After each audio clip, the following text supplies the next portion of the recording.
Chapter 63. These little things are great to little man. Goldsmith. "Have you seen much of your scientific phoenix Lydgate lately?" said Mr. Toller at one of his Christmas dinner parties, speaking to Mr. Fairbrother on his right hand. "Not much, I am sorry to say," answered the vicar, accustomed to parry Mr. Toller's banter about his belief in the new medical light. "I am out of the way, and he is too busy." "Is he? I am glad to hear it," said Mr. Minchin, with mingled suavity and surprise. "He gives a great deal of time to the new hospital," said Mr. Fairbrother, who had his reasons for continuing the subject. "I hear of that from my neighbor, Mrs. Casaubon, who goes there often. She says Lydgate is indefatigable, and is making a fine thing of Bulstrode's institution. He is preparing a new ward in case of the cholera coming to us." "And preparing theories of treatment to try on the patients, I suppose," said Mr. Toller. "Come, Toller, be candid," said Mr. Fairbrother. "You are too clever not to see the good of a bold, fresh mind in medicine, as well as in everything else; and as to cholera, I fancy none of you are very sure what you ought to do. If a man goes a little too far along a new road, it is usually himself that he harms more than anyone else." "I am sure you and Wrench ought to be obliged to him," said Dr. Minchin, looking towards Toller, "for he has sent you the cream of Peacock's patients." "Lydgate has been living at a great rate for a young beginner," said Mr. Harry Toller, the brewer. "I suppose his relations in the north back him up." "I hope so," said Mr. Chichely, "else he ought not to have married that nice girl we were all so fond of. Hang it, one has a grudge against a man who carries off the prettiest girl in the town." "Ay, by George, and the best too," said Mr. Standish. "My friend Vincey didn't half like the marriage, I know that," said Mr. Chichely. "He wouldn't do much. How the relations on the other side may have come down I can't say." There was an emphatic kind of reticence in Mr. Chichely's manner of speaking. "Oh, I shouldn't think Lydgate ever looked to practice for a living," said Mr. Toller, with a slight touch of sarcasm, and there the subject was dropped. This was not the first time that Mr. Fairbrother had heard hints of Lydgate's expenses being obviously too great to be met by his practice, but he thought it not unlikely that there were resources or expectations which excused the large outlay at the time of Lydgate's marriage, and which might hinder any bad consequences from the disappointment in his practice. One evening, when he took the pains to go to Middlemarch on purpose to have a chat with Lydgate, as of old, he noticed in him an air of excited effort quite unlike his usual easy way of keeping silence or breaking it with abrupt energy whenever he had anything to say. Lydgate talked persistently when they were in his workroom, putting arguments for and against the probability of certain biological views, but he had none of those definite things to say or to show which give the waymarks of a patient uninterrupted pursuit, such as he used himself to insist on, saying that there must be a systole or diastole in all inquiry, and that a man's mind must be continually expanding and shrinking between the whole human horizon and the horizon of an object glass. That evening he seemed to be talking widely for the sake of resisting any personal bearing, and before long they went into the drawing-room, where Lydgate, having asked Rosamund to give them music, sank back in his chair in silence, but with a strange light in his eyes. He may have been taking an opiate, was a thought that crossed Mr. Fairbrother's mind. Tic douloureux, perhaps, or medical worries. It did not occur to him that Lydgate's marriage was not delightful. He believed, as the rest did, that Rosamund was an amiable, docile creature, though he had always thought her rather uninteresting, a little too much the pattern card of the finishing school, and his mother could not forgive Rosamund because she never seemed to see that Henrietta Noble was in the room. However, Lydgate fell in love with her, said the vicar to himself, and she must be to his taste.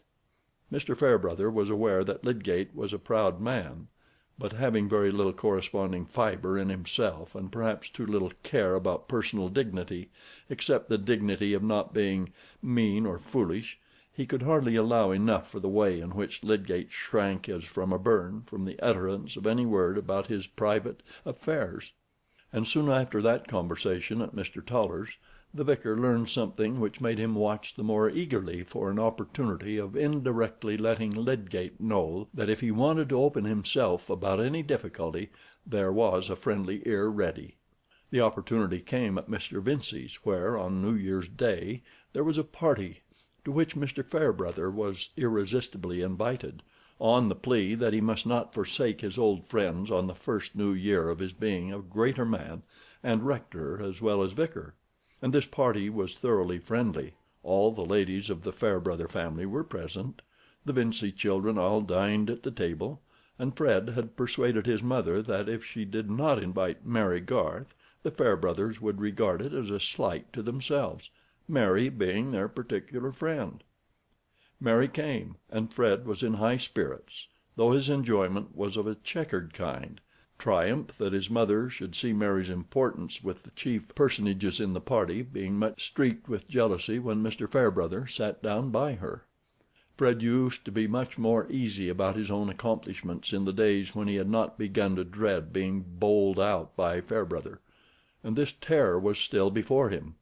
Mrs. Vincey, in her fullest matronly bloom, looked at Mary's little figure, rough wavy hair, and visage quite without lilies and roses, and wondered, trying unsuccessfully to fancy herself caring about Mary's appearance in wedding clothes, or feeling complacency in grandchildren who would feature the Garths. However, the party was a merry one, and Mary was particularly bright, being glad, for Fred's sake, that his friends were getting kinder to her, and being also quite willing that they should see how much she was valued by others whom they must admit to be judges. Mr. Fairbrother noticed that Lydgate seemed bored, and that Mr. Vincey spoke as little as possible to his son-in-law.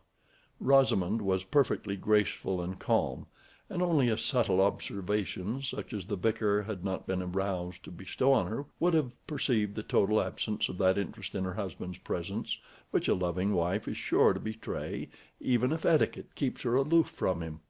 When Lydgate was taking part in the conversation, she never looked towards him any more than if she had been a sculptured Psyche modelled to look another way; and when, after being called out for an hour or two, he re-entered the room, she seemed unconscious of the fact, which 18 months before would have had the effect of a numeral before ciphers. In reality, however, she was intensely aware of Lydgate's voice and movements, and her pretty, good-tempered air of unconsciousness was a studied negation by which she satisfied her inward opposition to him without compromise of propriety. When the ladies were in the drawing-room after Lydgate had been called away from the dessert, Mrs. Fairbrother, when Rosamond happened to be near her, said, "You have to give up a great deal of your husband's society, Mrs. Lydgate."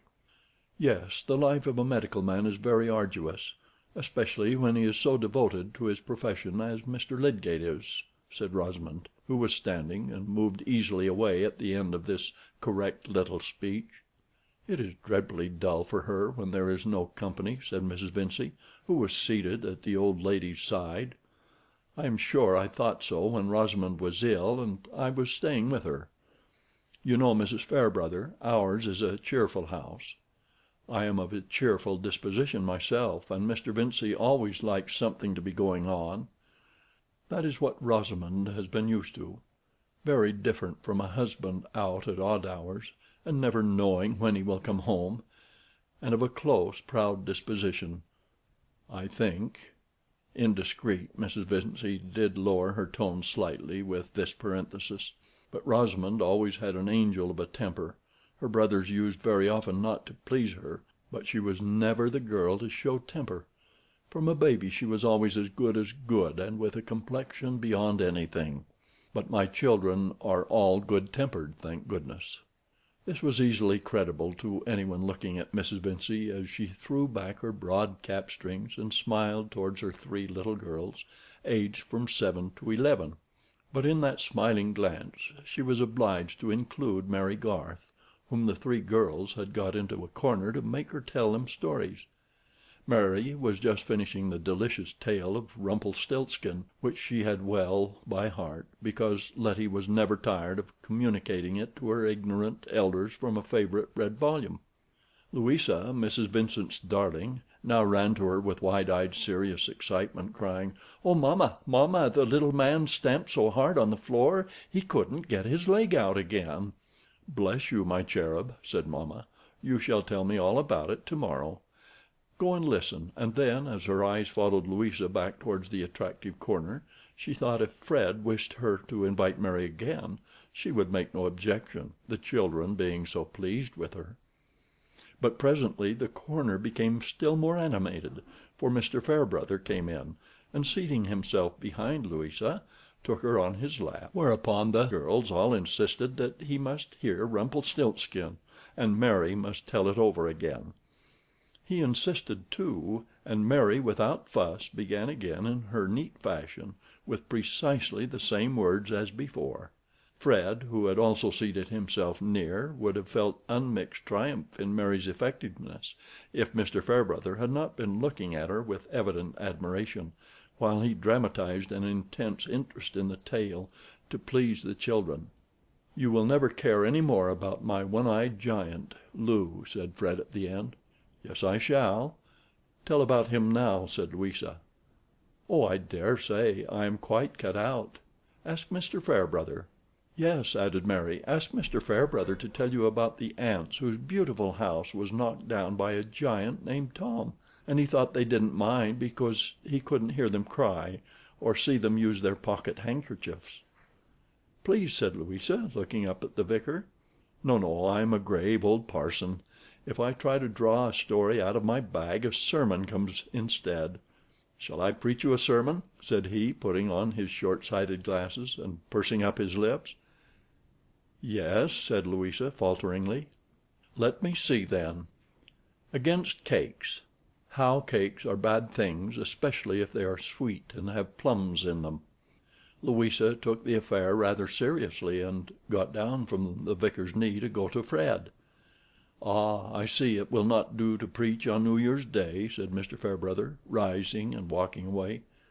He had discovered of late that Fred had become jealous of him, and also that he himself was not losing his preference for Mary above all other women. "A delightful young person is Miss Garth," said Mrs. Fairbrother, who had been watching her son's movements. "Yes," said Mrs. Vincey, obliged to reply, as the old lady turned to her expectantly. "It is a pity she is not better looking." "I cannot say that," said Mrs. Fairbrother, decisively. "I like her countenance. We must not always ask for beauty, when a good God has seen fit to make an excellent young woman without it. I put good manners first, and Miss Garth will know how to conduct herself in any station." The old lady was a little sharp in her tone, having a prospective reference to Mary's becoming her daughter-in-law, for there was this inconvenience in Mary's position with regard to Fred, that it was not suitable to be made public, and hence the three ladies at Lowick Parsonage were still hoping that Camden would choose Miss Garth. New visitors entered, and the drawing-room was given up to music and games, while whist tables were prepared in the quiet room on the other side of the hall. Mr. Fairbrother played a rubber to satisfy his mother, who regarded her occasional whist as a protest against scandal and novelty of opinion, in which light even a revoke had its dignity. But at the end he got Mr. Chisley to take his place, and left the room. As he crossed the hall, Lydgate had just come in and was taking off his greatcoat. "You are the man I was going to look for," said the vicar, and instead of entering the drawing-room they walked along the hall and stood against the fireplace, where the frosty air helped to make a glowing bank. "You see, I can leave the whist table easily enough," he went on, smiling at Lydgate. "Now I don't play for money. I owe that to you, Mrs. Casaubon says." "How?" said Lydgate, coldly. "Ah, you didn't mean me to know it. I call that ungenerous reticence. You should let a man have the pleasure of feeling that you have done him a good turn. I don't enter into some people's dislike of being under an obligation. Upon my word, I prefer being under an obligation to everybody for behaving well to me."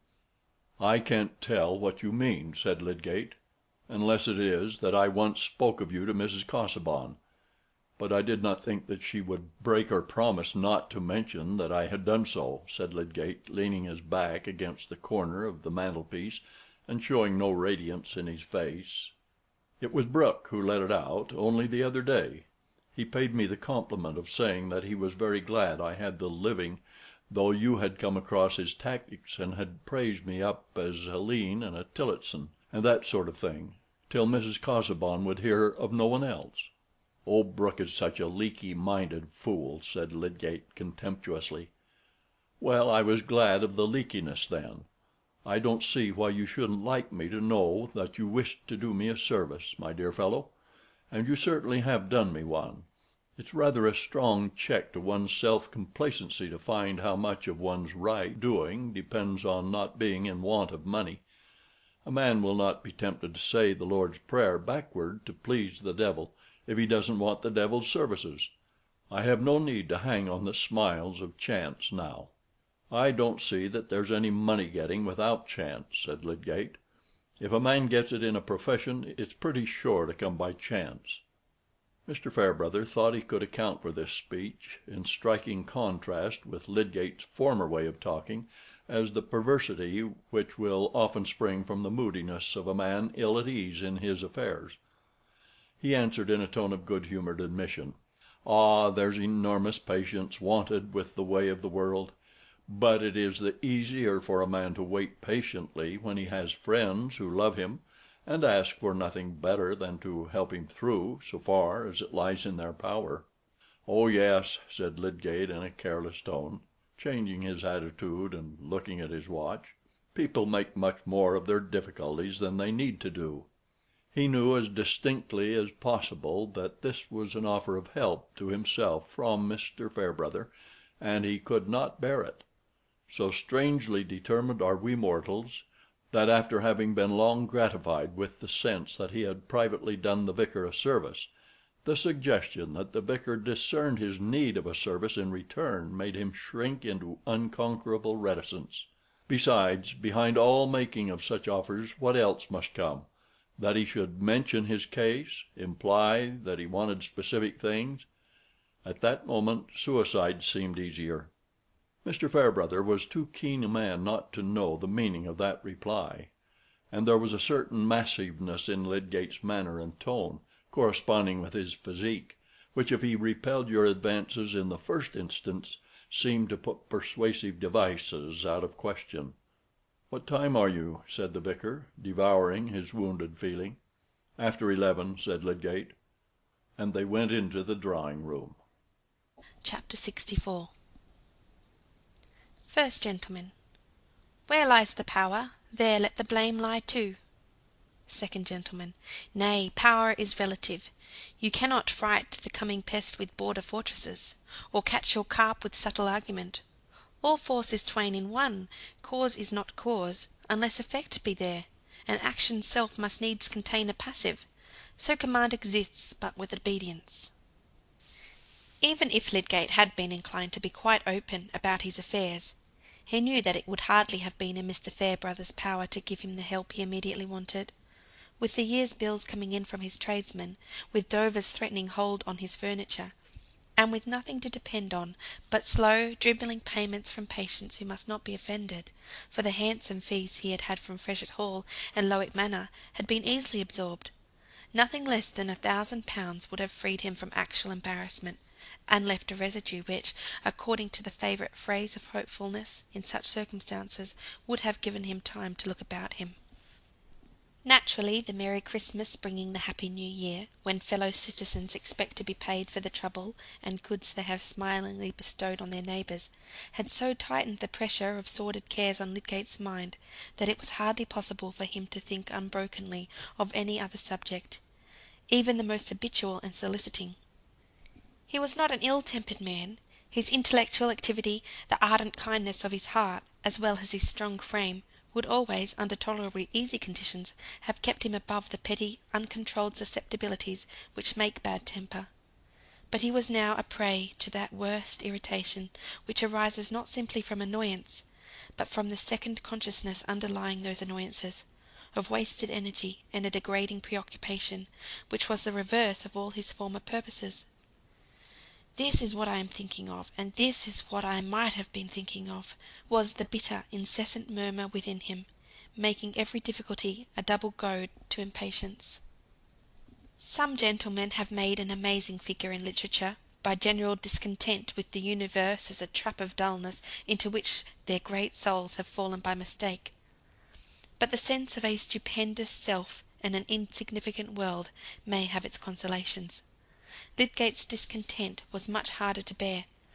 It was the sense that there was a grand existence in thought and effective action lying around him, while his self was being narrowed into the miserable isolation of egoistic fears and vulgar anxieties for events that might allay such fears. His troubles will perhaps appear miserably sordid, and beneath the attention of lofty persons who can know nothing of debt except on a magnificent scale. Doubtless they were sordid, and for the majority, who are not lofty, there is no escape from sordidness but by being free from money craving, with all its base hopes and temptations, its watching for death, its hinted requests, its horse dealer's desires to make bad work pass for good, its seeking for function which ought to be another's, its compulsion, often too long for luck, in the shape of wide calamity. It was because Lydgate writhed under the idea of getting his neck beneath this vile yoke, that he had fallen into a bitter, moody state, which was continually widening Rosamond's alienation from him. After the first disclosure about the bill of sale, he had made many efforts to draw her into sympathy with him about possible measures for narrowing their expenses, and with the threatening approach of Christmas, his propositions grew more and more definite. "We can do with only one servant, and live on very little," he said, "and I shall manage with one horse." For Lydgate, as we have seen, had begun to reason, with a more distinct vision, about the expenses of living, and any share of pride he had given to appearances of that sort was meagre compared with the pride which made him revolt from exposure as a debtor, or from asking men to help him with their money. "Of course you can dismiss the other 2 servants, if you like," said Rosamond, "but I should have thought it would be very injurious to your position for us to live in a poor way. You must expect your practice to be lowered." "My dear Rosamond, it is not a question of choice. We have begun too expensively. Peacock, you know, lived in a much smaller house than this. It is my fault. I ought to have known better, and I deserve a thrashing, if there were anybody who had a right to give it to me, for bringing you into this necessity of living in a poorer way than you have been used to. But we were married because we loved each other, I suppose, and that may help us to pull along till things get better. Come, dear, put down that work and come to me." He was really in chill gloom about her at that moment, but he dreaded a future without affection, and was determined to resist the oncoming of division between them. Rosamond obeyed him, and he took her on his knee, but in her secret soul she was utterly aloof from him. The poor thing saw only that the world was not ordered to her liking, and Lydgate was part of that world. But he held her waist with one hand, and laid the other gently on both of hers. For this rather abrupt man had much tenderness in his manners towards women, seeming to have always present in his imagination the weakness of their frames and the delicate poise of their health both in body and mind, and he began again to speak persuasively. "I find now I look into things a little, Rosie, that it is wonderful what an amount of money slips away in our housekeeping. I suppose the servants are careless, and we have had a great many people coming, but there must be many in our rank who manage with much less. They must do with commoner things, I suppose, and look after the scraps. It seems money goes but a little way in these matters, for Wrench has everything as plain as possible, and he has a very large practice." "Oh, if you think of living as the Wrenches do," said Rosamond, with a little turn of her neck. "But I have heard you express your disgust at that way of living."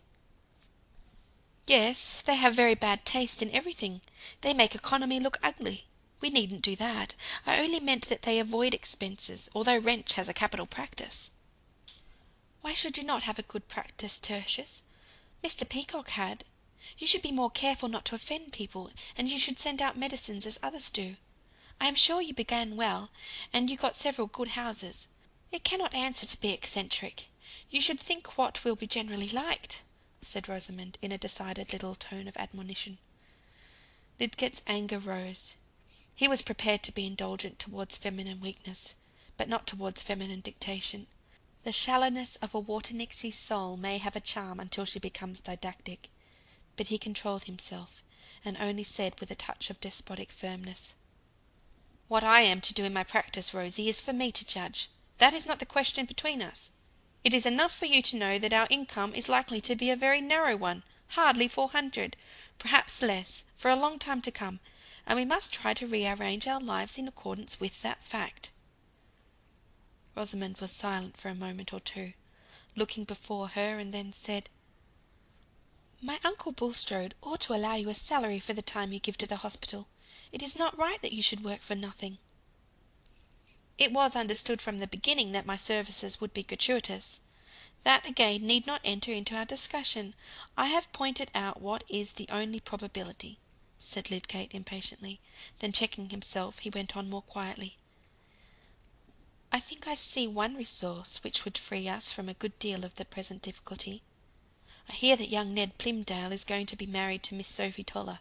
They are rich, and it is not often that a good house is vacant in Middlemarch. I feel sure that they would be glad to take this house from us with most of our furniture, and they would be willing to pay handsomely for the lease. I can employ Trumbull to speak to Plymdale about it." Rosamond left her husband's knee, and walked slowly to the other end of the room. When she turned around and walked towards him, it was evident that the tears had come, and that she was biting her under lip, and clasping her hands to keep herself from crying. Lydgate was wretched, shaken with anger, and yet feeling that it would be unmanly to vent his anger just now.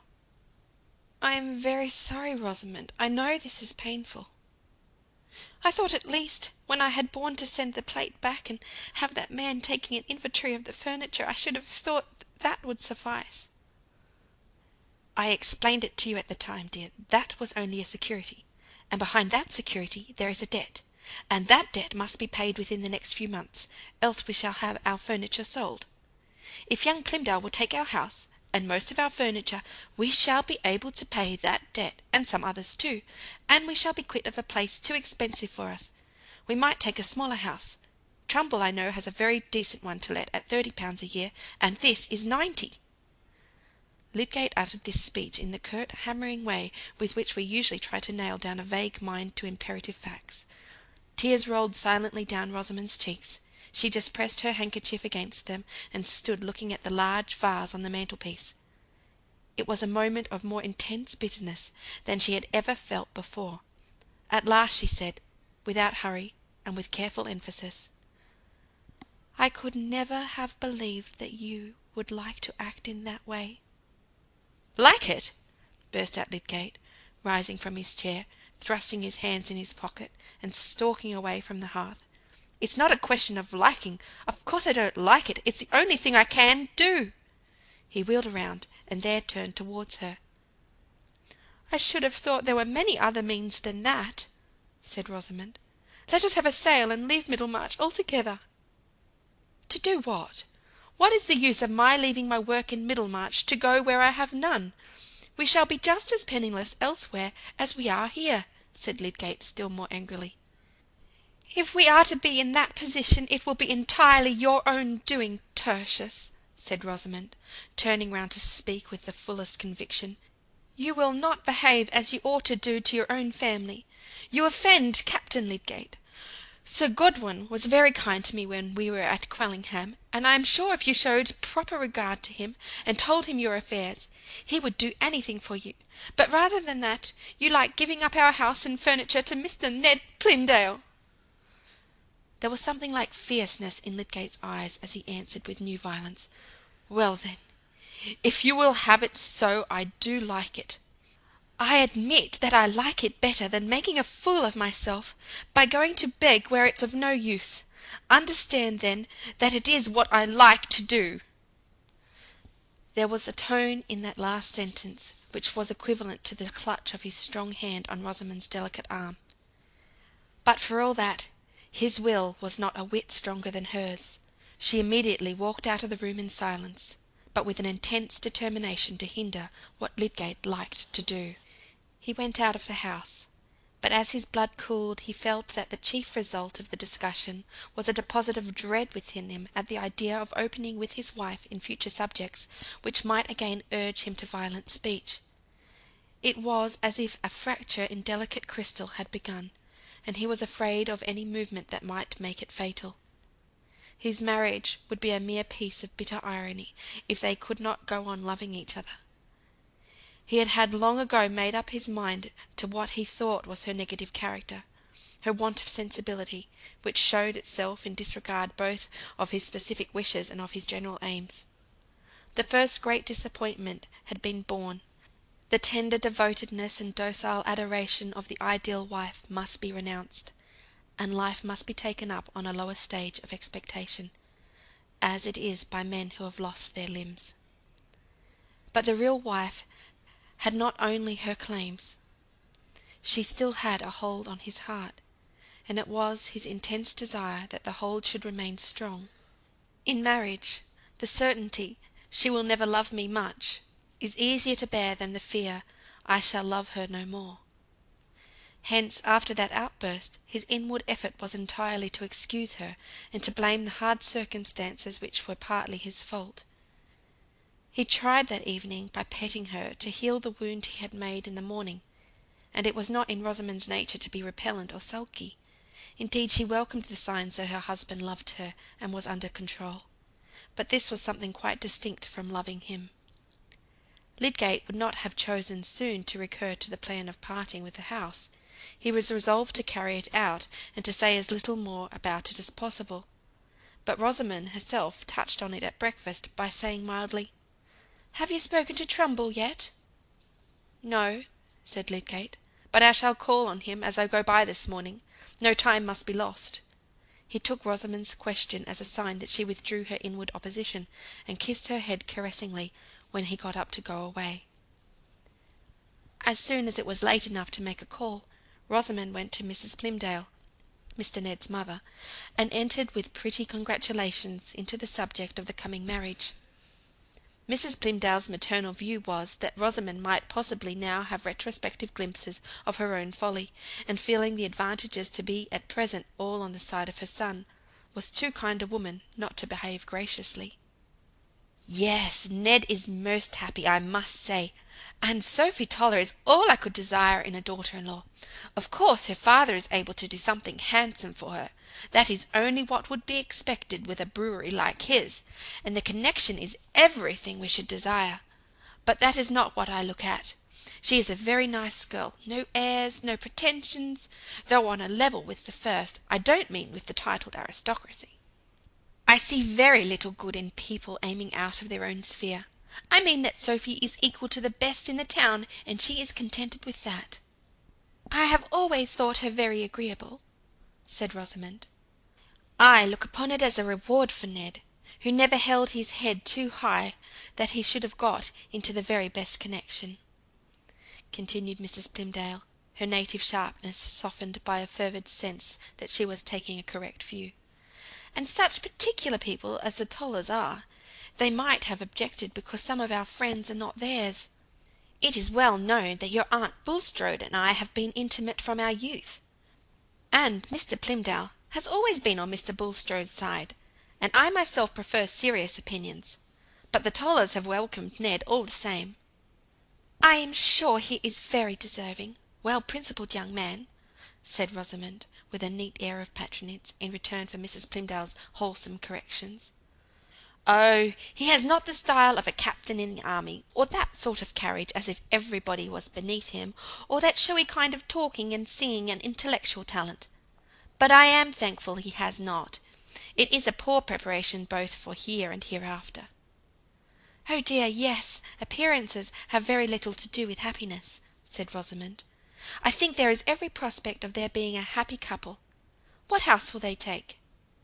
"Oh, as for that, they must put up with what they can get. They have been looking at the house in St. Peter's Place, next to Mr. Hackbutt's. It belongs to him, and he's putting it nicely in repair. I suppose they are not likely to hear of a better. Indeed, I think Ned will decide the matter to-day." "I should think it a nice house. I like St. Peter's Place." "Well, it is near the church, and a genteel situation, but the windows are narrow, and it's all ups and downs. You don't happen to know of any other that would be at liberty?" said Mrs. Plymdale, fixing her round black eyes on Rosamond with the animation of a sudden thought in them. "Oh, no, I hear so little of those things." Rosamond had not foreseen that question and answer in setting out to pay her visit. She had simply meant to gather any information which would help her to avert the parting with her own house under circumstances thoroughly disagreeable to her. As to the untruth in her reply, she no more reflected on it than she did on the untruth there was in her saying that appearances had very little to do with happiness. Her object, she was convinced, was thoroughly justifiable. It was Lydgate whose intention was inexcusable, and there was a plan in her mind which, when she had carried it out fully, would prove how very false a step it would have been for him to have descended from his position. She returned home by Mr. Borthorpe Trumble's office, meaning to call there.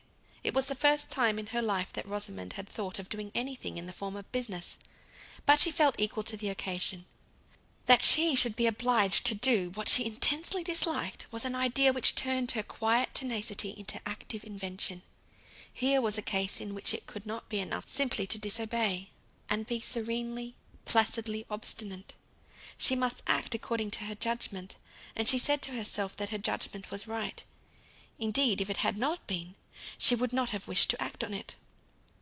Mr. Trumbull was in the back room of his office, and received Rosamond with his finest manners, not only because he had much sensibility to her charms, but because the good-natured fibre in him was stirred by his certainty that Lydgate was in difficulties, and that this uncommonly pretty woman, this young lady with the highest personal attractions, was likely to feel the pinch of trouble, to find herself involved in circumstances beyond her control. He begged her to do him the honour to take a seat, and stood before her trimming and comporting himself with an eager solicitude which was chiefly benevolent. Rosamond's first question was, whether her husband had called on Mr. Trumbull that morning to speak about disposing of their house. "Yes, ma'am, yes, he did so," said the good auctioneer, trying to throw something soothing into his iteration. "I was about to fill his order, if possible, this afternoon. He wished me not to procrastinate." "I called to tell you not to go any further, Mr. Trumbull, and I beg of you not to mention what has been said on the subject. Will you oblige me?" "Certainly I will, Mrs. Lydgate, certainly. Confidence is sacred with me on business or any other topic. I am then to consider the commission withdrawn?" said Mr. Trumbull, adjusting the long ends of his blue cravat with both hands, and looking at Rosamond deferentially. "Yes, if you please. I find that Mr. Ned Plymdale has taken a house, the one in St. Peter's Place, next to Mr. Hackbutt's. Mr. Lydgate would be annoyed that his orders should be fulfilled uselessly, and besides that, there are other circumstances which render the proposal unnecessary." "Very good, Mrs. Lydgate, very good. I am at your commands whenever you require any service of me." And Mr. Trumbull, who felt pleasure in conjecturing that some new resource had been opened, "Rely on me, I beg. The affair shall go no further." That evening Lydgate was a little comforted by observing that Rosamond was more lively than she had usually been of late, and even seemed interested in doing what would please him without being asked. He thought, "If she will be happy, and I can rub through, what does it all signify? It is only a narrow swamp that we have to pass in a long journey. If I can get my mind clear again, I shall do." He was so much cheered that he began to search for an account of experiments which he had long ago meant to look up, and had neglected out of that creeping self-despair which comes in the train of petty anxieties. He felt again some of the old delightful absorption in a far-reaching inquiry, while Rosamond played the quiet music which was as helpful to his meditation as the plash of an oar on the evening lake. It was rather late. He had pushed away all the books, and was looking at the fire with his hands clasped in his head, in forgetfulness of everything except the construction of a new controlling equipment, when Rosamond, who had left the piano and was leaning back in her chair watching him, said, "Mr. Ned Plymdale has taken a house already." Lydgate, startled and jarred, looked up in silence for a moment, like a man who has been disturbed in his sleep. Then, flushing with an unpleasant consciousness, he asked, "How do you know?" "I called at Mrs. Plymdale's this morning, and she told me that he had taken the house in St. Peter's Place, next to Mr. Hackbutt's." Lydgate was silent. He drew his hands from behind his head and pressed them against the hair which was hanging, as it was apt to do, in a mass on his forehead, while he rested his elbow on his knees. He was feeling bitter disappointment, as if he had opened a door out of the suffocating place and had found it walled up. But he also felt sure that Rosamond was pleased with the cause of his disappointment. He preferred not looking at her and not speaking, until he had got over the first spasm of vexation. After all, he said in his bitterness, what can a woman care about so much as house and furniture? A husband without them is an absurdity. When he looked up and pushed his hair aside, his dark eyes had a miserable, blank, non-expectance of sympathy in them. But he only said coolly, "Perhaps some one else may turn up. I told Trumbull to be on the lookout if he failed with Plymdale." Rosamond made no remark. She trusted to the chance that nothing more would pass between her husband and the auctioneer until some issue should have justified her interference. At any rate, she had hindered the event which she immediately dreaded. After a pause she said, "How much money is it that those disagreeable people want?" "What disagreeable people?" "Those who took the list, and the others. I mean, how much money would satisfy them, so you need not be troubled any more?" Lydgate surveyed her for a moment, as if he were looking for symptoms, and then said, "Oh, if I could have got 600 from Plymdale for furniture as a premium, I might have managed. I could have paid off Dover, and given enough on account to the others to make them wait patiently if we contracted our expenses." "But I mean, how much should you want if we stayed in this house?" "More than I am likely to get anywhere," said Lydgate, with a rather grating sarcasm in his tone. It angered him to perceive that Rosamond's mind was wandering over impracticable wishes instead of facing possible efforts. "Why should you not mention the sum?" said Rosamond, with a mild indication that she did not like his manners. "Well," said Lydgate, in a guessing tone, "it would take at least 1,000 to set me at ease, but," he said incisively, "I have to consider what I shall do without it, not with it." Rosamond said no more. But the next day she carried out her plan of writing to Sir Godwin Lydgate. Since the captain's visit, she had received a letter from him, and also one from Mrs. Mangan, his married sister, condoling with her on the loss of her baby, and expressing vaguely the hope that they should see her again at Quallingham. Lydgate had told her that this politeness meant nothing, but she was secretly convinced that any backwardness in Lydgate's family toward him was due to his cold and contemptuous behaviour, and she answered the letters in her most charming manner, feeling some confidence that a specific invitation would follow. But there had been total silence. The captain evidently was not a great penman, and Rosamond reflected that the sisters might have been abroad. However, the season was come for thinking of friends at home, and at any rate Sir Godwin, who had chucked her under the chin, and pronounced her to be like the celebrated beauty Mrs. Crowley, who had made a conquest of him in 1790, would be touched by any appeal from her, and would find it pleasant for her sake to behave as he ought to do towards his nephew. Rosamond was naively convinced of what an old gentleman ought to do to prevent her from suffering annoyance, and she wrote what she considered the most judicious letter possible, one which would strike Sir Godwin as a proof of her excellent sense, pointing out how desirable it was that Tertius should quit such a place as Middlemarch for one more fitted to his talents, how the unpleasant character of the inhabitants had hindered his professional success, and how in consequence he was in money difficulties, from which it would require 1,000 pounds thoroughly to extricate him. She did not say that Tertius was unaware of her intention to write, for she had the idea that his supposed sanction of her letter would be in accordance with what she did say of his great regard for his uncle Godwin as the relative who had always been his best friend.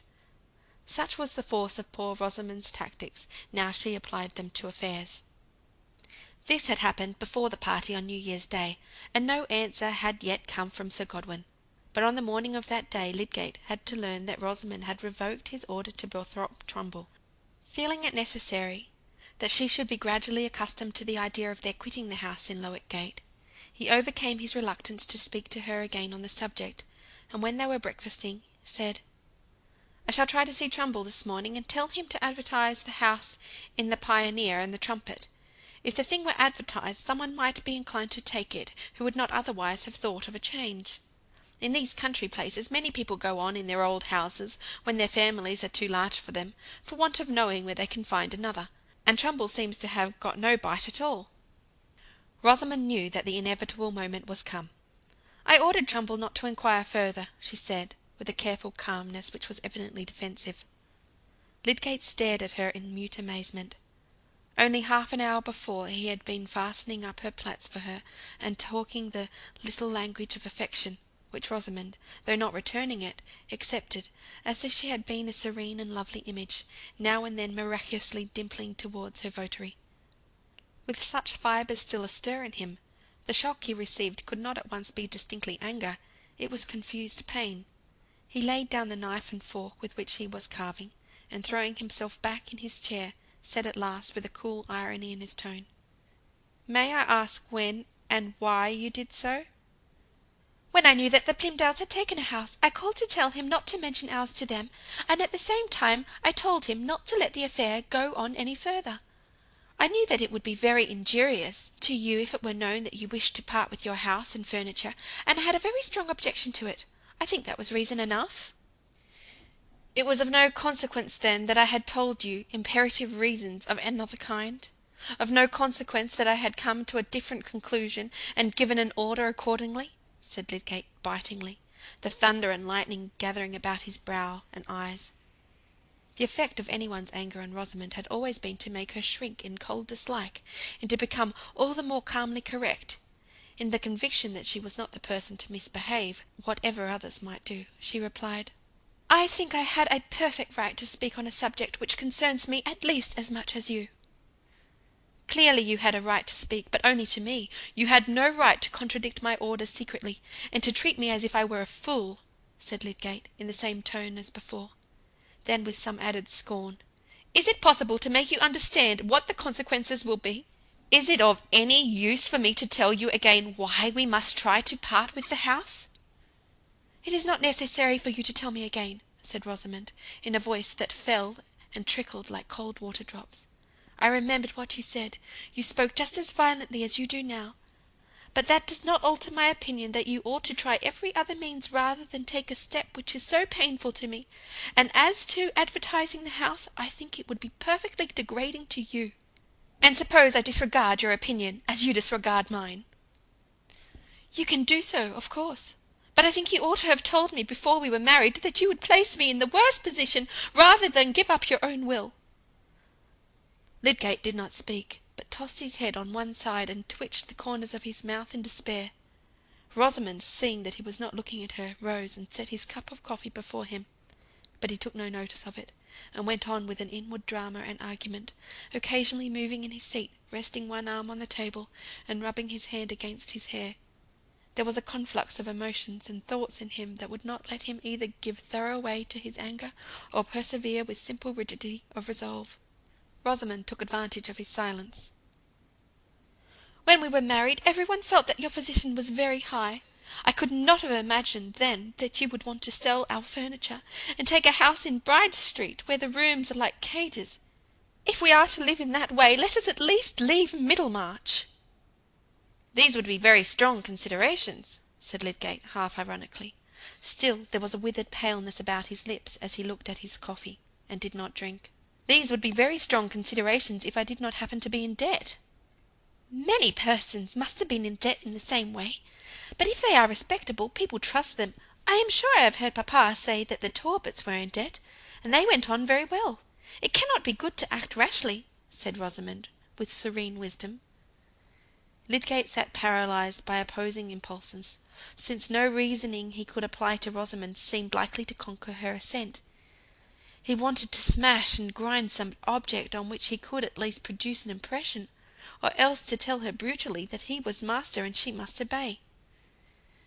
But he not only dreaded the effect of such extremities in their mutual life, he had a growing dread of Rosamond's quiet, elusive obstinacy, which would not allow any assertion of power to be final, and again she had touched him in a spot of keenest feeling by implying that she had been deluded with a false vision of happiness in marrying him. As to saying that he was master, it was not the fact. The very resolution to which he had wrought himself by dint of logic and honourable pride was beginning to relax under her torpedo contact. He swallowed half his cup of coffee, and then rose to go. "I may at least request that you will not go to Trumbull at present, until it has been seen that there are no other means," said Rosamond. Although she was not subject to much fear, she felt it safer not to betray that she had written to Sir Godwin. "Promise me that you will not go to him for a few weeks, or without telling me." Lydgate gave a short laugh. "I think it is I who should exact a promise that you will do nothing without telling me," he said, turning his eyes sharply upon her, and then moving to the door. "You remember that we are going to dine at papa's?" said Rosamond, wishing that he should turn and make a more thorough concession to her. But he only said, "Oh, yes," impatiently, and went away.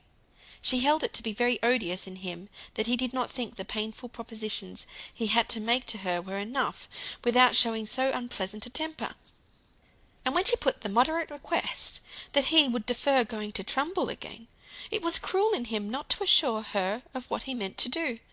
She was convinced of her acting in every way for the best, and each grating or angry speech of Lydgate served only as an addition to the register of offences in her mind.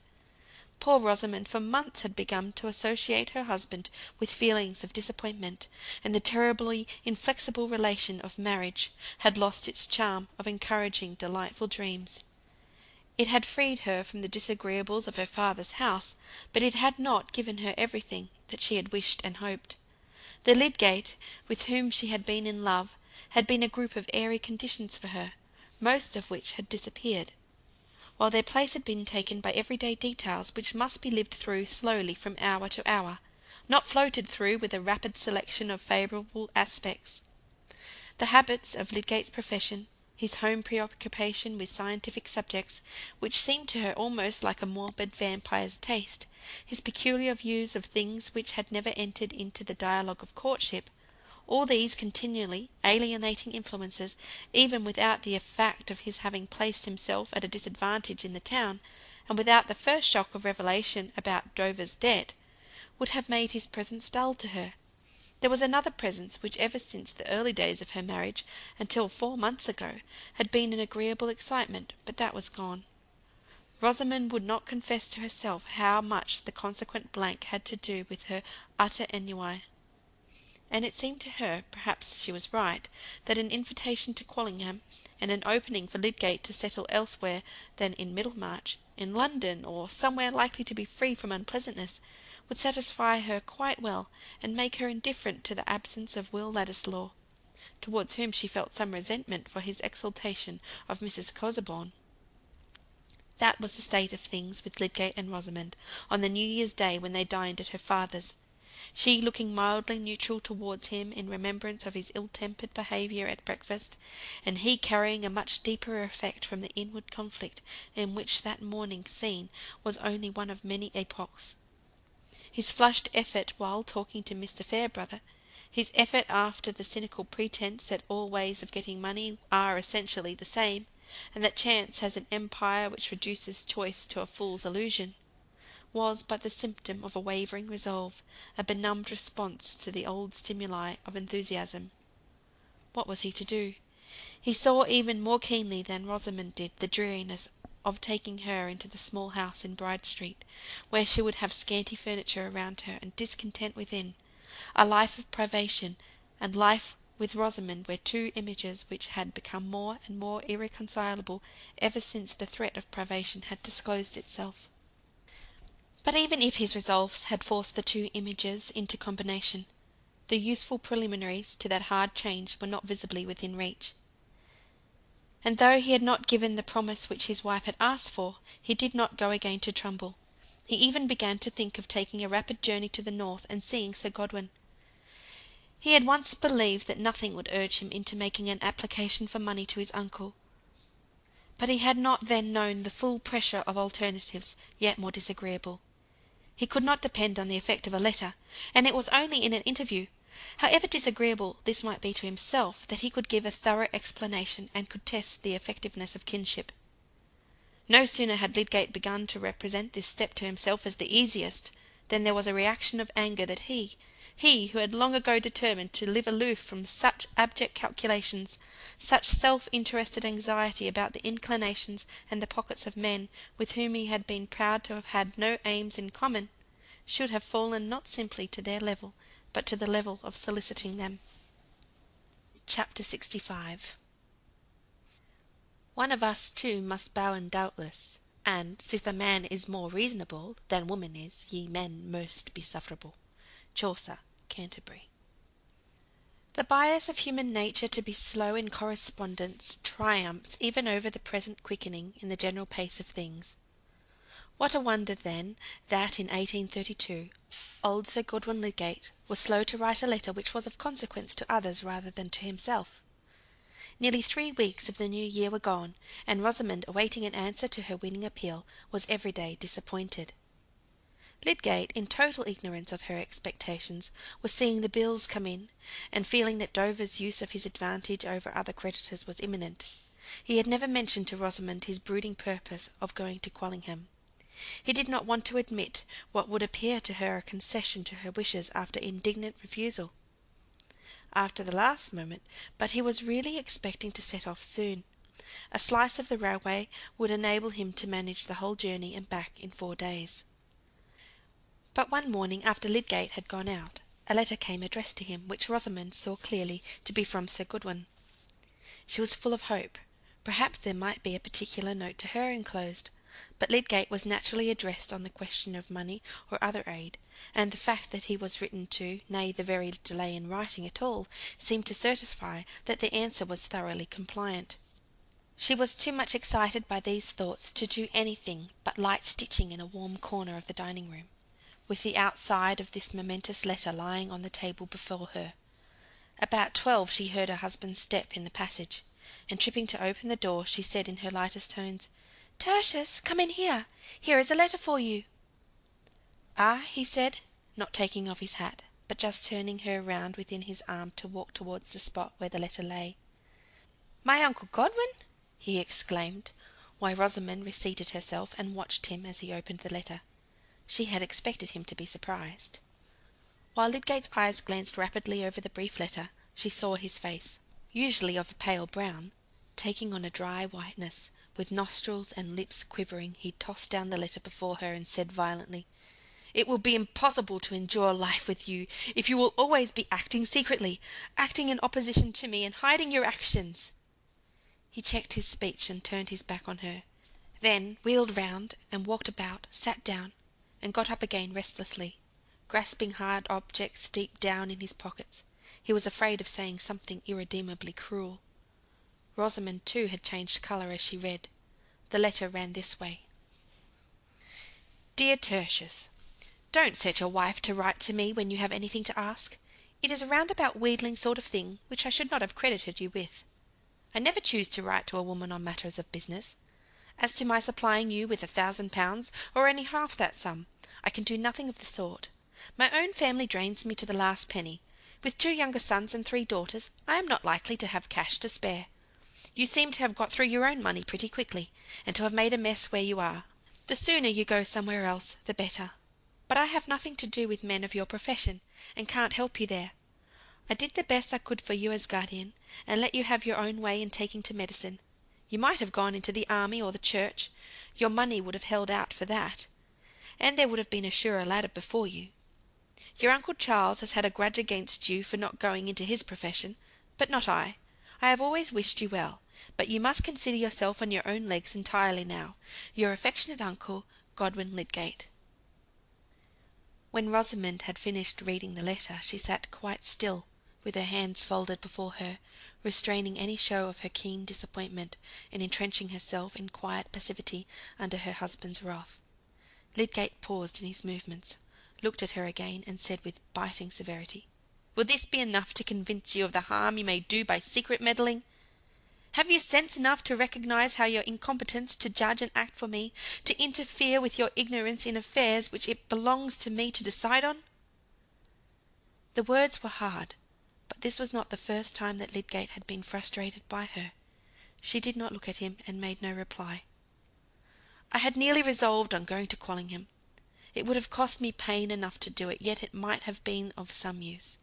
But it has been of no use for me to think of anything. You have always been counteracting me secretly. You delude me with a false assent, and then I am in the mercy of your devices. If you mean to resist every wish I express, say so, and defy me. I shall at least know what I am doing then. It is a terrible moment in young lives, when the closeness of love's bond has turned to this power of galling. In spite of Rosamond's self-control, a tear fell silently and rolled over her lips. She still said nothing, but under that quietude was hidden an intense effect. She was in such entire disgust with her husband that she wished that she had never seen him. Sir Godwin's rudeness towards her and utter want of feeling ranged him with Dover and all other creditors. Disagreeable people who only thought of themselves, and did not mind how annoying they were to her. Even her father was unkind, and might have done more for them. In fact, there was but one person in Rosamond's world whom she did not regard as blameworthy, and that was the graceful creature with blonde plaits, and with little hands crossed before her, who had never expressed herself unbecomingly, and had always acted for the best naturally being what she liked best.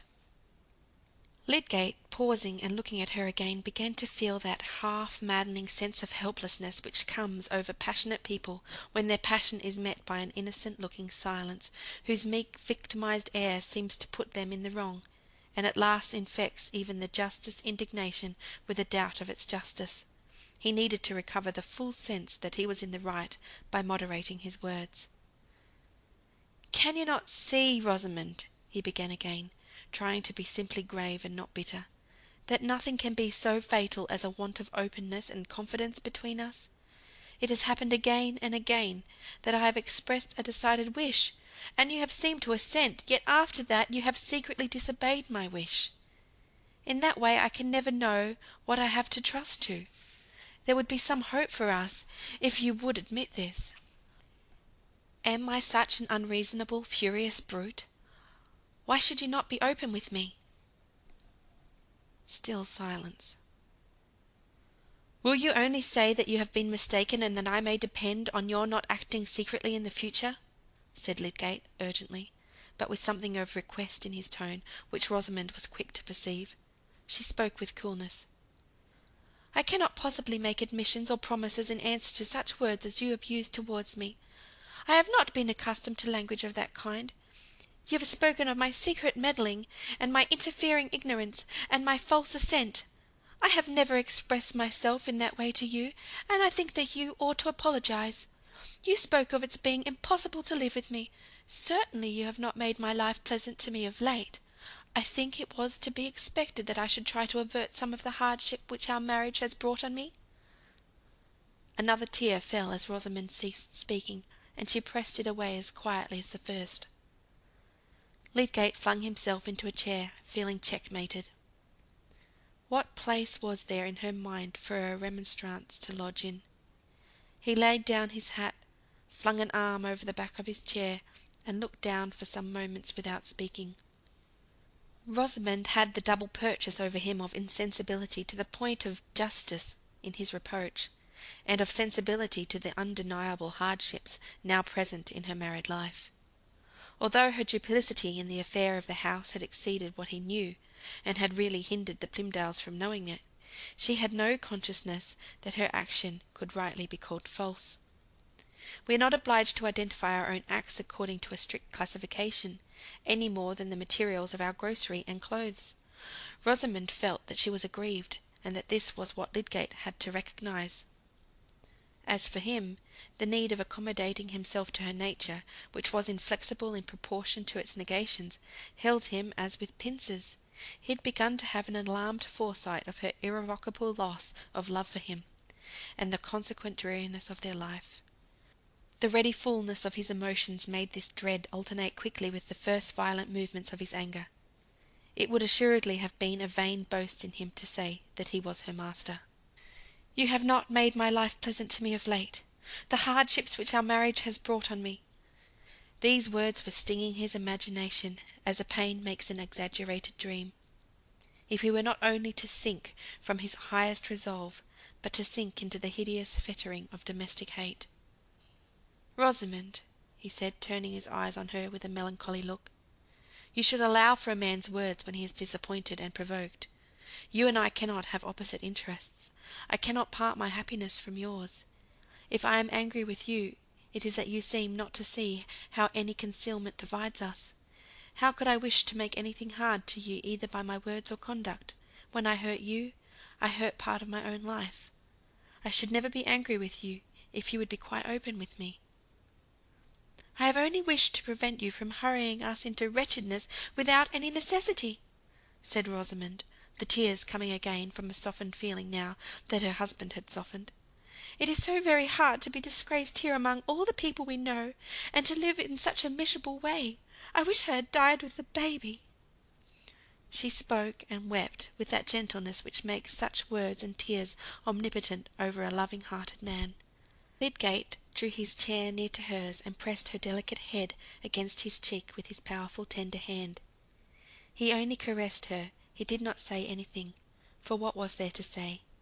He could not promise to shield her from the dreaded wretchedness, for he could see no sure means of doing so. When he left her to go out again, he told himself that it was 10 times harder for her than for him. He had a life away from home, and constant appeals to his activity on behalf of others. He wished to excuse everything in her if he could. But it was inevitable that, in that excusing mood, he should think of her as if she were an animal of another and feebler species. Nevertheless, she had mastered him. Chapter 66. 'Tis one thing to be tempted, Aeschylus, another thing to fall. Lydgate certainly had good reason to reflect on the service his practice did him in counteracting his personal cares. He had no longer free energy enough for spontaneous research and speculative thinking, but by the bedside of patients the direct external calls on his judgment and sympathies brought the added impulse needed to draw him out of himself. It was not simply that beneficent harness of routine which enables silly men to live respectably and unhappy men to live calmly. It was a perpetual claim on the immediate fresh application of thought, and on the consideration of another's need and trial.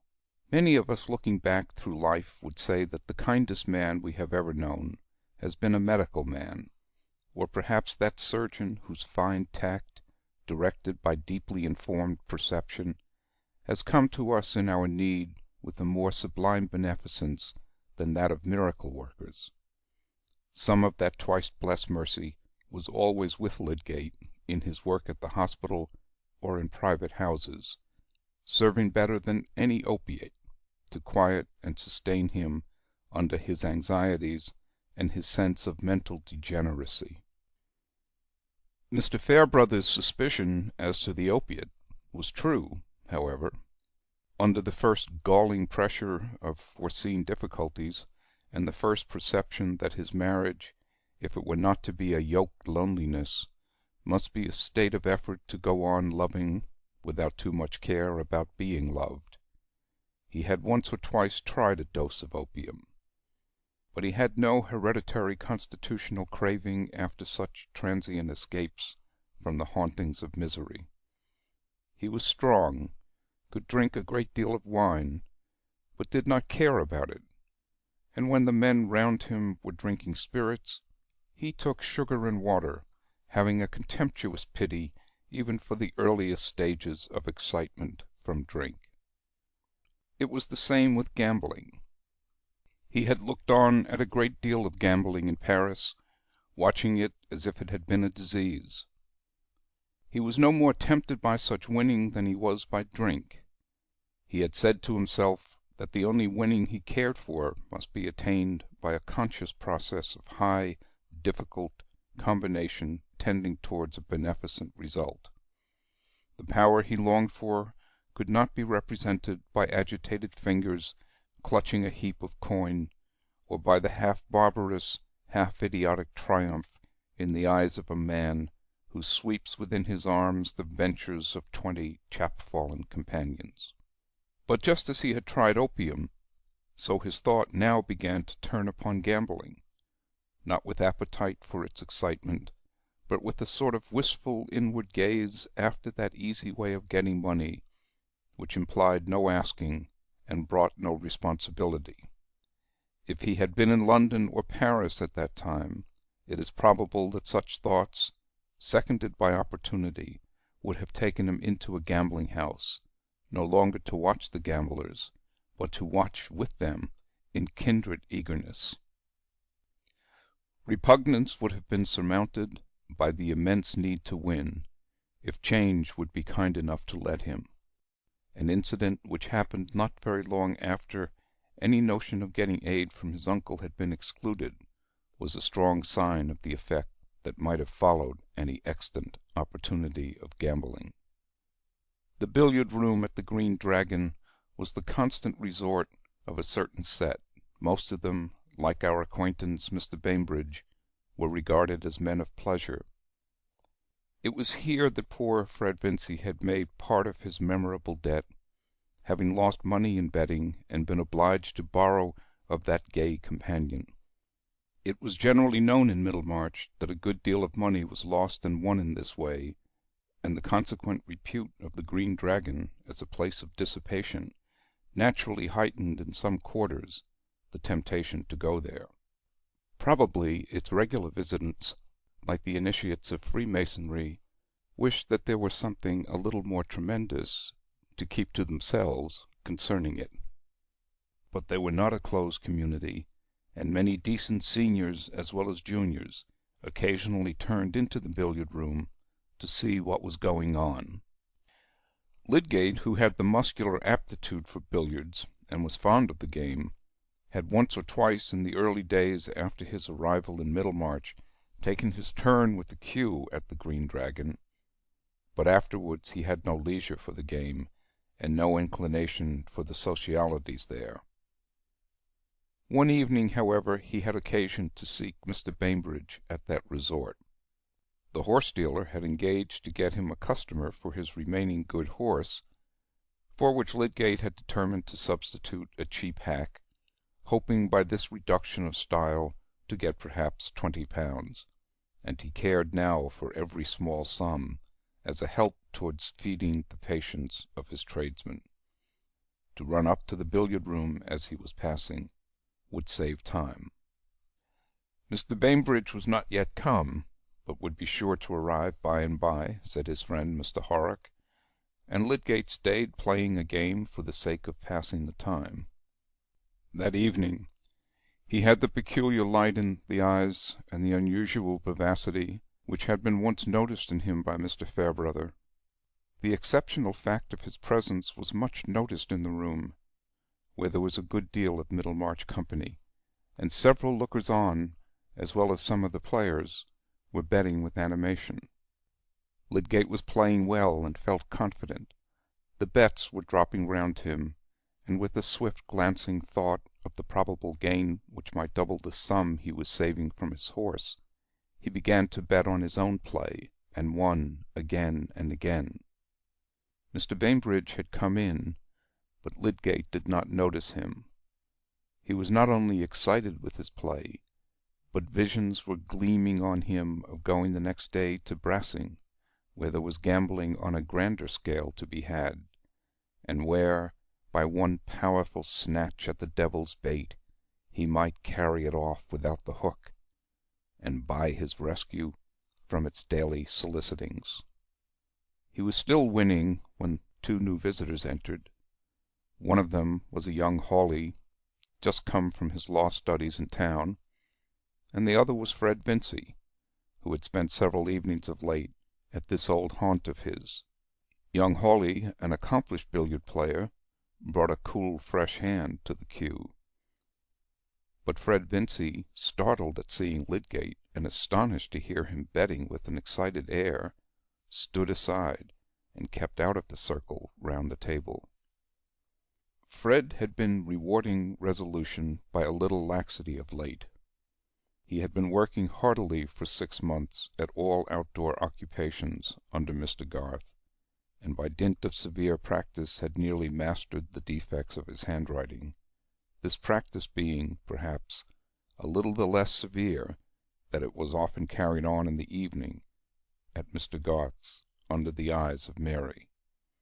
But the last fortnight Mary had been staying at Lowick Parsonage with the ladies there, during Mr. Fairbrother's residence in Middlemarch, where he was carrying out some parochial plans; and Fred, not seeing anything more agreeable to do, had turned into the Green Dragon, partly to play at billiards, partly to taste the old flavour of discourse about horses, sport, and things in general, considered from a point of view which was not strenuously correct. He had not been out hunting once this season, had had no horse of his own to ride, and had gone from place to place chiefly with Mr. Garth in his gig, or on the sober cob which Mr. Garth could lend him. It was a little too bad, Fred began to think, that he should be kept in the traces with more severity than if he had been a clergyman. "I will tell you what, Mistress Mary, it will be rather harder work to learn surveying and drawing plans than it would have been to write sermons," he had said, wishing her to appreciate what he went through for her sake. "And as to Hercules and Theseus, they were nothing to me. They had sport, and never learned to write a book-keeping hand." And now, Mary being out of the way for a little while, Fred, like any other strong dog who cannot slip his collar, had pulled up the staple of his chain, and made a small escape, not of course meaning to go fast or far. There could be no reason why he should not play at billiards, but he was determined not to bet. As to money just now, Fred had in his mind the heroic project of saving almost all of the £80 that Mr. Garth offered him, and returning it, which he could easily do by giving up all futile money-spending, since he had a superfluous stock of clothes and no expenses in his board. In that way he could, in 1 year, go a good way towards repaying the £90 of which he had deprived Mrs. Garth, unhappily at a time when she needed that sum more than she did now.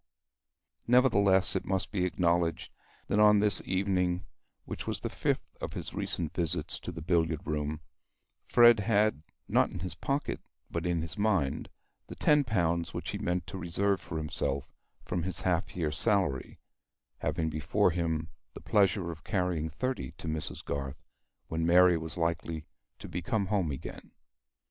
He had those £10 in his mind as a fund from which he might risk something if there were a chance of a good bet. Why? Well, when sovereigns were flying about, why shouldn't he catch a few? He would never go far along that road again, but a man likes to assure himself, and men of pleasure generally, what he could do in the way of mischief if he chose, and that if he abstains from making himself ill, or beggaring himself, or talking with the utmost looseness which the narrow limits of human capacity will allow, it is not because he is a spoony. Fred did not enter into formal reasons, which are a very artificial, inexact way of representing the tingling returns of old habit, and the caprices of young blood.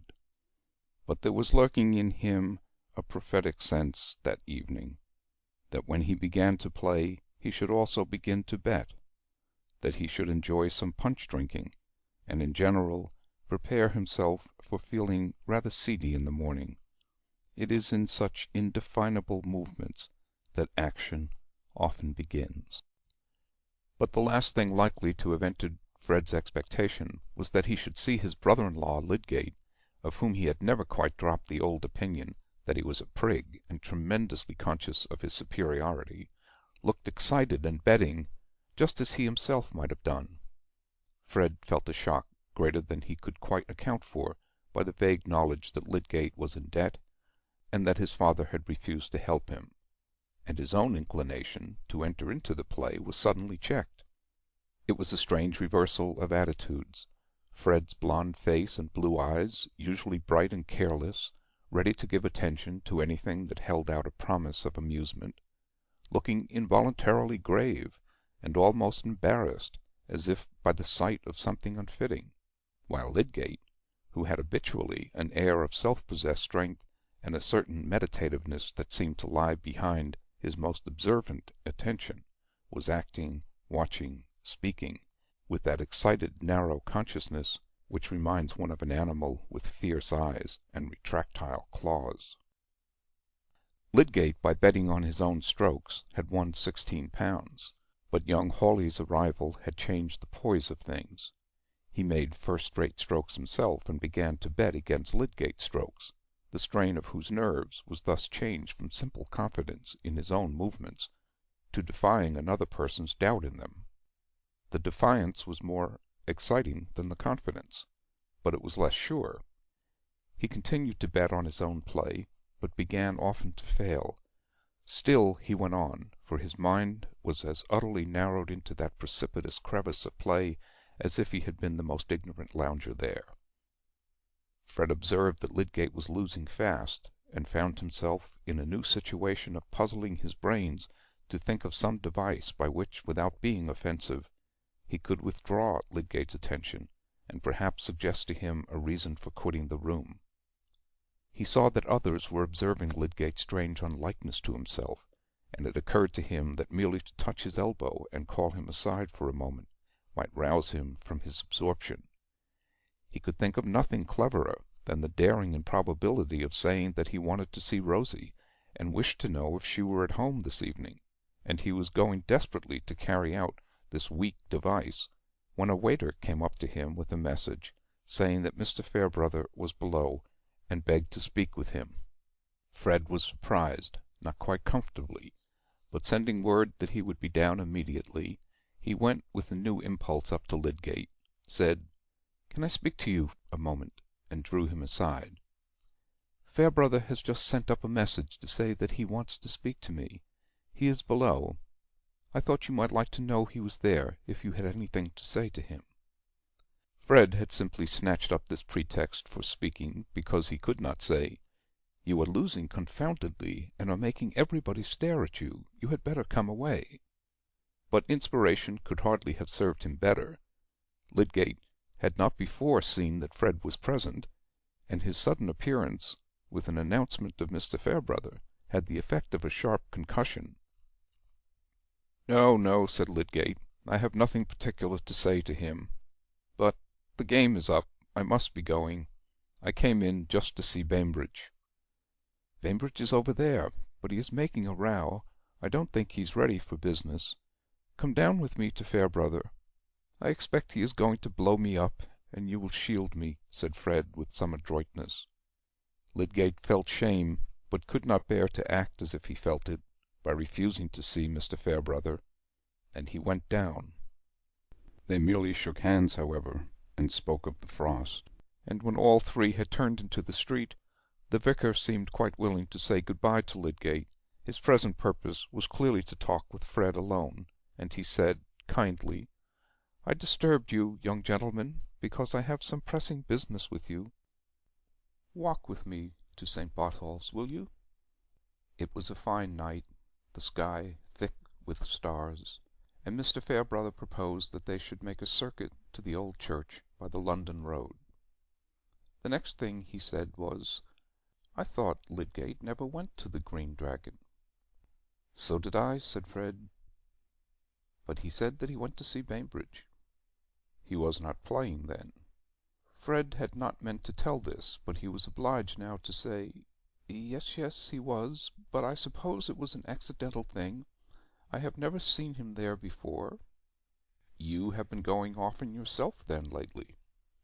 "Oh, about 5 or 6 times." "I think you had some good reason for giving up the habit of going there." "Yes, you know all about it," said Fred, not liking to be catechized in this way. "I made a clean breast to you. I suppose that gives me a warrant to speak about the matter now.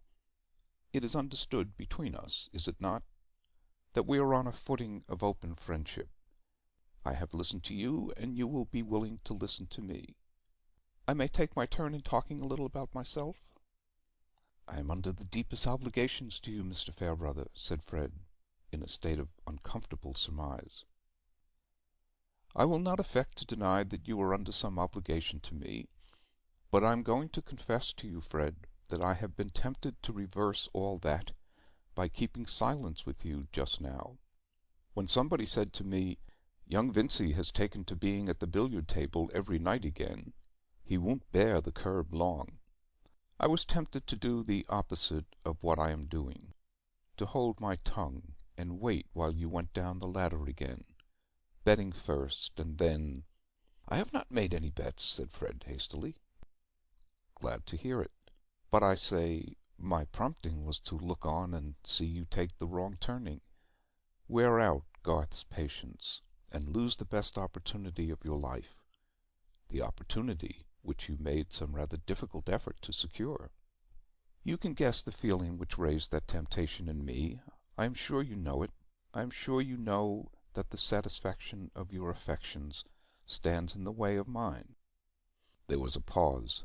Mr. Fairbrother seemed to wait for a recognition of the fact, and the emotion perceptible in the tones of his fine voice gave solemnity to his words. But no feeling could quell Fred's alarm. "I could not be expected to give her up," he said, after a moment's hesitation. It was not a case for any pretense of generosity. "Clearly not, when her affection met yours. But relations of this sort, even when they are of long standing, are always liable to change. I can easily conceive that you might act in a way to loosen the tie she feels towards you. It must be remembered that she is only conditionally bound to you, and that in that case another man, who may flatter himself that he has a hold on her regard, might succeed in winning that firm place in her love, as well as respect, which you had let slip." "I can easily conceive such a result," repeated Mr. Fairbrother emphatically. "There is a companionship of ready sympathy which might get the advantage even over the longest associations." It seemed to Fred that if Mr. Fairbrother had had a beak and talons instead of his very capable tongue, his mode of attack could hardly be more cruel. He had a horrible conviction that behind all this hypothetic statement there was a knowledge of some actual change in Mary's feelings. "Of course I know it might easily be all up with me," he said, in a troubled voice. "If she is beginning to compare—" He broke off, not likely to betray all he felt, and then said, by the help of a little bitterness, "But I thought you were friendly to me." "So I am. That is why we are here. But I have had a strong disposition to be otherwise. I have said to myself, if there is a likelihood of that youngster doing himself harm, why should you interfere? Aren't you worth as much as he is? And don't your 16 years over and above his, in which you have gone rather hungry, give you more right to satisfaction than he has? If there's a chance of his going to the dogs, let him. Perhaps you could nohow hinder it, and do you take the benefit." There was a pause, in which Fred was seized by a most uncomfortable chill. What was coming next? He dreaded to hear that something had been said to Mary. He felt as if he were listening to a threat rather than a warning. When the vicar began again, there was a change in his tone, like the encouraging transition to a major key. "But I had once meant better than that, and I am come back to my old intention. I thought that I could hardly secure myself in it better, Fred, than by telling you just what had gone on in me. And now, do you understand me? I want you to make the happiness of her life and your own, and if there is any chance that a word of warning from me may turn aside any risk to the contrary, well, I have uttered it." There was a drop in the vicar's voice when he spoke the last words. He paused. They were standing on a patch of green where the road diverged towards St. Botolph's, and he put out his hand, as if to imply that the conversation were closed. Fred was moved quite newly. Some one highly susceptible to the contemplation of a fine act has said that it produces a sort of regenerating shudder through the frame, and makes one feel ready to begin a new life. A good degree of that effect was just then present in Fred Vincey. "I will try to be worthy," he said, breaking off before he could say, "of you as well as of her. And meanwhile, Mr. Fairbrother had gathered the impulse to say something more. "You must not imagine that I believe there is at present any decline in her preference of you, Fred. Set your heart at rest that if you keep right, other things will keep right." "I shall never forget what you have done," Fred answered. "I can't say anything that seems worth saying. Only I will try that your goodness shall not be thrown away. That's enough. Good-bye, and God bless you." In that way they parted, but both of them walked about a long while before they went out of the starlight. Much of Fred's rumination might be summed up in the words, "It certainly would have been a fine thing for her to marry Fairbrother. But if she loves me best, and I am a good husband—" Perhaps Mr. Fairbrother's might be concentrated into a single shrug and one little speech. To think of the part one little woman can play in the life of a man, so that to renounce her may be a very good imitation of heroism, and to win her may be a discipline. Chapter 67. Now is there civil war within the soul. Resolve is thrust from off the sacred throne by clamorous needs, and pride, the grand vizier, makes humble compact, plays the supple part of envoy and deft-tongued apologist for hungry rebels. Happily Lydgate had ended by losing in the billiard-room, and brought away no encouragement to make a raid on luck. On the contrary, he felt unmixed disgust with himself the next day when he had to pay £4 or £5 over and above his gains, and he carried about with him a most unpleasant vision of the figure he had made, not only rubbing elbows with the men at the Green Dragon, but behaving just as they did. A philosopher fallen to betting is hardly distinguishable from a Philistine under the same circumstances. The difference will chiefly be found in his subsequent reflections, and Lydgate chewed a very disagreeable cud in that way. His reason told him how the affair might have been magnified into ruin by a slight change of scenery, if it had been a gambling house that he had turned into, where chance could be clutched with both hands, instead of being picked up with thumb and forefinger. Nevertheless, though reason strangled the desire to gamble, there remained the feeling that, with an insurance of luck to the needful amount, he would have liked to gamble rather than take the alternative which was beginning to shape itself as inevitable. That alternative was to apply to Mr. Bulstrode. Lydgate had so many times boasted both to himself and others that he was totally independent of Bulstrode, to whose plans he had lent himself solely because they enabled him to carry out his own ideas of professional work and public benefit. He had so constantly in their personal intercourse had his pride sustained by the sense that he was making a good social use of this predominating banker, whose opinions he thought contemptible, and whose motives often seemed to him an absurd mixture of contradictory impressions, that he had been creating for himself strong ideal obstacles to the proffering of any considerable request to him on his own account. Still, early in March his affairs were at that pass in which men begin to say that their oaths were delivered in ignorance, and to perceive that the act which they had called impossible to them is becoming manifestly possible. With Dover's ugly security soon to be put in force, with the proceeds of his practice immediately absorbed in paying back debts, and with the chance, if the worst were known, of daily supplies being refused on credit, above all, with the vision of Rosamond's hopeless discontent continually haunting him, Lydgate had begun to see that he should inevitably bend himself to ask help from somebody or other. At first he had considered whether he should write to Mr. Vincey, but on questioning Rosamond he found that, as he had suspected, that she already applied twice to her father, the last time being since the disappointment from Sir Godwin, and Papa had said that Lydgate must look out for himself. Papa said he had come with one bad year after another to trade more and more on borrowed capital, and had had to give up many indulgences. He could not spare a single hundred from the charges of his family. He said, "Let Lydgate ask Bulstrode. They have always been hand and glove."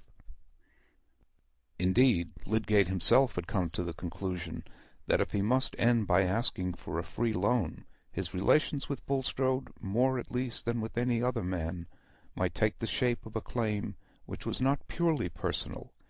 Bulstrode had indirectly helped to cause the failure of his practice, and had also been highly gratified by getting a medical partner in his plans. But who among us ever reduced himself to the sort of dependence in which Lydgate now stood, without trying to believe that he had claims which diminished the humiliation of asking? It was true that of late there had seemed to be a new languor of interest in Bulstrode about the hospital, but his health had got worse, and showed signs of a deep-seated nervous affection. In other respects he did not appear to be changed. He had always been highly polite, but Lydgate had observed in him from the first a marked coldness about his marriage and other private circumstances, a coldness which he had hitherto preferred to any warmth of familiarity between them. He deferred the intention from day to day, his habit of acting on his conclusions being made infirm by his repugnance to every possible conclusion and its consequent act. He saw Mr. Bulstrode often, but he did not try to use any occasion for his private purpose. At one moment he thought, "I will write a letter. I prefer that to any circuitous talk." At another he thought, "No, if I were talking to him, I could make a retreat before any signs of disinclination." Still the days passed, and no letter was written, no special interviews sought.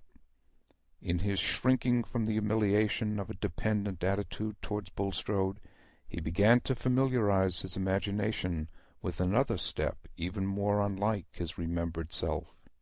He began spontaneously to consider whether it would be possible to carry out that puerile notion of Rosamond's which had often made him angry, namely, that they should quit Middlemarch without seeing anything beyond that preface.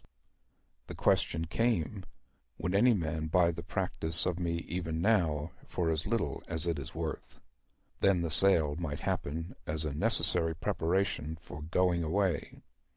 But against his taking this step, which he still felt to be a contemptible relinquishment of present work, a guilty turning aside from what was a real and might be a widening channel for worthy activity, to start again without any justified destination, there was this obstacle, that the purchaser, if procurable at all, might not be quickly forthcoming, and afterwards? Rosamond in a poor lodging, though in the largest city or most distant town, would not find the life that could save her from gloom, and save him from the reproach of having plunged her into it. For when a man is at the foot of the hill in his fortunes, he may stay a long while there in spite of professional accomplishment.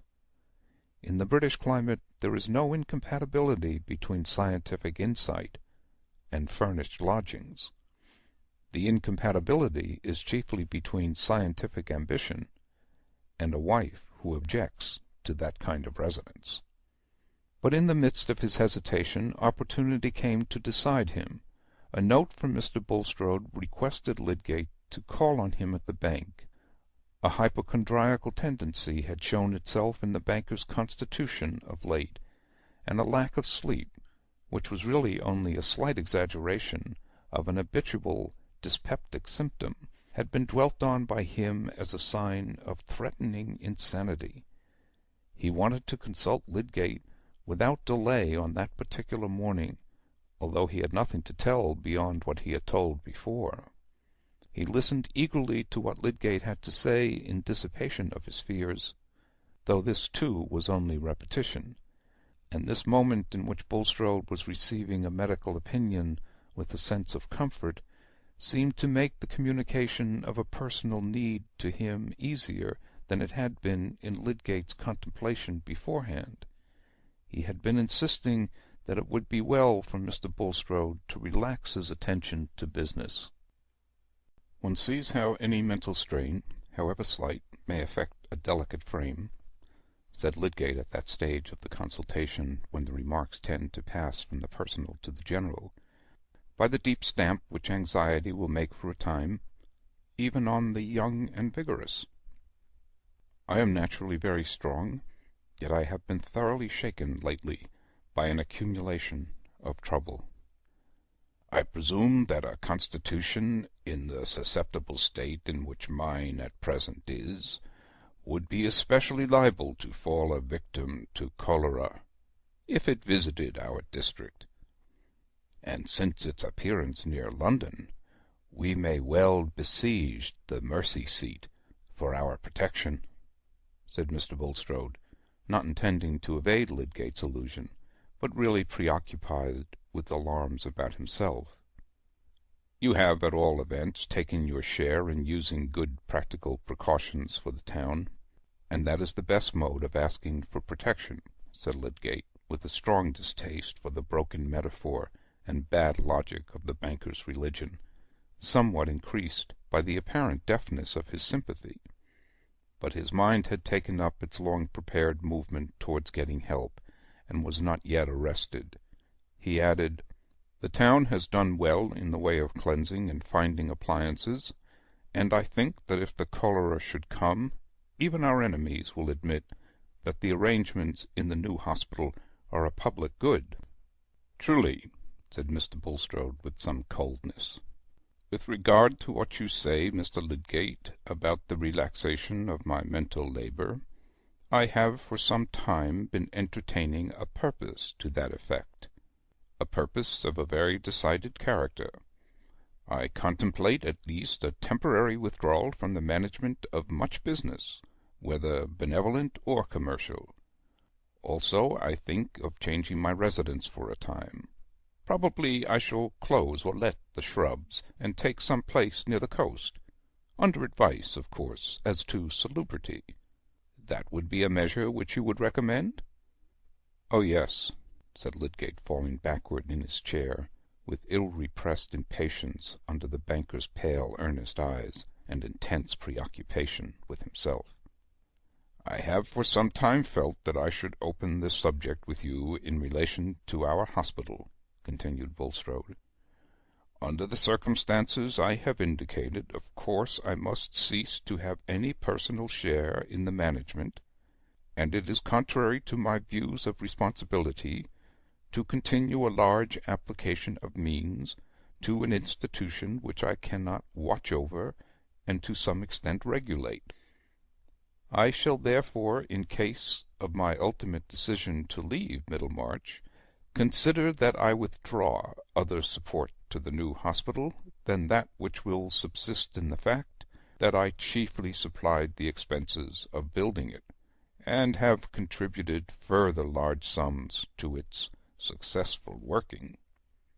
Lydgate's thought, when Bulstrode paused according to his wont, was, "He has perhaps been losing a good deal of money."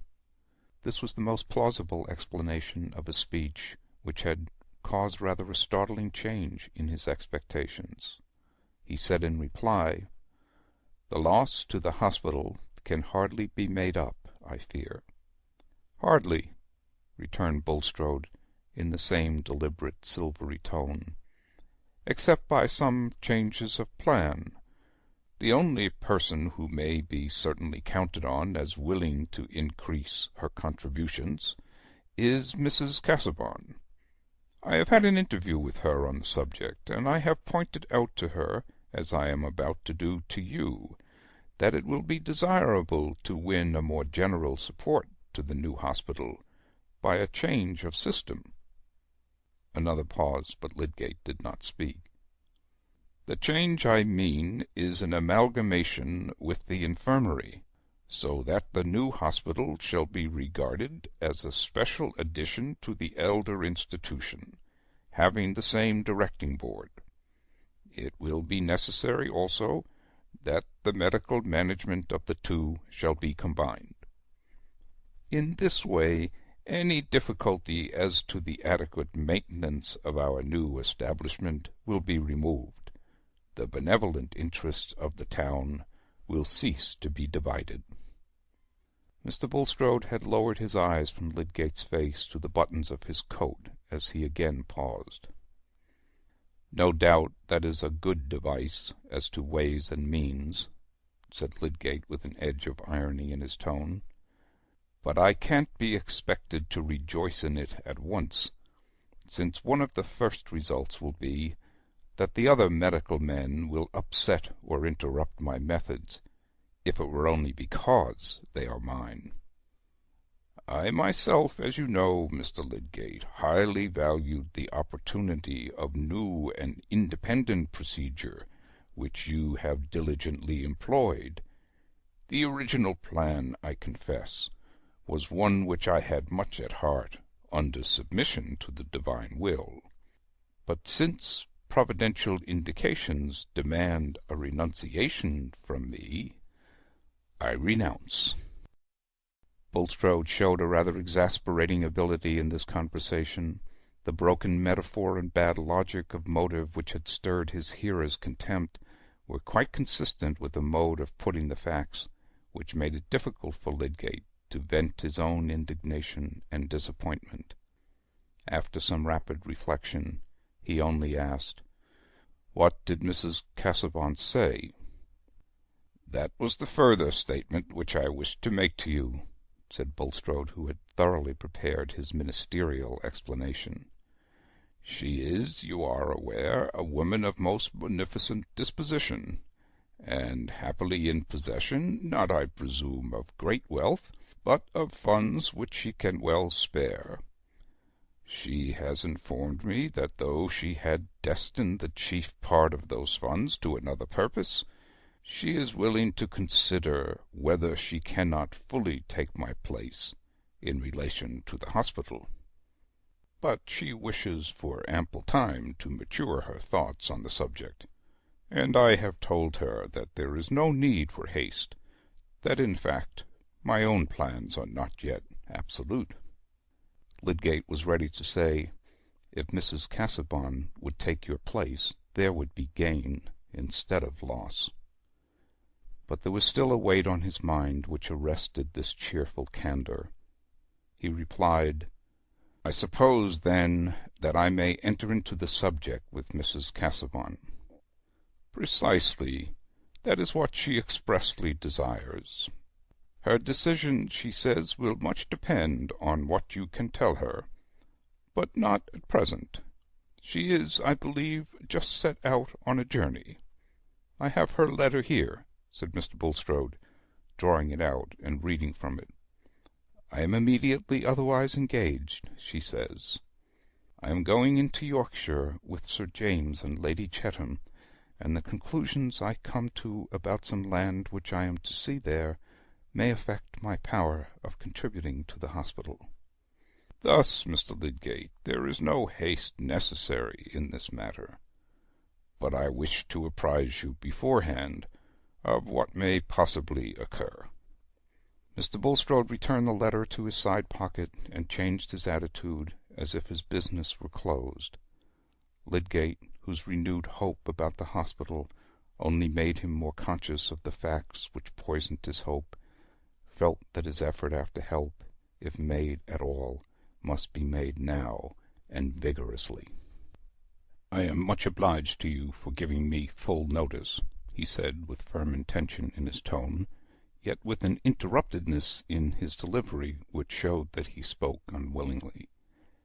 "The highest object to me is my profession, and I had identified the hospital with the best use I can at present make of my profession. But the best use is not always the same with monetary success. Everything which has made the hospital unpopular has helped with other causes. I think they are all connected with my professional zeal, to make me unpopular as a practitioner. I get chiefly patients who can't pay me. I should like them best if I had nobody to pay on my own side." Lydgate waited a little, but Bulstrode only bowed, looking at him fixedly, and he went on with the same interrupted enunciation, as if he were biting an objectionable leak. "I have slipped into money difficulties which I can see no way out of. Unless some one who trusts me and my future will advance me a sum without other security. I had very little fortune when I came here. I have no prospects of money from my own family. My expenses in consequence of my marriage have been very much greater than I had expected. The result at this moment is that it would take £1,000 to clear me. I mean to be free from the risk of having all my goods sold in security of my largest debt, as well as to pay my other debts, and leave anything to keep us a little beforehand with our small income. I find that it is out of the question that my wife's father should make such an advance. That is why I mention my position to the only other man who may be held to have some personal connection with my prosperity or ruin." Lydgate hated to hear himself, but he had spoken now, and had spoken with unmistakable directness. Mr. Bulstrode replied without haste, but also without hesitation. "I am grieved, though, I confess, not surprised by this information, Mr. Lydgate. For my own part, I regretted your alliance with my brother-in-law's family, which has always been of prodigal habits, and which has already been much indebted to me for sustainment in its present position.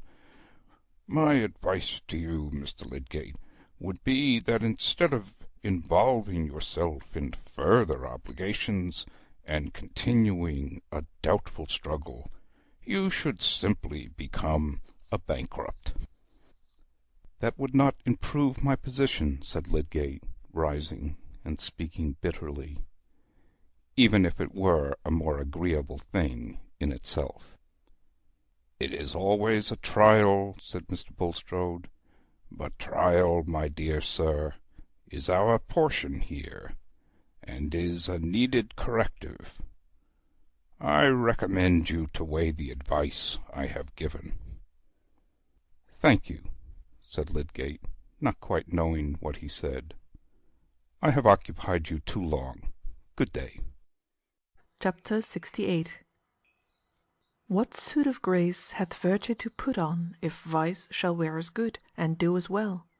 If wrong, if craft, if indiscretion act as fair parts with ends as laudable, which all this mighty volume of events, the world, the universal map of deeds, strongly controls, and proves from all descents that the directest course still best succeeds. For should not grave and learned experience, that looks with the eyes of all the world beside, and with all ages holds intelligence, go safer than deceit without a guide? Daniel, Musophilus. That change of plan and shifting of interest which Bulstrode stated or betrayed in his conversation with Lydgate had been determined in him by some severe experience which he had gone through since the epoch of Mr. Larch's sale, when Raffles had recognized Will Ladislaw, and when the banker had in vain attempted an act of restitution which might move divine providence to arrest painful consequences. His certainty that Raffles, unless he were dead, would return to Middlemarch before long, had been justified. On Christmas Eve he had reappeared at the Shrubs. Bulstrode was at home to receive him and hinder his communication with the rest of the family, but he could not altogether hinder the circumstances of the visit from compromising himself and alarming his wife. Raffles proved more unmanageable than he had shown himself to be in his former appearances. His chronic state of mental restlessness, the growing effect of habitual intemperance, quickly shaking off every impression from what was said to him. He insisted on staying in the house, and Bulstrode, weighing two sets of evils, felt that this was at least not a worse alternative than his going into the town. He kept him in his own room for the evening, and saw him to bed. Raffles all the while amusing himself with the annoyance he was causing this decent and highly prosperous fellow sinner, an amusement which he facetiously expressed as sympathy with his friend's pleasure in entertaining a man who had been serviceable to him, and who had not had all his earnings. There was a cunning calculation under this noisy joking, a cool resolve to extract something the handsomer from Bulstrode as payment for release from this new application of torture. But his cunning had a little overcast its mark. Bulstrode was indeed more tortured than the coarse fibre of Raffles could enable him to imagine. He had told his wife that he was simply taking care of this wretched creature, the victim of vice, who might otherwise injure himself. He implied, without the direct form of falsehood, that there was a family tie which bound him to this care, and that there were signs of mental alienation in Raffles which urged caution. He would himself drive the unfortunate being away the next morning. In these hints he felt that he was supplying Mrs. Bulstrode with precautionary information for his daughters and servants, and accounting for his allowing no one but himself to enter the room even with food and drink. But he sat in an agony of fear lest Raffles should be overheard in his loud and plain references to past facts, lest Mrs. Bulstrode should be even tempted to listen at the door. How could he hinder her? How betray his terror by opening the door to detect her? She was a woman of honest, direct habits, and little likely to take so low a course in order to arrive at painful knowledge, but fear was stronger than the calculation of probabilities. In this way Raffles had pushed the torture too far, and produced an effect which had not been in his plan. By showing himself hopelessly unmanageable, he had made Bulstrode feel that a strong defiance was the only resource left. After taking Raffles to bed that night, the banker ordered his closed carriage to be ready at 7:30 the next morning. At 6 o'clock he had already been long dressed, and had spent some of his wretchedness in prayer, pleading as motives for averting the worst evil if in anything he had used falsity and spoken what was not true before God. For Bulstrode shrank from a direct lie with an intensity disproportionate to the number of his more indirect misdeeds. But many of these misdeeds were like the subtle muscular movements which are not taken account of in the consciousness, though they bring about the end that we fix our mind on and desire. And it is only what we are vividly conscious of that we can vividly imagine to be seen by omniscience. Bulstrode carried his candle to the bedside of Raffles, who was apparently in a painful dream. He stood silent, hoping that the presence of the light would serve to waken the sleeper gradually and gently, for he feared some noise as the consequence of a too sudden awakening. He had watched for a couple of minutes or more the shudderings and pantings which seemed likely to end in waking, when Raffles, with a long half-stifled moan, started up and stared round him in terror, trembling and gasping. But he made no further noise, and Bulstrode, setting down the candle, awaited his recovery. It was a quarter of an hour later before Bulstrode, with a cold peremptoriness of manner which he had not before shown, said, "I came to call you thus early, Mr. Raffles, because I have ordered the carriage to be ready at 7:30, and intend myself to conduct you as far as Ilsley, where you can either take the railway or await a coach." Raffles was about to speak, but Bulstrode anticipated him imperiously with the words, "Be silent, sir, and hear what I have to say.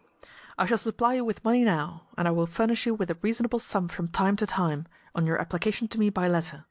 But if you choose to present yourself here again, if you return to Middlemarch, or if you use your tongue in a manner injurious to me, you'll have to live on such fruits as your malice can bring you, without help from me. Nobody will pay you well for blasting my name. I know the worst you can do against me, and I shall brave it if you dare to thrust yourself upon me again. Get up, sir, and do as I order you, without noise, or I will send for a policeman to take you off my premises. And you may carry your stories into every pothouse in the town, but you shall have no sixpence from me to pay your expenses there." Bulstrode had rarely in his life spoken with such nervous energy. He had been deliberating on this speech and its probable effects through a large part of the night, and though he did not trust to its ultimately saving him from any return of Raffles, he had concluded that it was the best throw he could make. It succeeded in enforcing submission from the jaded man this morning. His empoisoned system at this moment quailed before Bulstrode's cold, resolute bearing, and he was taken off quietly in the carriage before the family breakfast time. The servants imagined him to be a poor relation, and were not surprised that a strict man like their master, who held his head high in the world, should be ashamed of such a cousin, and want to get rid of him. The banker's drive of 10 miles with his hated companion was a dreary beginning of the Christmas day, but at the end of the drive Raffles had recovered his spirits, and parted in a contentment for which there was the good reason that the banker had given him £100. Various motives urged Bulstrode to this open-handedness, but he did not himself inquire closely into all of them. As he had stood watching Raffles in his uneasy sleep, it had suddenly entered his mind that the man had been much shattered since the first gift of £200. He had taken care to repeat the incisive statement of his resolve not to be played on any more, and had tried to penetrate Raffles with the fact that he had shown the risks of bribing him to be quite equal to the risks of defying him. But when, freed from his repulsive presence, Bulstrode returned to his quiet home, he brought with him no confidence that he had secured more than a respite. It was as if he had had a loathsome dream, and could not shake off its images with their hateful kindred of sensations, as if on all the pleasant surroundings of his life a dangerous reptile had left his slimy traces. Who can know how much of his most inward life is made up of the thoughts he believes other men to have about him, until that fabric of opinion is threatened with ruin? Bulstrode was only the more conscious that there was a deposit of uneasy presentiment in his wife's mind, because she carefully avoided any allusion to it. He had been used every day to taste the flavour of supremacy and the tribute of complete deference, and the certainty that he was watched or measured with a hidden suspicion of his having some discreditable secret made his voice totter when he was speaking to edification. Foreseeing, to men of Bulstrode's anxious temperament, is often worse than seeing, and his imagination continually heightened the anguish of an imminent disgrace. Yes, imminent, for if his defiance of Raffles did not keep the man away, and though he prayed for this result, he hardly hoped for it, the disgrace was certain.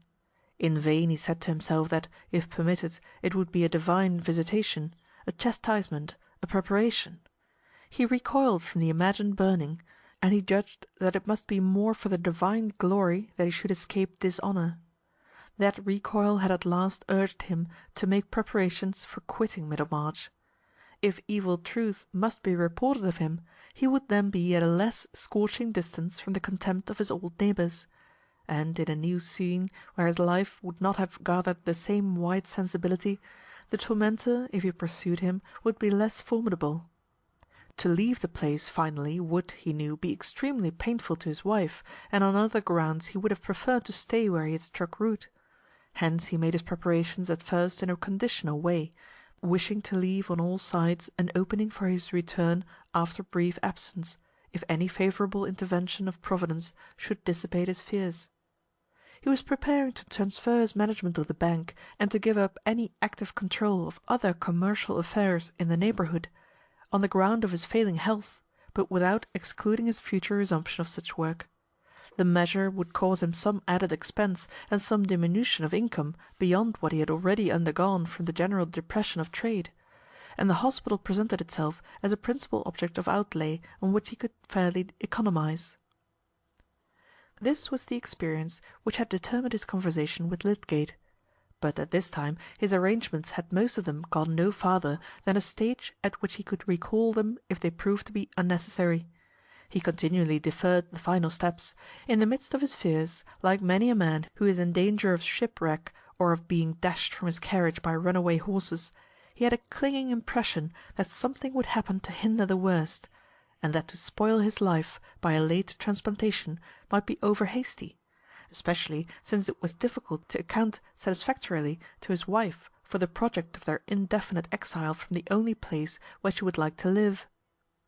Among the affairs Bulstrode had to care for was the management of the farm at Stone Court in case of his absence, and on this as well as on all other matters connected with any houses and land he possessed in or about Middlemarch, he had consulted Caleb Garth. Like every one else who had business of that sort, he wanted to get the agent who was more anxious for his employer's interests than his own. With regard to Stone Court, since Bulstrode wished to retain his hold on the stock, and to have an arrangement by which he himself could, if he chose, resume his favourite recreation of superintendence, Caleb had advised him not to trust to a mere bailiff, but to let the land, stock, and implements yearly, and take a proportionate share of the proceeds. "May I trust to you to find me a tenant on these terms, Mr. Garth?" said Bulstrode. "And will you mention to me the yearly sum which would repay you for managing these affairs which we have discussed together?" "I'll think about it," said Caleb, in his blunt way. "I'll see how I can make it out." If it had not been that he had to consider Fred Vincey's future, Mr. Garth would not probably have been glad of any addition to his work, of which his wife was always fearing an excess for him as he grew older. But on quitting Bulstrode after that conversation, a very alluring idea occurred to him about this said letting of Stone Court. What if Bulstrode would agree to his placing Fred Vincey there, on the understanding that he, Caleb Garth, should be responsible for the management? It would be an excellent schooling for Fred. He might make a modest income there, and still have time left to get knowledge by helping in other business. He mentioned his notion to Mrs. Garth with such evident delight that she could not bear to chill his pleasure by expressing her constant fear of his undertaking too much. "The lad will be as happy as two," he said, throwing himself back in his chair and looking radiant, "if I could tell him it was all settled. Think, Susan, his mind had been running on that place for years before old Featherstone died, and it would be as pretty a turn of things as could be that he should hold the place in a good industrious way after all, by his taking to business. For it's likely enough Bulstrode might let him go on, and gradually buy the stock. He hasn't made up his mind, I can see, whether or not he shall settle somewhere else as a lasting thing. I never was better pleased with the notion in my life. And then the children might be married by and by, Susan." "You will not give any hint of the plan to Fred until you are sure that Bulstrode would agree to the plan," said Mrs. Garth, in a tone of gentle caution. "And as to marriage, Caleb, we old people need not help to hasten it." "Oh, I don't know," said Caleb, swinging his head aside. "Marriage is a taming thing. Fred would want less of my bit and bridle. However, I shall say nothing till I know the ground I am treading on. I shall speak to Bulstrode again."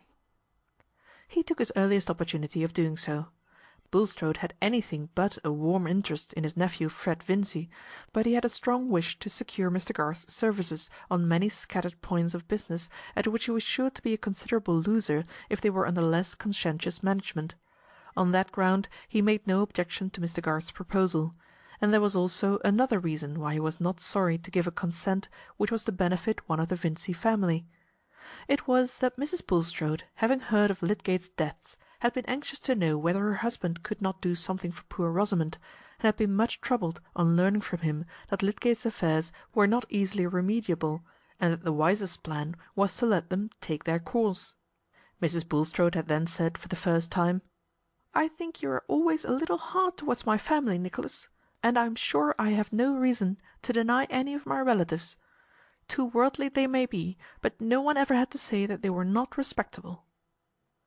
"My dear Harriet," said Mr. Bulstrode, wincing under his wife's eyes, which were filling with tears, "I have supplied your brother with a great deal of capital. I cannot be expected to take care of his married children." That seemed to be true, and Mrs. Bulstrode's remonstrance subsided into pity for poor Rosamond, whose extravagant education she had always foreseen the fruits of. But remembering that dialogue, Mr. Bulstrode felt that when he had to talk to his wife fully about his plan of quitting Middlemarch, he should be glad to tell her that he had made an arrangement which might be for the good of her nephew Fred. At present he had merely mentioned to her that he thought of shutting up the shrubs for a few months, and taking a house on the southern coast. Hence Mr. Garth got the assurance he desired, namely, that in case of Bulstrode's departure from Middlemarch for an indefinite time, Fred Vincey should be allowed to have the tenancy of Stone Court on the terms proposed. Caleb was so elated with his hope of this neat turn being given to things, that if his self-control had not been braced by a little affectionate wifely scolding, he would have betrayed everything to Mary, wanting to give the child comfort. However, he restrained himself, and kept in strict privacy from Fred certain visits which he was making to Stone Court, in order to look more thoroughly into the state of the land and stock, and take a preliminary estimate. He was certainly more eager in these visits than the probable speed of events required him to be, but he was stimulated by a fatherly delight in occupying his mind with this bit of probable happiness, which he held in store like a hidden birthday gift for Fred and Mary. "But suppose the whole scheme should turn out to be a castle in the air," said Mrs. Garth. "Well, well," replied Caleb, "the castle will tumble about nobody's head." Chapter 69. If thou hast heard a word, let it die with thee. Ecclesiasticus. Mr. Bulstrode was still seated in his manager's room at the bank about 3 o'clock of the same day on which he had received Lydgate there, when the clerk entered to say that his horse was waiting, and also that Mr. Garth was outside and begged to speak with him. "By all means," said Bulstrode, and Caleb entered. "Pray sit down, Mr. Garth," continued the banker in his suavest tone. "I am glad that you arrived just in time to find me here.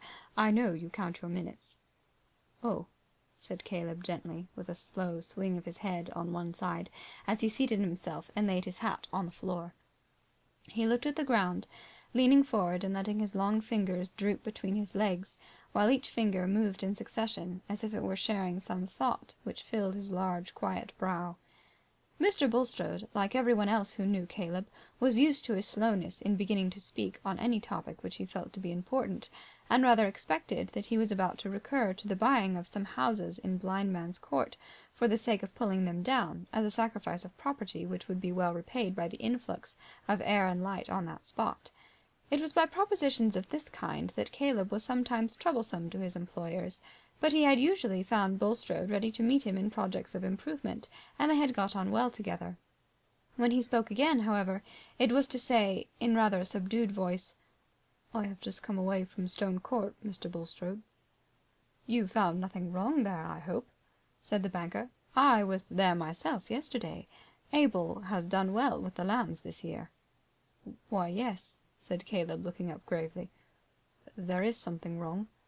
A stranger, who is very ill, I think. He wants a doctor, and I came to tell you of that. His name is Raffles." He saw the shock of his words passing through Bulstrode's frame. On this subject the banker had thought that his fears were too constantly on the watch to be taken by surprise, but he had been mistaken. "Poor wretch!" he said in a compassionate tone, though his lips trembled a little. "Do you know how he came there?" "I took him myself," said Caleb quietly. "Took him up in my gig. He had got down from the coach, and was walking a little beyond the turning from the toll house, and I overtook him. He remembered seeing me with you once before at Stone Court, and he asked me to take him on. I saw he was ill. It seemed to me the right thing to do, to carry him under shelter. And now I think you should lose no time in getting advice for him." Caleb took up his hat from the floor as he ended, and rose slowly from his seat. "Certainly," said Bulstrode, whose mind was very active at this moment. "Perhaps you will yourself oblige me, Mr. Garth, by calling at Mr. Lydgate's as you pass. Or stay! He may be at this hour, probably at the hospital. I will first send my man on the horse there with a note this instant, and then I will myself ride to Stone Court." Bulstrode quickly wrote a note, and went out himself to give the commission to his man. When he returned, Caleb was standing as before, with one hand on the back of the chair, holding his hat with the other. In Bulstrode's mind the dominant thought was, "Perhaps Raffles only spoke to Garth of his illness. Garth may wonder, as he must have done before, at this disreputable fellow's claiming intimacy with me, but he will know nothing. And he is friendly to me. I can be of use to him." He longed for some confirmation of this hopeful conjecture, but to have asked any question as to what Raffles had said or done would have been to betray fear. "I'm exceedingly obliged to you, Mr. Garth," he said in his usual tone of politeness. "My servant will be back in a few minutes, and I shall then go myself to see what can be done for this unfortunate man. Perhaps you had some other business with me? If so, pray be seated." "Thank you," said Caleb, making a slight gesture with his right hand to waive the invitation.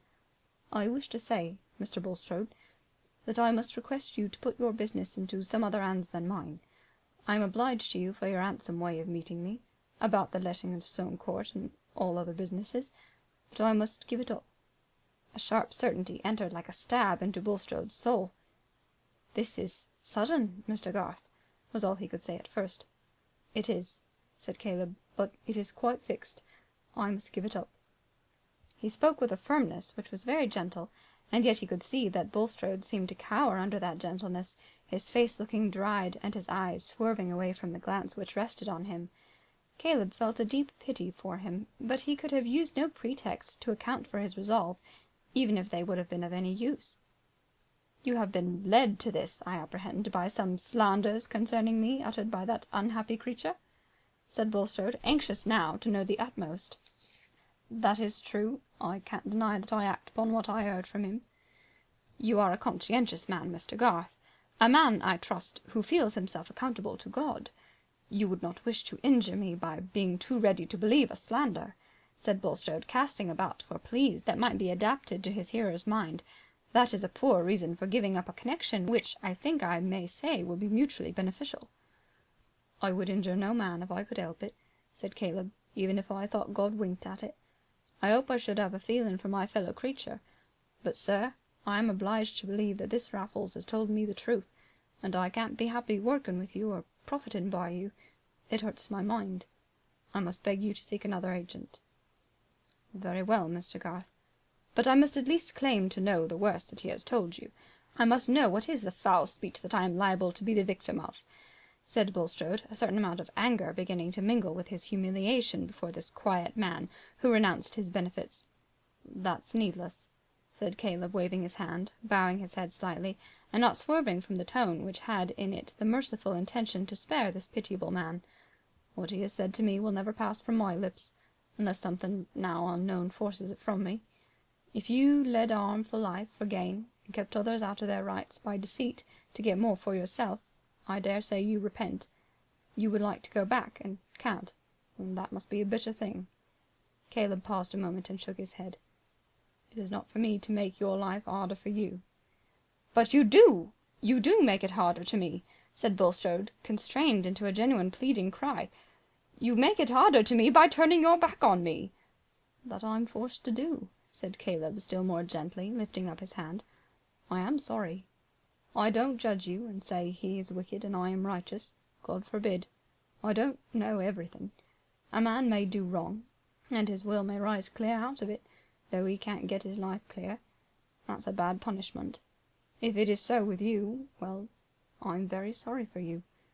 But I have that feeling inside me that I can't go on working with you. That's all, Mr. Bulstrode.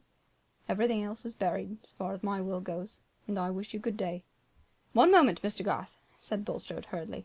"I may trust, then, to your solemn assurance that you will not repeat, either to man or woman, what, even if it have any degree of truth in it, is yet a malicious representation?" Caleb's wrath was stirred, and he said indignantly, "Why should I have said it if I didn't mean it? I'm in no fear of you. Such tales as that will never tempt my tongue. Excuse me, I am agitated. I am the victim of this abandoned man. Stop a bit. You've got to consider whether you didn't help to make him worse when you profited by his vices." "You are wronging me by too readily believing him," said Bulstrode, oppressed as by a nightmare with the inability to deny flatly what Raffles might have said, and yet feeling it an escape that Caleb had not so stated it to him as to ask for that flat denial. "No," said Caleb, lifting his hand deprecatingly. "I am ready to believe better, when better is proved. I rob you of no good chance. As to speaking, I hold it a crime to expose a man's sin unless I am clear it must be done to save the innocent. That is my way of thinking, Mr. Bulstrode, and what I say I've no need to swear. I wish you good day."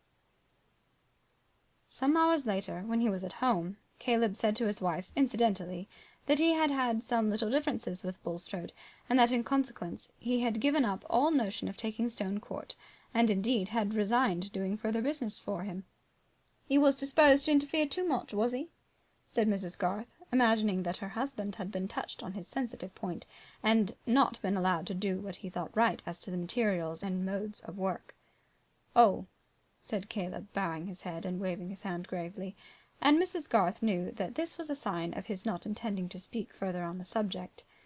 As for Bulstrode, he had almost immediately mounted his horse and set off for Stone Court, being anxious to arrive there before Lydgate.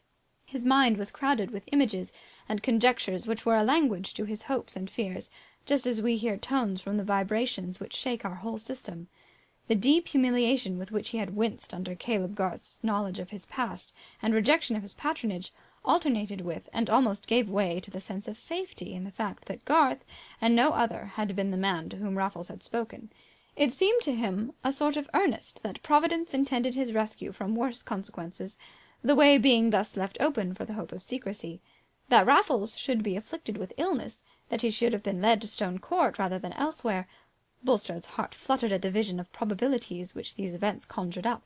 If it should turn out that he was freed from all danger of disgrace, if he could breathe in perfect liberty, his life should be more consecrated than it had ever been before. He mentally lifted up this vow as if it would urge the result he longed for. He tried to believe in the potency of that prayerful resolution, its potency to determine death. He knew that he ought to say, "Thy will be done," and he said it often. But the intense desire remained that the will of God might be the death of that hated man. Yet when he arrived at Stone Court, he could not see the change in Raffles without a shock. But for his pallor and feebleness, Bulstrode would have called the change in him entirely mental. Instead of his loud, tormenting mood, he showed an intense, vague terror, and seemed to deprecate Bulstrode's anger because the money was all gone. He had been robbed. It had half of it been taken from him. He had only come here because he was ill and somebody was hunting him. Somebody was after him. He had told nobody anything. He had kept his mouth shut. Bulstrode, not knowing the significance of these symptoms, interpreted this new nervous susceptibility into a means of alarming Raffles into true confessions, and taxed him with falsehood in saying that he had not told anything, since he had just told the man who took him up in his gig and brought him to Stone Court. Raffles denied this with solemn adjurations, the fact being that the links of consciousness were interrupted in him, and that his minute, terror-stricken narrative to Caleb Garth had been delivered under a set of visionary impulses which had dropped back into darkness.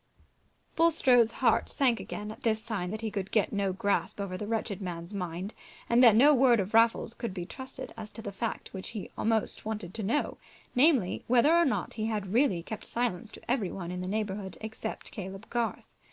The housekeeper had told him without the least constraint of manner that since Mr. Garth left, Raffles had asked her for beer, and after that had not spoken, seemingly very ill. On that side it might be concluded that there had been no betrayal. Mrs. Abel thought, like the servants at the Shrubs, that the strange man belonged to the unpleasant kin who were among the troubles of the rich. She had at first referred the kinship to Mr. Rigg, and where there was property left, the buzzing presence of such large blue bottles seemed natural enough.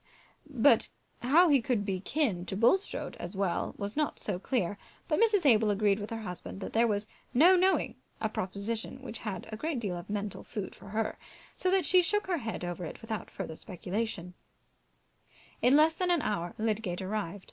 Bulstrode met him outside the wainscoted parlour where Raffles was, and said, "I have called you in, Mr. Lydgate, to an unfortunate man who was once in my employment many years ago. Afterwards he went to America, and returned, I fear, to an idle, dissolute life. Being destitute, he has a claim on me.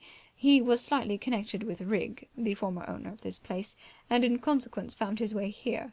I believe he is seriously ill. Apparently his mind is affected.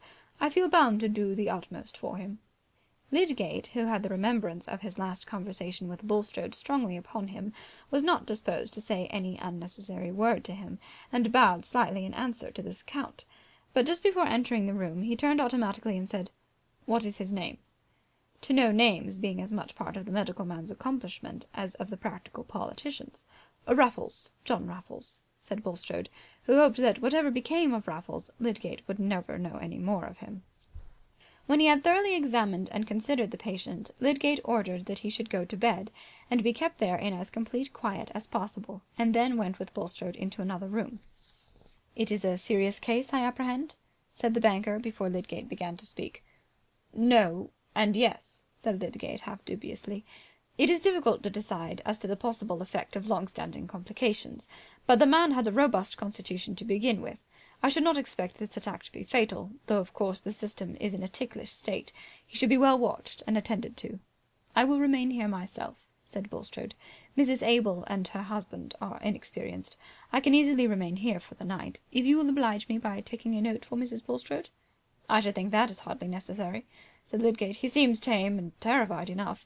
He might become more unmanageable. But there is a man here, is there not?" "I have more than once stayed here a few nights for the sake of seclusion," said Bulstrode indifferently. "I am quite disposed to do so now. Mrs. Abel and her husband can relieve or aid me if necessary." "Very well. Then I need give my directions only to you," said Lydgate, not feeling surprised at a little peculiarity in Bulstrode. "You think, then, that the case is hopeful?" said Bulstrode when Lydgate had ended giving his orders. "Unless there turn out to be further complications, such as I have not at present detected, yes," said Lydgate. He may pass on to a worse stage, but I should not wonder if he got better in a few days, by adhering to the treatment I have prescribed. There must be firmness. Remember, if he calls for liquors of any sort, not to give them to him. In my opinion, men in his condition are oftener killed by treatment than by the disease. Still, new symptoms may arise. I shall come again tomorrow morning." After waiting for the note to be carried to Mrs. Bulstrode, Lydgate rode away, forming no conjectures, in the first instance, about the history of Raffles, but rehearsing the whole argument, which had lately been much stirred by the publication of Dr. Ware's abundant experience in America, as to the right way of treating cases of alcoholic poisoning, such as this. Lydgate, when abroad, had already been interested in this question. He was strongly convinced against the prevalent practice of allowing alcohol and persistently administering large doses of opium, and he had repeatedly acted on this conviction, with a favourable result. "The man is in a diseased state," he thought, "but there's a good deal of wear in him still. I suppose he is an object of charity to Bulstrode. It is curious what patches of hardness and tenderness lie side by side in men's dispositions. Bulstrode seems the most unsympathetic fellow I ever saw about some people, and yet he has taken no end of trouble and spent a great deal of money on benevolent objects. I suppose he has some test by which he finds out whom Heaven cares for. He has made up his mind that it doesn't care for me." This streak of bitterness came from a plenteous source, and kept widening in the current of his thoughts as he neared Lowick Gate. He had not been there since his first interview with Bulstrode in the morning, having been found at the hospital by the banker's messenger, and for the first time he was returning to his home without the vision of any expedient in the background which left him a hope of raising money enough to deliver him from the coming destitution of everything which made his married life tolerable, everything which saved him and Rosamond from that bare isolation in which they would be forced to recognize how little of a comfort they could be to each other. It was more bearable to do without tenderness for himself than to see that his own tenderness could make no amends for the lack of other things to her. The sufferings of his own pride from humiliations past and to come were keen enough, yet they were hardly distinguishable to himself from that more acute pain which dominated them, the pain of foreseeing that Rosamond would come to regard him chiefly as the cause of disappointment and unhappiness to her. He had never liked the makeshifts of poverty, and they had never before entered into his prospects for himself. But he was beginning now to imagine how two creatures who loved each other and had a stock of thoughts in common might laugh over their shabby furniture and their calculations how far they could afford butter and eggs. But the glimpse of that poverty seemed as far off from him as the carelessness of the golden age. In poor Rosamond's mind there was not room enough for luxuries to look small in. He got down from his horse in a very sad and went into the house, not expecting to be cheered except by his dinner, and reflecting that before the evening closed it would be wise to tell Rosamond of his application to Bulstrode and its failure. It would be well not to lose time in preparing her for the worse.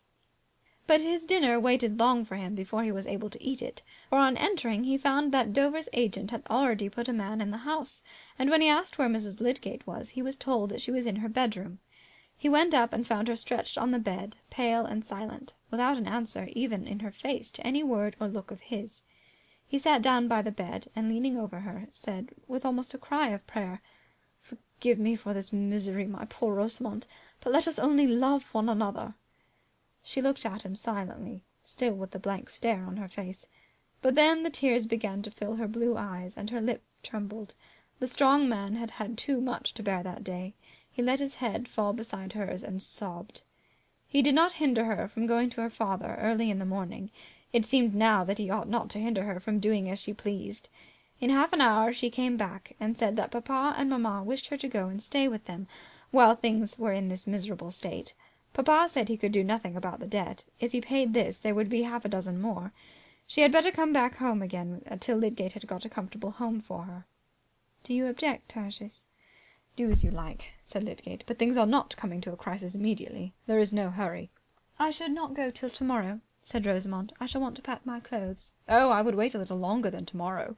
There's no knowing what may happen," said Lydgate with bitter irony. "I may get my neck broken, and that may make things easier to you."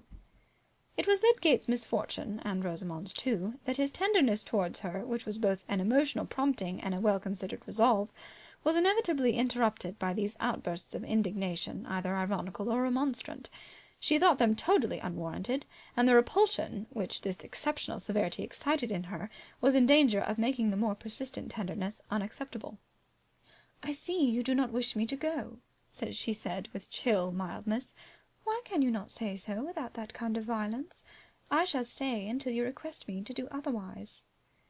Lydgate said no more, but went on his rounds. He felt bruised and shattered, and there was a dark line under his eyes which Rosamund had not seen before. She could not bear to look at him. Tertius had a way of taking things which made them a great deal worse for her. Chapter 70. Our deeds still travel with us from afar, and what we have been makes us what we are. Bulstrode's first object after Lydgate had left Stone Court was to examine Raffles's pockets, which he imagined were sure to carry signs in the shape of hotel bills of the places he had stopped in, if he had not told the truth in saying that he had come straight from Liverpool because he was ill and had no money. There were various bills crammed into his pocket-book, but none of a later date than Christmas at any other place, except one which bore date that morning. This was crumpled up with a handbill about a horse fair in one of his tail pockets, and represented the cost of 3 days' stay at an inn at Bilkley, where the fair was held, a town at least 40 miles from Middlemarch. The bill was heavy, and since Raffles had no luggage with him, it seemed probable that he had left his portmanteau behind in payment, in order to save money for his travelling fare, for his purse was empty, and he had only a couple of sixpences and some loose pence in his pockets. Bulstrode gathered a sense of safety from these indications that Raffles had really kept at a distance from Middlemarch since his memorable visit at Christmas. At a distance, and among people who were strangers to Bulstrode, what satisfaction could there be to Raffles's tormenting, self-magnifying vein in telling old scandalous stories about a Middlemarch banker?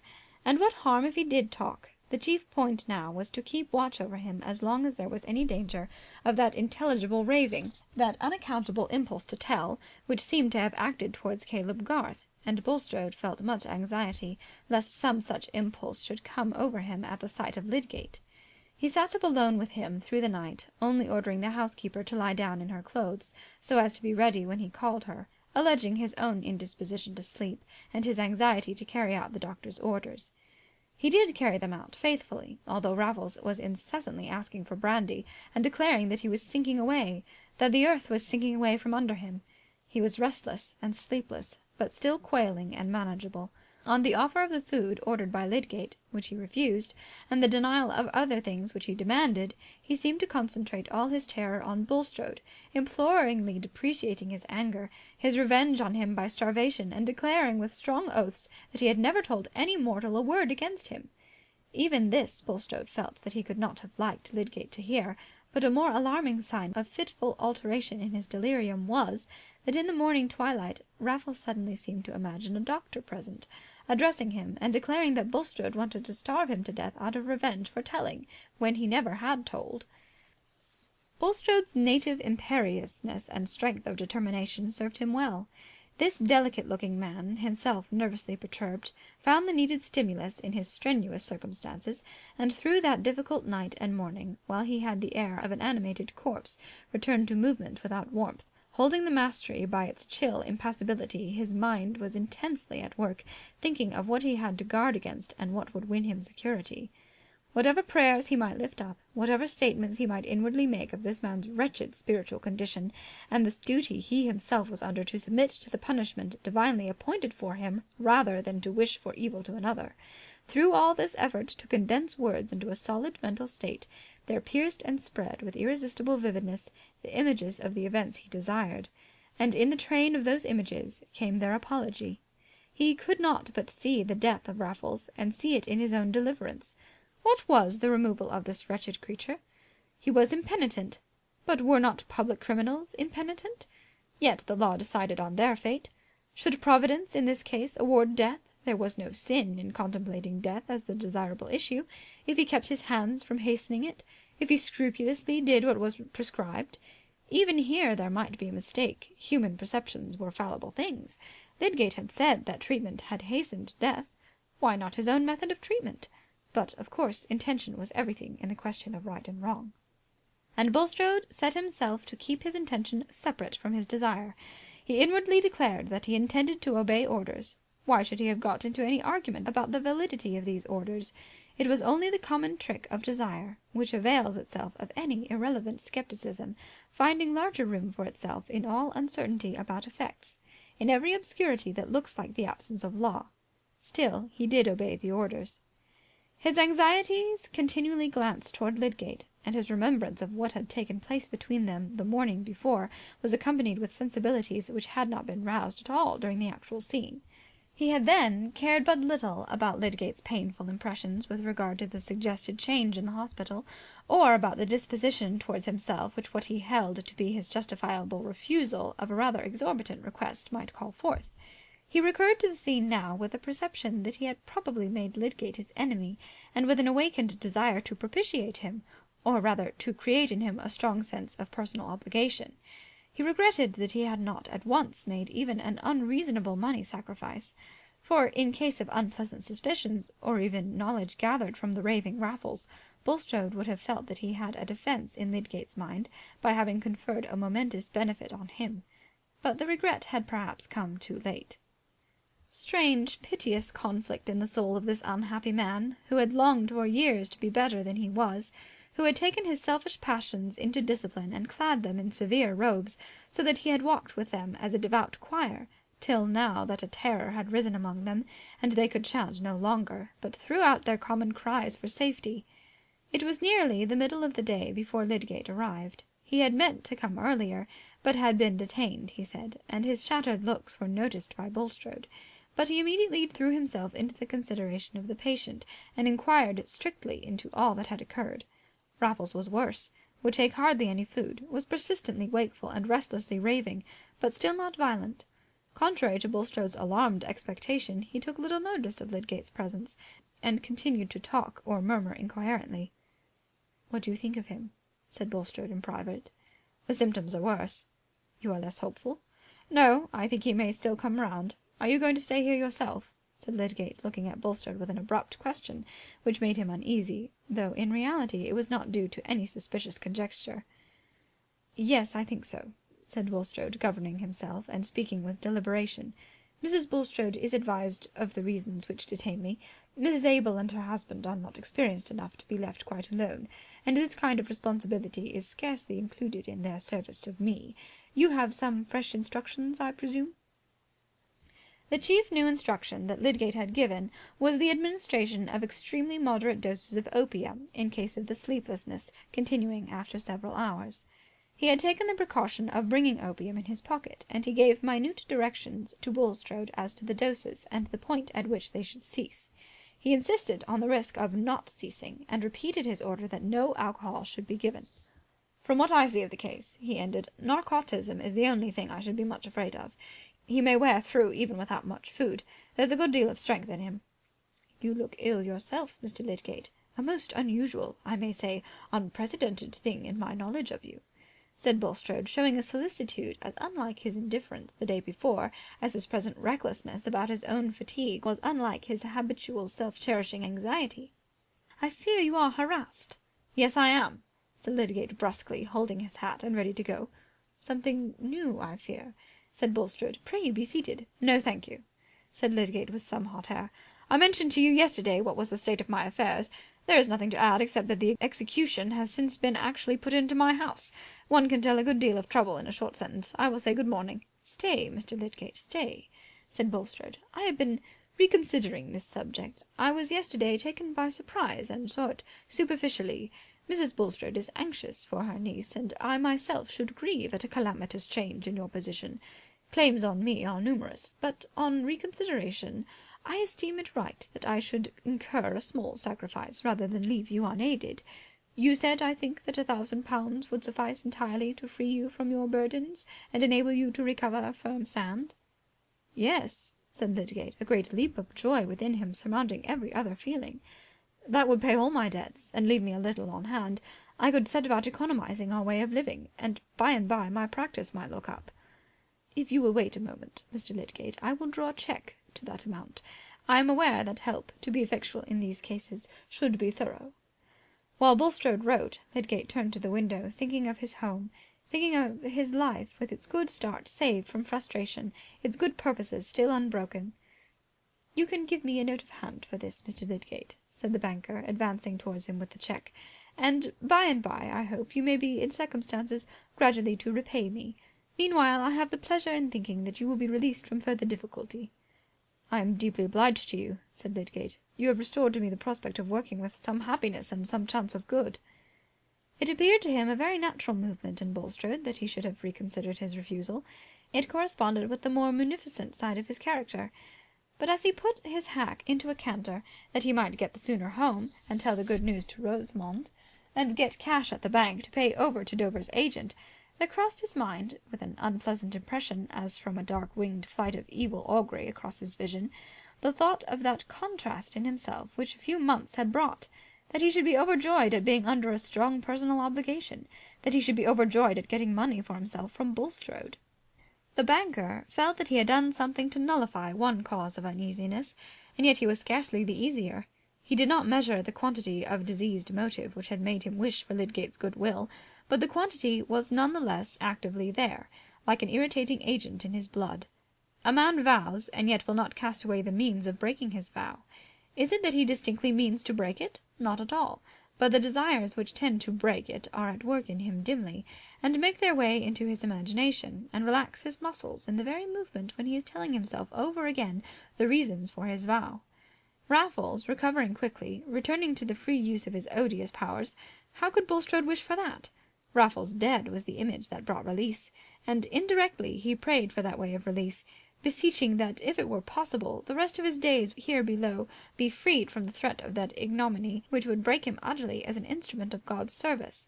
Lydgate's opinion was not on the side of promise that this prayer would be fulfilled, and as the day advanced Bulstrode felt himself getting irritated at the persistent life in this man, whom he would fain have been sinking into the silence of death. The imperious will stirred murderous impulses towards this brute life, over which will by itself had no power.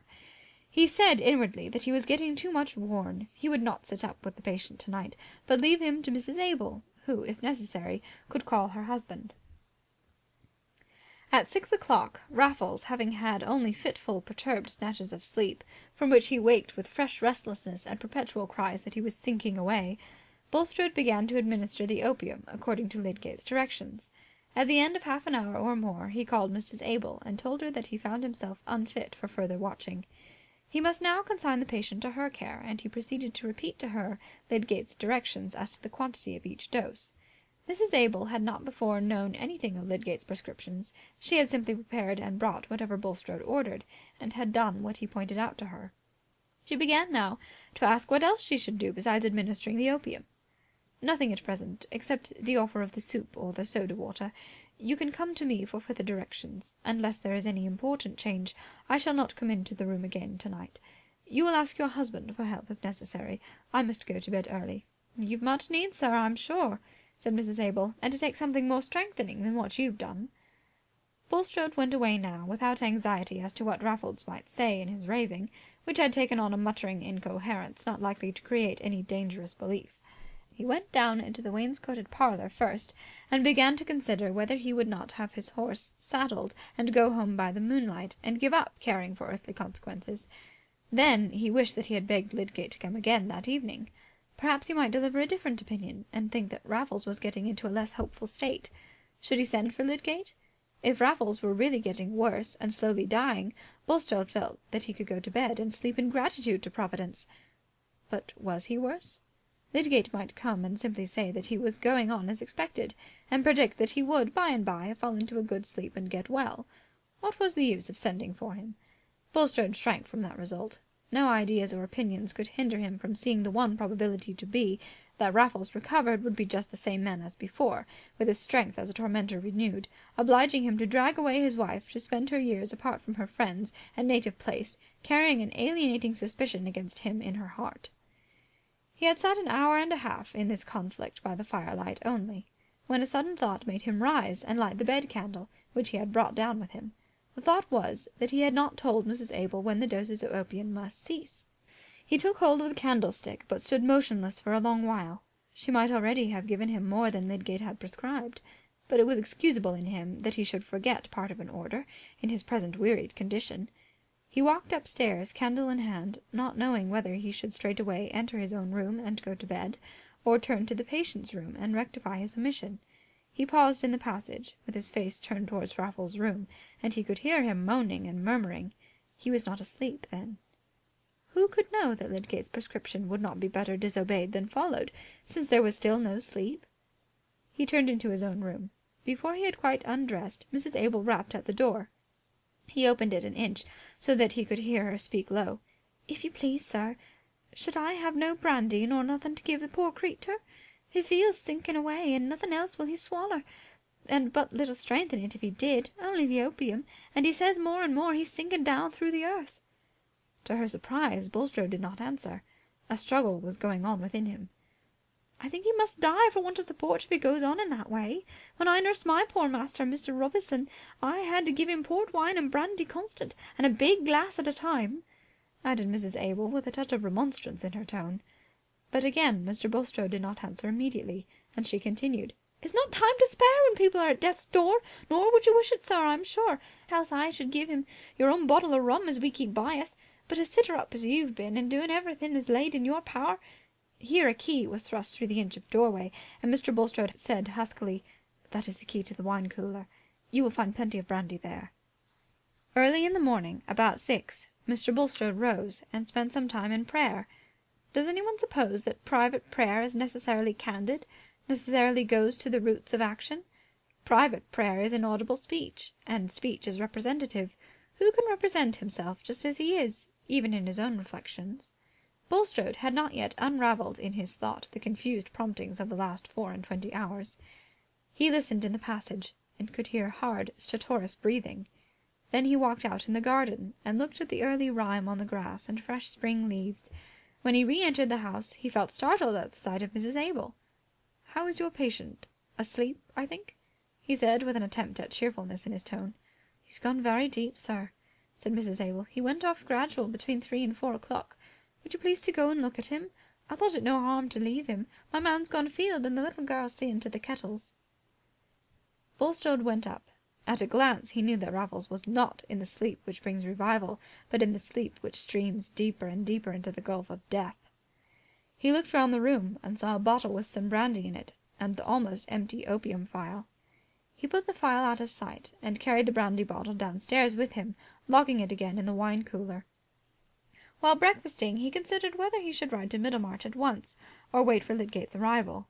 He decided to wait, and told Mrs. Abel that she might go about her work. He could watch in the bedchamber.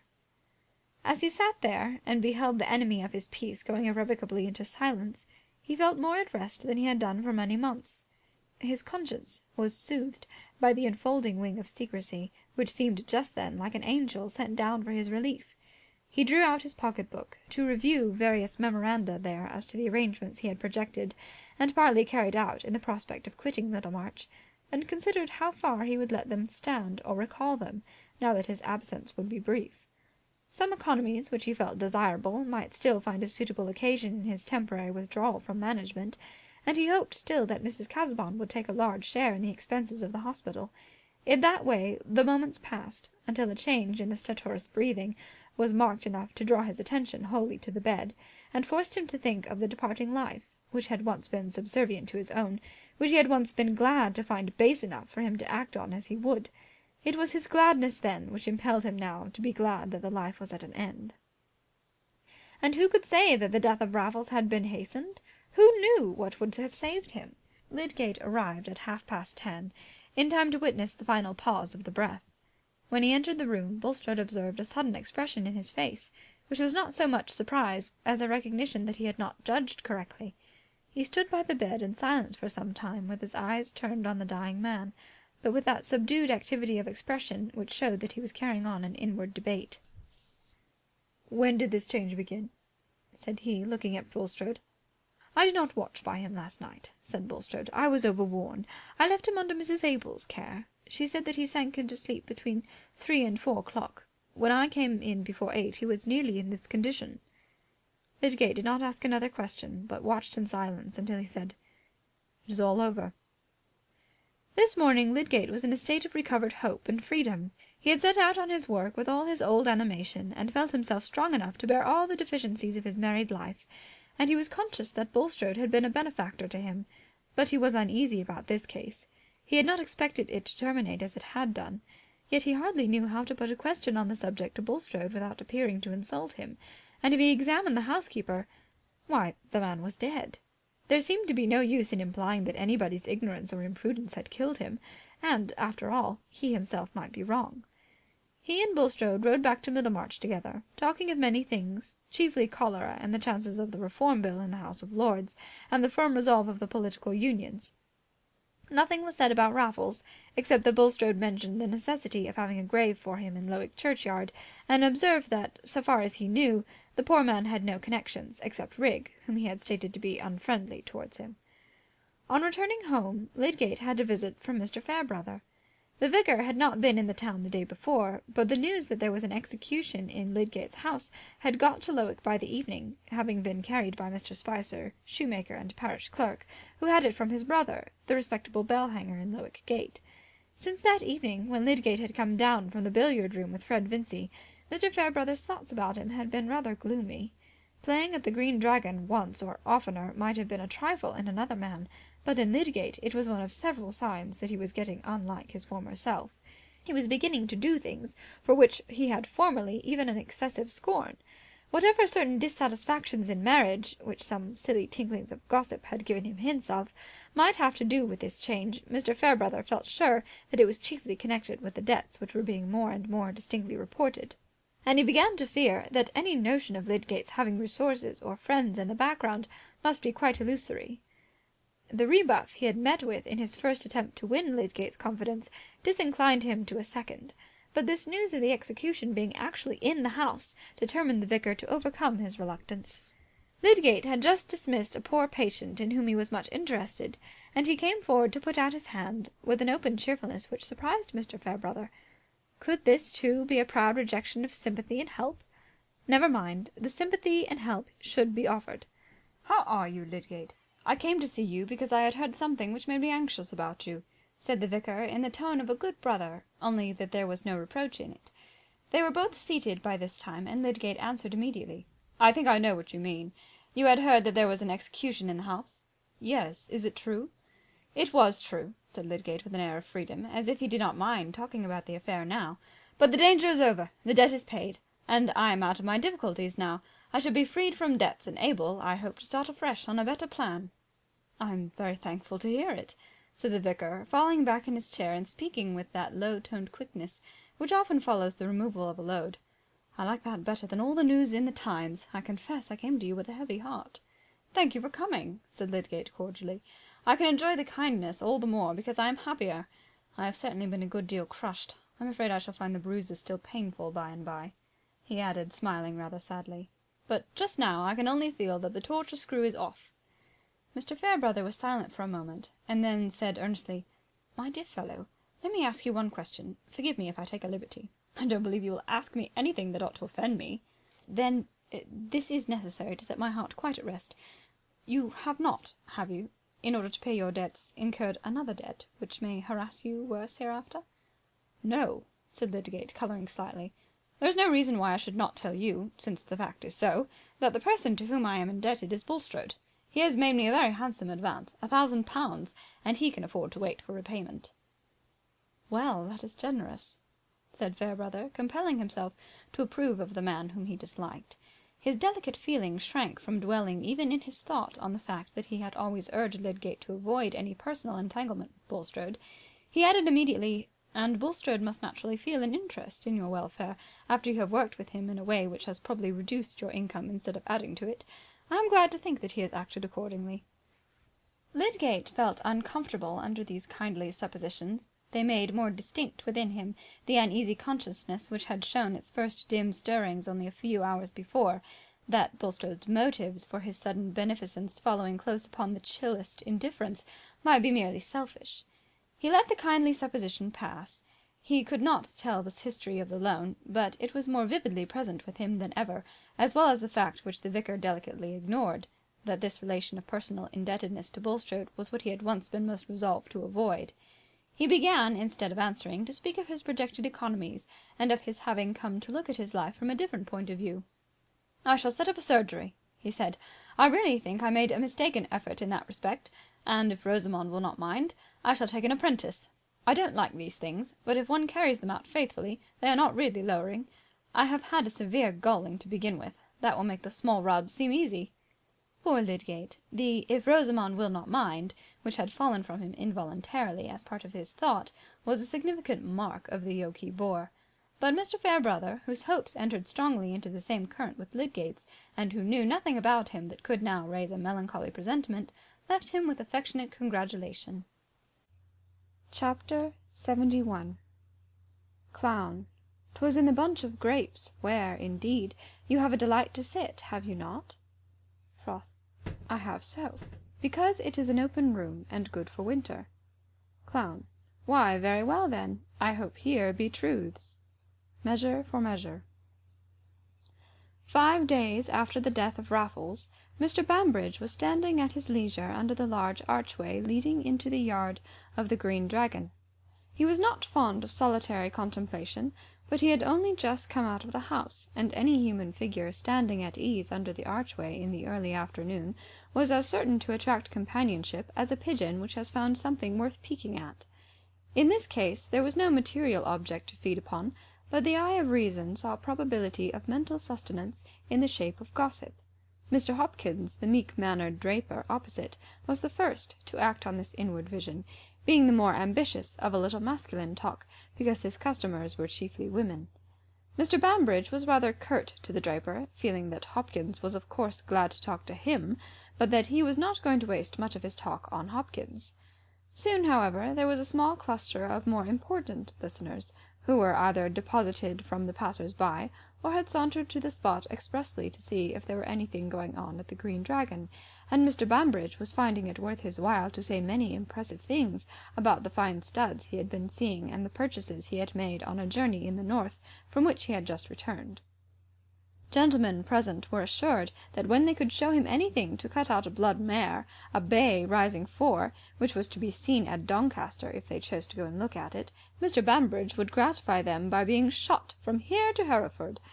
Also, a pair of blacks which he was going to put into the break recalled vividly to his mind a pair which he had sold to Faulkner in 19 for 100 guineas, and which Faulkner had sold for 160 2 months later.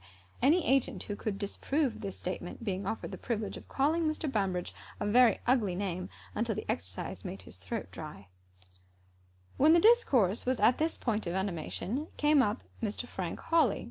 He was not a man to compromise his dignity by lounging at the Green Dragon, but happening to pass along the High Street and seeing Bambridge on the other side, he took some of his long strides across to ask the horse-dealer whether he had found the first-rate gig horse which he had engaged to look for.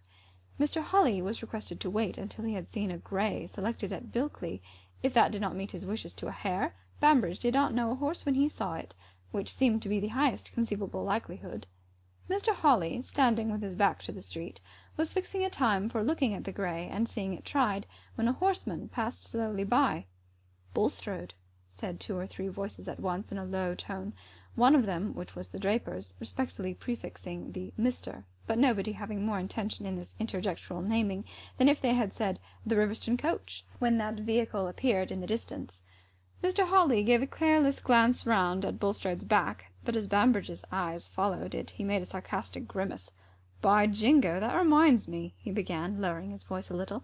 "I picked up something else at Bilkley besides your gig horse, Mr. Hawley. I picked up a fine story about Bulstrode. Do you know how he came by his fortune? Any gentleman wanting a bit of curious information, I can give it him free of expense.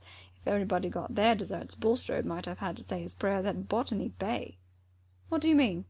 said Mr. Hawley, thrusting his hands into his pockets and pushing a little forward under the archway. If Bulstrode should turn out to be a rascal, Frank Hawley had a prophetic soul. "I had it from a party who was an old chum of Bulstrode's. I'll tell you where I first picked him up," said Bambridge with a sudden gesture of his forefinger.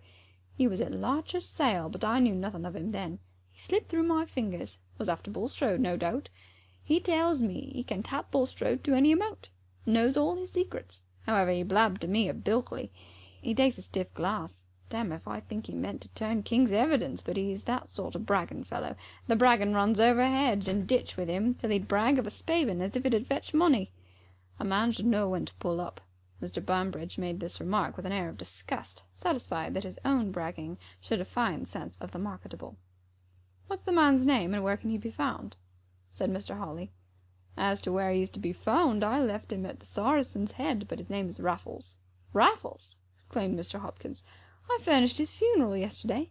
He was buried at Lowick. Mr. Bulstrode followed him. A very decent funeral." There was a strong sensation among the listeners. Mr. Bambridge gave an ejaculation in which brimstone was the mildest word, and Mr. Hawley, knitting his brows and bending his head forward, exclaimed, "What? Where did the man die?" "At Stone Court," said the draper. "The housekeeper said he was a relation of the master's. He came there ill on Friday." "Why, it was on Wednesday I took a glass with him," interposed Bambridge. "Did any doctor attend him?" said Mr. Hawley. "Yes, Mr. Lydgate. Mr. Bulstrode sat up with him one night. He died the third morning." "Go on, Bambridge," said Mr. Hawley insistently. "What did this fellow say about Bulstrode?" The group had already become larger, the town clerk's presence being a guarantee that something worth listening to was going on there, and Mr. Bambridge delivered his narrative in the hearing of 7. It was mainly what we know, including the fact about Will Ladislaw, with some local colour added.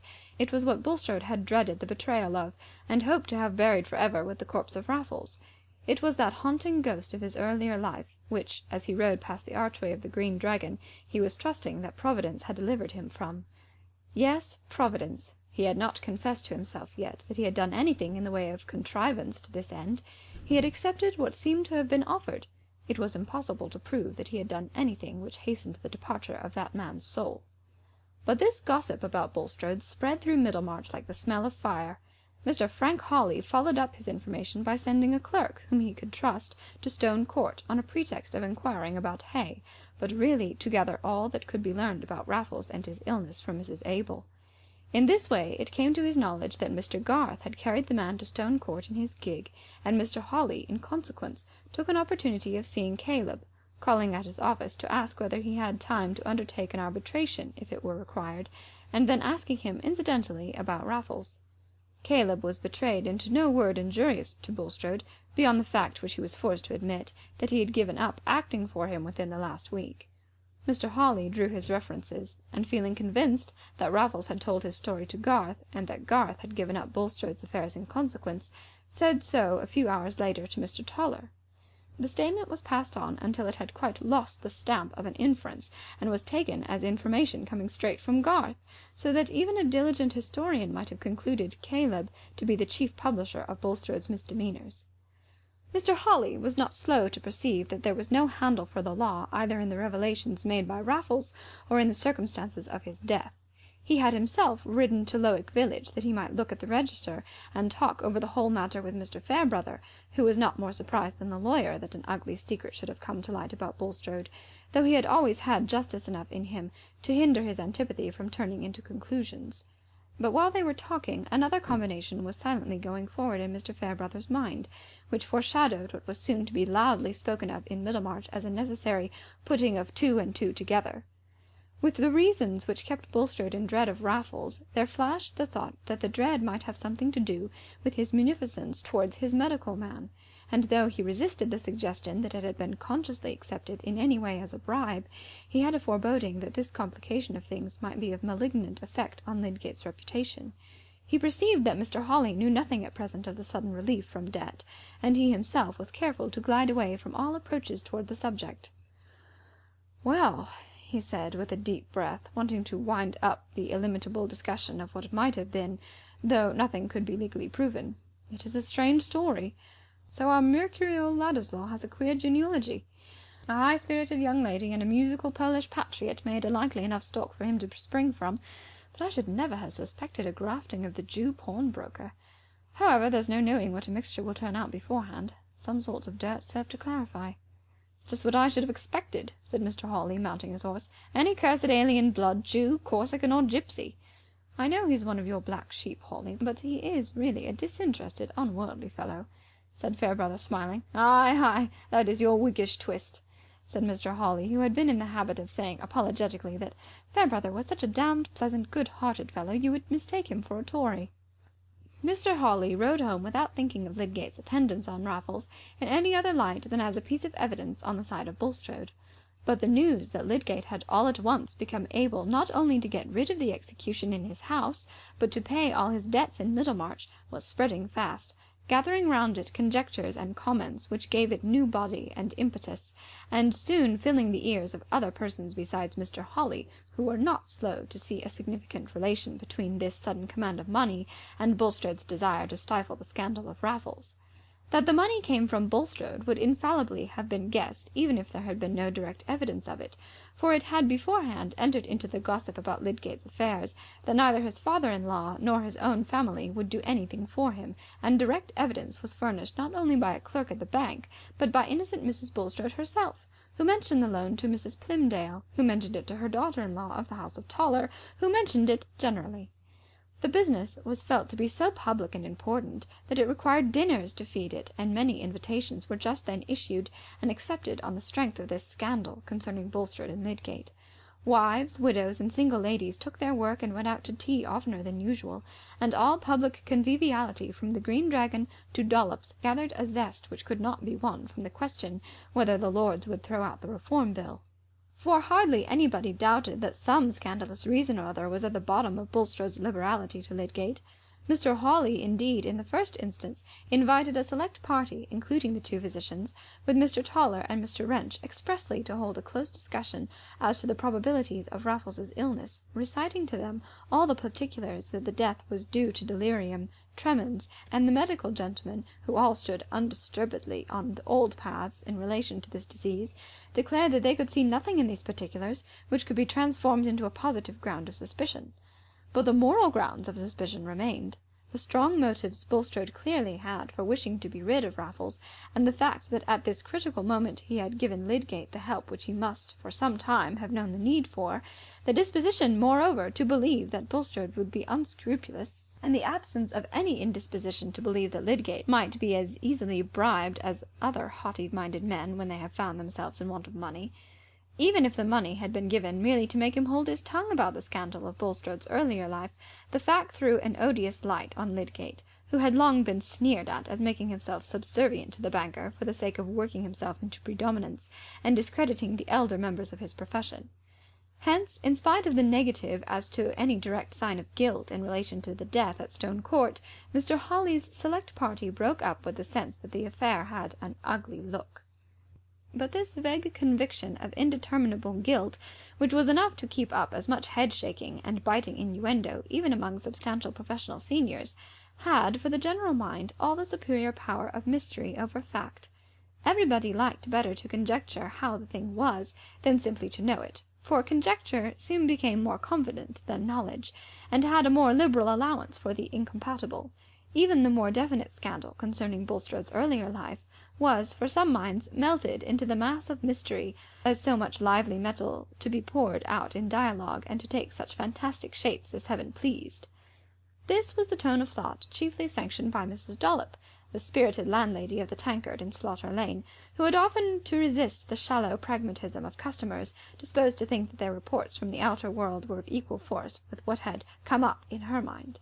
How it had been brought to her she didn't know, but it was there before her as if it had been scored with the chalk on the chimney-board, Bulstrode should say. He is inside that black as if the hairs of his head showed the thoughts of his heart. He'd tear 'em up by the roots. "That's odd," said Mr. Limp, a meditative shoemaker with weak eyes and a piping voice. "Why, I read in the Trumpet that was what the Duke of Wellington said when he turned his coat and went over to the Romans." "Very like," said Mrs. Trollope. "If one rascal said it, it's more reason why another should. But hypocrite as he's been in holding things with that high hand, as there was no person in the country good enough for him, he was forced to take old Harry into his counsel, and old Harry's been too many for him." "Aye, aye, he's accomplice. You can't send out of the country," said Mr. Crabbe, the glazier, who gathered much news and groped among it dimly. "But what I can't make out is there's them says Bulstrode was for running away, for fear of being found out before now." "He'll be drove away, whether or no," said Mr. Dill, the barber, who had just dropped in. "I shaved Fletcher, Hawley's clerk, this morning. He's got a bad finger, and he says they're all of one mind to get rid of Bulstrode. Mr. Thesiger is turned against him and wants him out of the parish, and there's gentlemen in this town says they'd as soon dine with the fellow from the hulks. And a deal sooner I would, says Fletcher, for what's more against one's stomach than a man coming and making himself bad company with his religion and giving out as the 10 Commandments were not enough for him, and all the while he's worse than half the men at the treadmill. Fletcher said so himself." "It'll be a bad thing for the town, though, if Bulstrode's money gets out of it," said Mr. Limp quaveringly. "Ah, there's better folks spend their money worse," said a firm-voiced dyer, whose crimson hands looked out of keeping with his good-natured face. "But he won't keep his money, by what I can make out," said the glazier. "Don't they say as there's somebody can strip it off him? By what I can understand, they could take every penny off him if they went to lawing." "No such thing," said the barber, who felt himself a little above his company at Dollops, but liked it none the worse. "Fletcher says it's no such thing. He says they might prove over and over again whose child this young Landislaw was, and they'd do no more than if they proved I came out of the Fens. He couldn't touch a penny." "Look you there, no!" said Mrs. Dollop indignantly. "I thank the Lord he took my children to himself, if that's all the law can do for the motherless. Then, by what it's no use your father and mother is, but as to listening and what one lawyer says without asking another, I wonder a man of your cleverness, Mr. Dill. It's well known there's always two sides, if no more, else who'd go to law, I should like to know? It's a poor tale, with all the laws there is up and down, and if it's no use proving whose child you are, Fletcher may say that if he likes, but I say, don't you Fletcher me!" Mr. Dill affected to laugh in a complimentary way at Mrs. Dollop, as a woman who was more than a match for the lawyers, being disposed to submit to too much twitting from a landlady who had a long score against him. "If they come to lawing, and it's all true as folks say, there's more to be looked to nor money," said the glazier. "There's this poor creature is dead and gone, and by what I can make out, he's seen the day when he was a deal finer gentleman nor Bulstrode." "Finer gentleman, I'll warrant him," said Mrs. Dollop, "and a far personabler man, by what I can hear. As I said when Mr. Baldwin, the tax gatherer, comes in, a standing where you sit, and says Bulstrode got all his money as he brought into this town by thieving and swindling, I said, you don't make me no wiser. Mr. Baldwin, it's set my blood a-creeping to look at him ever since year he came into Slaughter Lane a wanting to buy the house over my head. Folks don't look the colour of dough tub and stare at you as if they wanted to see into your backbone for nothink. That was what I said, and Mr. Baldwin can bear me witness." "And in the rights of it too," said Mr. Crabbe, "for by what I can make out, this Raffles, as they call him, was a lusty, fresh-coloured man as you'd wish to see, and the best o' company, though dead he lies in Lowick churchyard, sure enough. And by what I can understand, there's them knows more than they should know about how he got there." "I'll believe you," said Mrs. Dollop, with a touch of scorn at Mr. Crabbe's apparent dimness. "When a man's been 'ticed to a lone house, and there's them that can pay for hospitals and nurses for half the countryside, choose to be sitters up night and day, and nobody come near but a doctor as is known to stick at nothing as poor as he can hang together, and after that so flush o' money he can pay off Mr. Biles the butcher his bill that's been running for the best o' joints since last Michaelmas was a 12th month. I don't want anybody to come and tell me there's been more going on nor the prayer book's got a service for. I don't want to stand winking and blinking and thinking." Mrs. Dollop looked round with the air of a landlady accustomed to dominate her company. There was a chorus of adhesion from the more courageous, but Mr. Limp, after taking a draught, placed his flat hands together and pressed them hard between his knees, looking down at them with blear-eyed contemplation, as if the scorching power of Mrs. Dollop's speech had quite dried up and nullified his wits until they could be brought round again by further moisture. "Why shouldn't they dig the man up and have the crowner?" said the dyer. "It's been done many and many's the time. If there's been foul play, they might find it out." "Not they, Mr. Jonas," said Mrs. Dollop emphatically. "I know what doctors are. They're a deal too cunning to be found out. And this Dr. Lydgate, that's been for cutting up everybody before the breath is well out of their body, it's plain enough what use he wanted to make o' looking into respectable people's insides. He knows drugs, you may be sure, as you can neither smell nor see. Neither before they're swallowed nor after. Why, I've seen drops myself ordered by Dr. Gambit, as is our club doctor and a good character, and has brought more live children into the world nor ever another in Middlemarch. I say, I've seen drops myself as made no difference whether they was in the glass or out, and yet have gripped you the next day. So I'll leave your own sense to judge. Don't tell me. All I say is, it's a mercy they didn't take this Dr. Lydgate on to our club, as many a mother's child might have rued it." The heads of this discussion at Dollops had been the common theme among all classes in the town, had been carried to Lowick Parsonage on one side and to Tipton Grange on the other, had come fully to the ears of the Vincey family, and had been discussed with sad reference to "poor Harriet" by all Mrs. Bulstrode's friends, before Lydgate knew distinctly why people were looking strangely at him, and before Bulstrode himself suspected the betrayal of his secrets. He had not been accustomed to very cordial relations with his neighbours, and hence he could not miss the signs of cordiality. Moreover, he had been taking journeys on business of various kinds, having now made up his mind that he need not quit Middlemarch, and feeling able consequently to determine on matters which he had before left in suspense. "We will make a journey to Cheltenham in the course of a month or two," he had said to his wife. "There are great spiritual advantages to be had in that town, along with the air and the waters, and 6 weeks there will be eminently refreshing to us." He really believed in the spiritual advantages, and meant that his life henceforth should be the more devoted because of those latter sins which he represented to himself as hypothetic, praying hypothetically for their pardon, "if I have herein transgressed." As to the hospital, he avoided saying anything further to Lydgate, fearing to manifest a too sudden change of plans immediately on the death of Raffles. In his secret soul he believed that Lydgate suspected his orders to have been intentionally disobeyed, and in suspecting this he must also suspect a motive. But nothing had been betrayed to him as to the history of Raffles, and Bulstrode was anxious not to do anything which would give emphasis to his undefined suspicions. As to any certainty that a particular method of treatment would either save or kill, Lydgate himself was constantly arguing against such dogmatism. He had no right to speak, and he had every motive for being silent. Hence Bulstrode felt himself providentially secured. The only incident he had strongly winced under had been an occasional encounter with Caleb Garth, who, however, had raised his hat with mild gravity. Meanwhile, on the part of the principal townsman, a strong determination was growing against him. A meeting was to be held in the town hall on a sanitary question which had risen into pressing importance by the occurrence of a cholera case in the town. Since the Act of Parliament, which had been hurriedly passed, authorizing assessments for sanitary measures, there had been a board for the superintendence of such measures appointed in Middlemarch, and much cleansing and preparation had been concurred by Whigs and Tories. The question now was whether a piece of ground outside the town should be secured as a burial ground by means of assessment or by private subscription. The meeting was to be open, and almost everybody of importance in the town was expected to be there.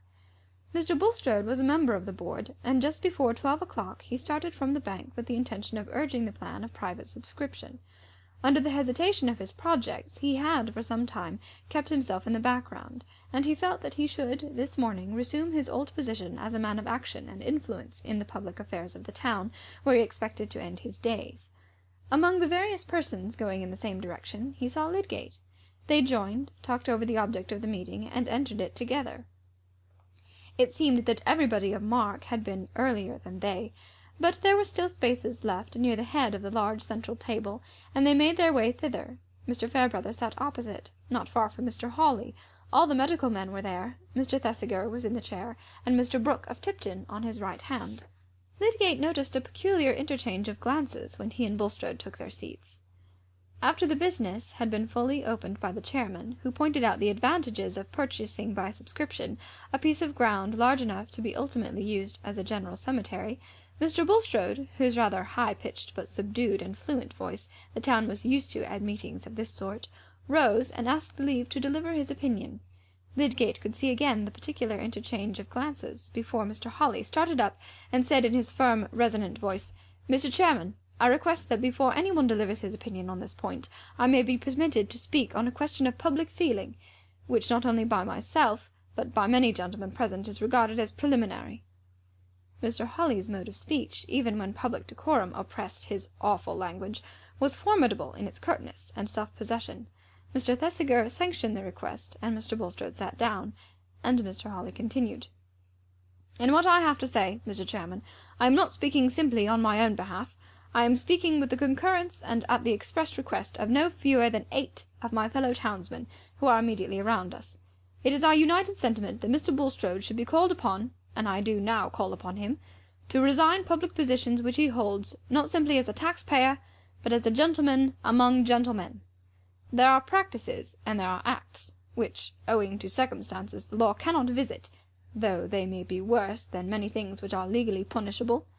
Honest men and gentlemen, if they don't want the company of people who perpetrate such acts, have got to defend themselves as best they can, and that is what I and the friends whom I call my clients in this affair are determined to do.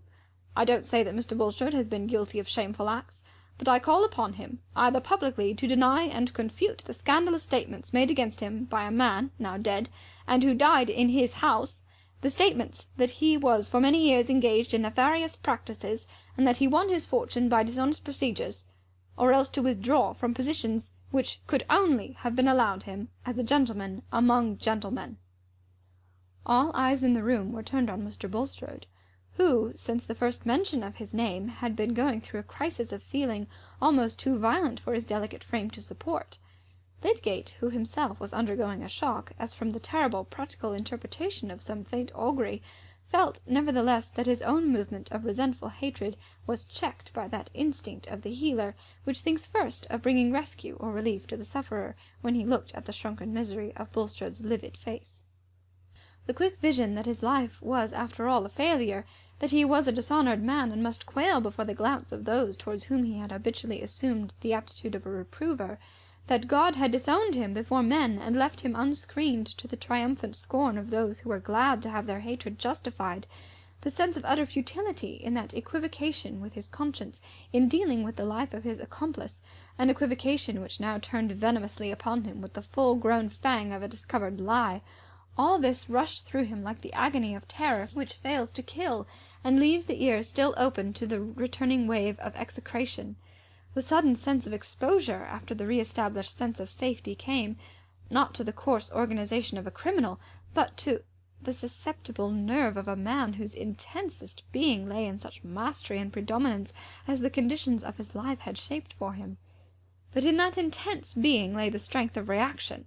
Through all his bodily infirmity there ran a tenacious nerve of ambitious, self-preserving will, which had continuously leaped out like a flame, scattering all doctrinal fears, and which, even while he sat an object of compassion for the merciful, was beginning to stir and glow under his ashy paleness. Before the last words were out of Mr. Hawley's mouth, Bulstrode felt that he should answer, and that his answer should be a retort. He dared not get up and say, "I am not guilty. The whole story is false." Even if he had dared this, it would have seemed to him, under his present keen sense of betrayal, as vain as to pull, for covering his nakedness, a frail rag which would rend at every little strain. For a few moments there was total silence, while every man in the room was looking at Bulstrode. He sat perfectly still, leaning hard against the back of his chair. He could not venture to rise, and when he began to speak, he pressed his hands upon the seat on each side of him. But his voice was perfectly audible, though hoarser than usual, and his words were distinctly pronounced, though he paused between sentences, as if short of breath. He said, turning first towards Mr. Thesiger, and then looking at Mr. Hawley, "I protest before you, sir, as a Christian minister, against the sanctions of proceedings towards me, which are dictated by virulent hatred. Those who are hostile to me are glad to believe any libel uttered by a loose tongue against me, and their consciences become strict against me. I say that the evil speaking, of which I am to be made the victim, accuses me of malpractices." Here Bulstrode's voice rose, and took on a more biting accent, till it seemed a low cry. "Who shall be my accuser? Not men whose own lives are unchristian, nay, scandalous. Not men who themselves use low instruments to carry out their ends, whose profession is a tissue of chicanery, who have been spending their income on their own sensual enjoyments, while I have been devoting mine to advance the best objects with regard to this life and the next." After the word chicanery there was a growing noise, half of murmurs and half of hisses, while 4 persons started up at once, Mr. Hawley, Mr. Toller, Mr. Chichley, and Mr. Hackbutt. But Mr. Hawley's outburst was instantaneous, and left the others behind in silence. "If you mean me, sir, I call on you and everyone else to the inspection of my professional life. As to Christian or unchristian, I repudiate your canting, palavering Christianity, and as to the way in which I spend my income, it is not my principle to maintain thieves and cheat offspring of their due inheritance in order to support religion and set myself up as a saintly killjoy. I affect no niceness of conscience. I have not found any nice standards necessary yet to measure your actions by, sir. And I again call upon you to enter into satisfactory explanations concerning the scandals against you, or else to withdraw from posts in which we at any rate decline you as a colleague. I say, sir, we decline to cooperate with a man whose character is not cleared from infamous lights cast upon it, not only by reports, but by recent actions." "Allow me, Mr. Hawley," said the chairman, and Mr. Hawley, still fuming, bowed half impatiently and sat down with his hands thrust deep in his pockets. "Mr. Bulstrode, it is not desirable, I think, to prolong the present discussion. said Mr. Thesiger, turning to the pallid, trembling man. "I must so far concur with what has fallen from Mr. Hawley in expression of general feeling as to think it due to your Christian profession that you should clear yourself, if possible, from unhappy aspersions. I, for my part, should be willing to give you full opportunity in hearing, but I must say that your present attitude is painfully inconsistent with those principles which you have sought to identify yourself with, and for the honour of which I am bound to care, I recommend you at present, as your clergyman, and as one who hopes for your reinstatement in respect, to quit the room and avoid further hindrance to business." Mr. Bulstrode, after a moment's hesitation, took his hat from the floor and slowly rose. But he grasped the corner of the chair so totteringly that Lydgate felt sure there was not strength enough in him to walk away without support. What could he do? He could not see a man sink close to him for want of help. He rose and gave his arm to Bulstrode, and in that way led him out of the room.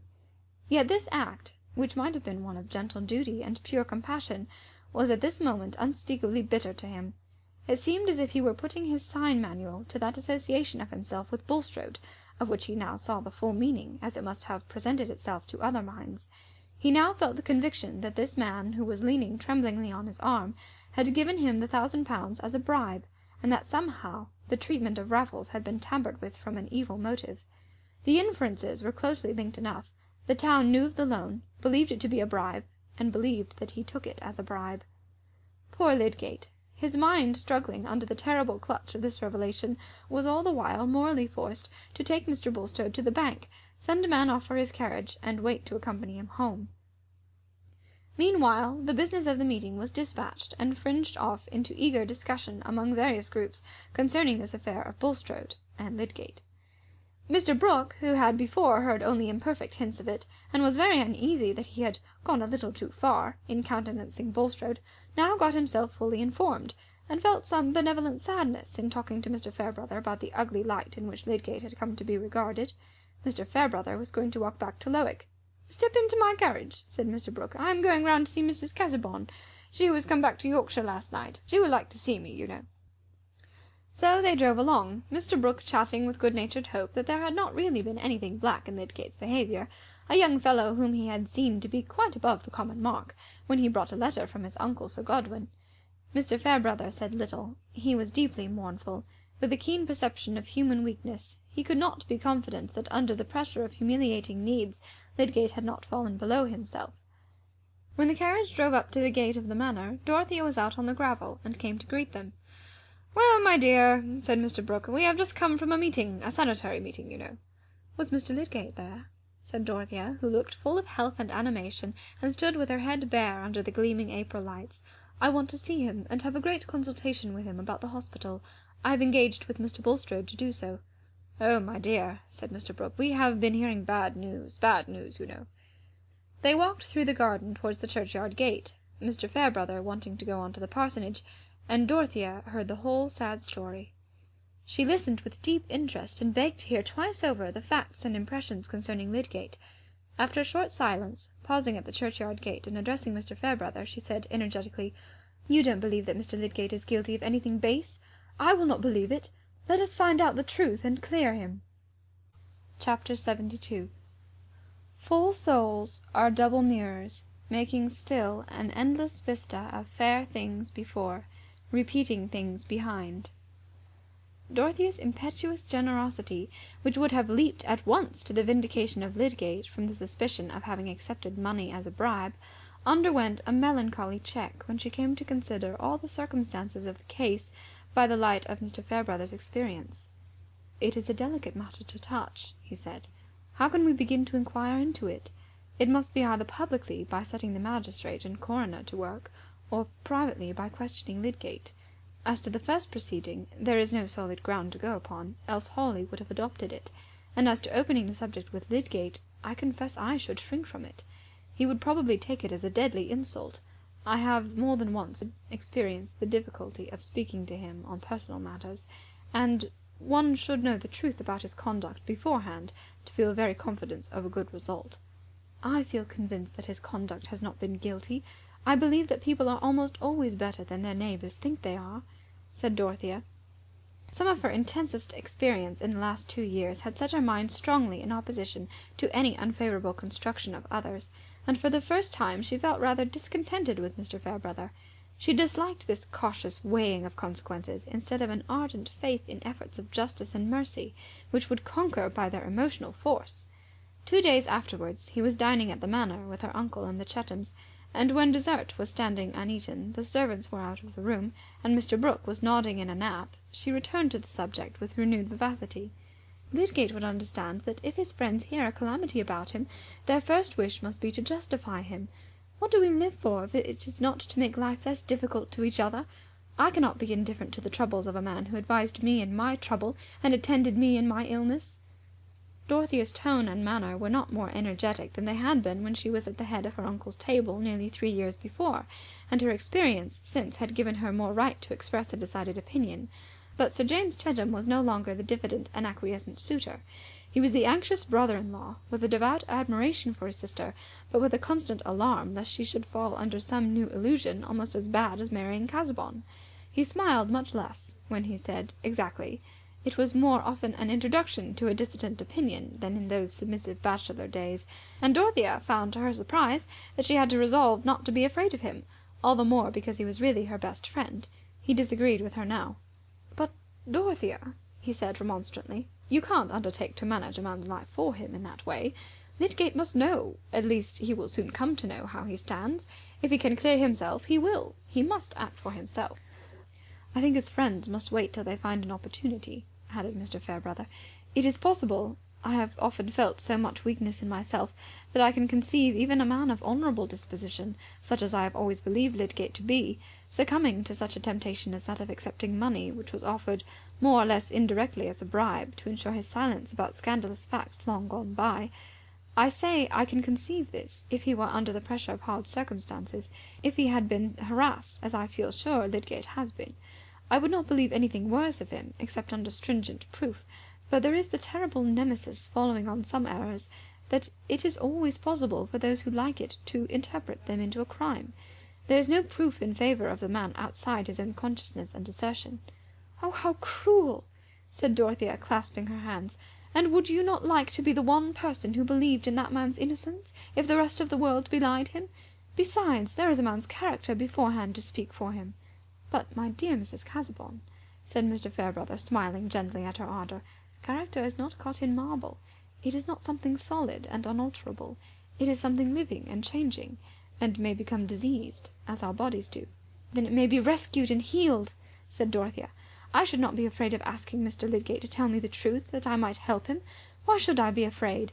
Now that I am not to have the land, James, I might do as Mr. Bulstrode proposed, and take his place in providing for the hospital. And I have to consult Mr. Lydgate to know thoroughly what are the prospects of doing good by keeping up the present plans. There is the best opportunity in the world for me to ask for his confidence, and he would be able to tell me things which might make all the circumstances clear. Then we would all stand by him and bring him out of his trouble. People glorify all sorts of bravery, except the bravery they might show on behalf of their nearest neighbours." Dorothea's eyes had a moist brightness in them, and the changed tones of her voice roused her uncle, who began to listen. "It is true that a woman may venture on some efforts of sympathy which would hardly succeed if we men undertook them," said Mr. Fairbrother, almost converted by Dorothea's ardour. "Surely a woman is bound to be cautious, and listen to those who know the world better than she does," said Sir James with his little frown. "Whatever you do in the end, Dorothea, you should really keep back at present, and not volunteer any meddling with this Bulstrode business. We don't know yet what may turn up. You must agree with me," he ended, looking at Mr. Fairbrother. "I do think it would be better to wait," said the latter. "Yes, yes, my dear," said Mr. Brooke, not quite knowing at what point the discussion had arrived, but coming up to it with a contribution which was generally appropriate. "It is easy to go too far, you know. You must not let your ideas run away with you. And as to being in a hurry to put your money into schemes, it won't do, you know.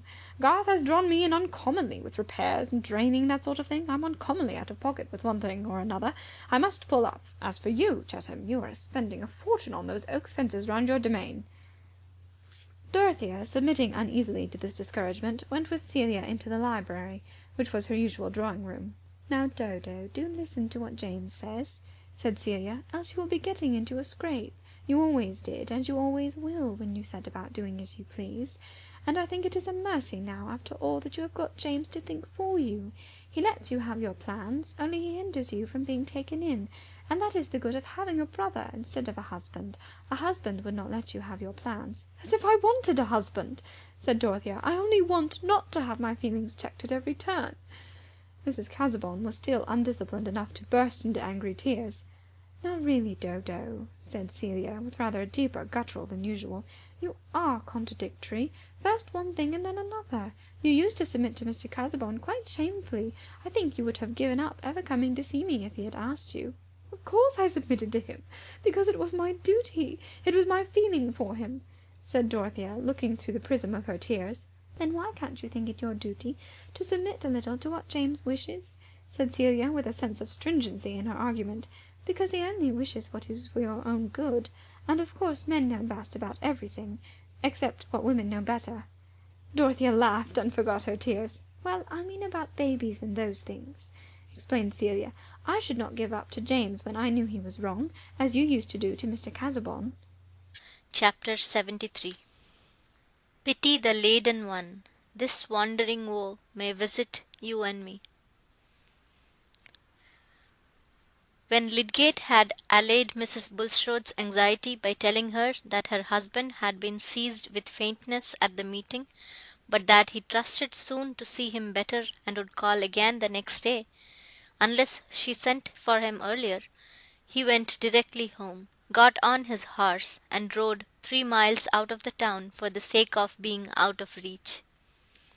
He felt himself becoming violent and unreasonable, as if raging under the pain of stings. He was ready to curse the day on which he had come to Middlemarch. Everything that had happened to him there seemed a mere preparation for this hateful fatality, which had come as a blight on his honourable ambition, and must make even people who had only vulgar standards regard his reputation as irrevocably damaged. In such moments a man can hardly escape being unloving. Lydgate thought of himself as the sufferer, and of others as the agents who had injured his lot. He had meant everything to turn out differently, and others had thrust themselves into his life and thwarted his purposes. His marriage seemed an unmitigated calamity, and he was afraid of going to Rosamond before he had vented himself in this solitary rage, lest the mere sight of her should exasperate him and make him behave unwarrantably.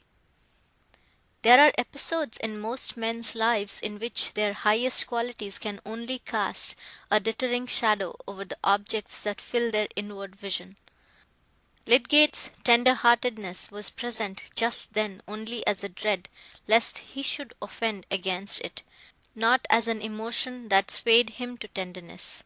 For he was very miserable. Only those who know the supremacy of the intellectual life, the life which has a seed of ennobling thought and purpose within it, can understand the grief of one who falls from that serene activity into the absorbing soul-wasting struggle with worldly annoyances. How was he to live on without vindicating himself among people who suspected him of baseness? How could he go silently away from Middlemarch as if he were retreating before a just condemnation? And yet how was he to set about vindicating himself? For that scene at the meeting, which he had just witnessed, although it had told him no particulars, had been enough to make his own situation thoroughly clear to him. Bulstrode had been in dread of scandalous disclosures on the part of Raffles. Lydgate could now construct all the probabilities of the case. He was afraid of some betrayal in my hearing. All he wanted was to bind me to him by a strong obligation. That was why he passed on a sudden from hardness to liberality. And he may have tampered with the patient, he may have disobeyed my orders. I fear he did. But whether he did or not, the world believes that he somehow or other poisoned the man, and that I winked at the crime, if I didn't help in it.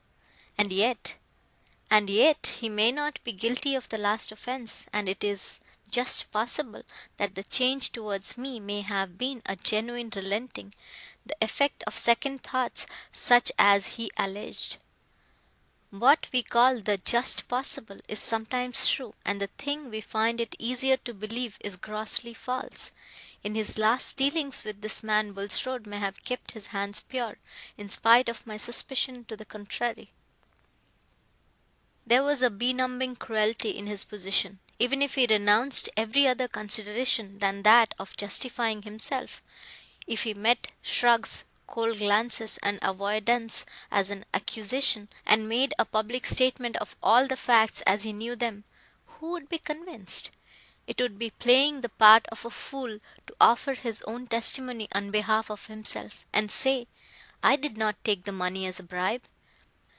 The circumstances would always be stronger than his assertion, and besides, to come forward and tell everything about himself must include declarations about Bulstrode, which would darken the suspicions of others against him. He must tell that he had not known of Raphael's existence when he first mentioned his pressing need of money to Bulstrode, and that he took the money innocently as a result of that communication, not knowing that a new motive for the loan might have arisen on his being called into this man. And after all, the suspicion of Bulstrode's motives might be unjust. But then came the question whether he should have acted in precisely the same way if he had not taken the money. Certainly, if Raffles had continued alive and susceptible of further treatment when he arrived, and he had then imagined any disobedience to his orders on the part of Bulstrode, he would have made a strict inquiry, and if his conjecture had been verified, he would have thrown up the case, in spite of his recent heavy obligation. But if he had not received any money, if Bulstrode had never revoked his cold recommendation of bankruptcy, would he, Lydgate, have abstained from all inquiry even on finding the man dead? Would the shrinking from an insult to Bulstrode, would the dubiousness of all medical treatment, and the argument that his own treatment would pass for the wrong with most members of his profession, have had just the same force or significance with him? That was the uneasy corner of Lydgate's consciousness while he was reviewing the facts and resisting all reproach. If he had been independent, this matter of a patient's treatment, and the distinct rule that he must do or see done that which he believed best for the life committed to him, would have been the point on which he would have been the sturdiest. As it was, he had rested in the consideration that disobedience to his orders, however it might have arisen, could not be considered a crime, that in the dominant opinion obedience to his orders was just as likely to be fatal, and that the affair was simply one of etiquette. Whereas, again and again, in his time of freedom, he had denounced the perversion of pathological doubt into moral doubt, and had said, "The purest experiment in treatment may still be conscientious. My business is to take care of life, and to do the best I can think of for it." Science is properly more scrupulous than dogma. Dogma gives a character to mistake, but the very breath of science is a contest with mistake, and must keep the conscience alive. Alas, the scientific conscience had got into the debasing company of money obligation and selfish respects. "Is there a medical man of them all in Middlemarch who would question himself as I do?" said poor Lydgate, with a renewed outburst of rebellion against the oppression of his lot. "And yet they will all feel warranted in making a wide space between me and them, as if I were a leper. My practice and my reputation are utterly damned, I can see that. Even if I could be cleared by valid evidence, it would make little difference to the blessed world here. I have been set down as tainted, and should be cheapened to them all the same." Already there had been abundant signs which had hitherto puzzled him, that just when he had been paying off his debts and cheerfully on his feet, the townsmen were avoiding him or looking strangely at him, and in 2 instances it came to his knowledge that patients of his had called in another practitioner. The reasons were too plain now. The general blackballing had begun. No wonder that in Lydgate's energetic nature the sense of a hopeless misconstruction easily turned into a dogged resistance. The scowl which occasionally showed itself on his square brow was not a meaningless accident. Already when he was re-entering the town after that ride taken in the first hours of stinging pain, he was setting his mind on remaining in Middlemarch, in spite of the worst that could be done against him. He would not retreat before calumny, as if he submitted to it. He would face it to the utmost, and no act of his should show that he was afraid.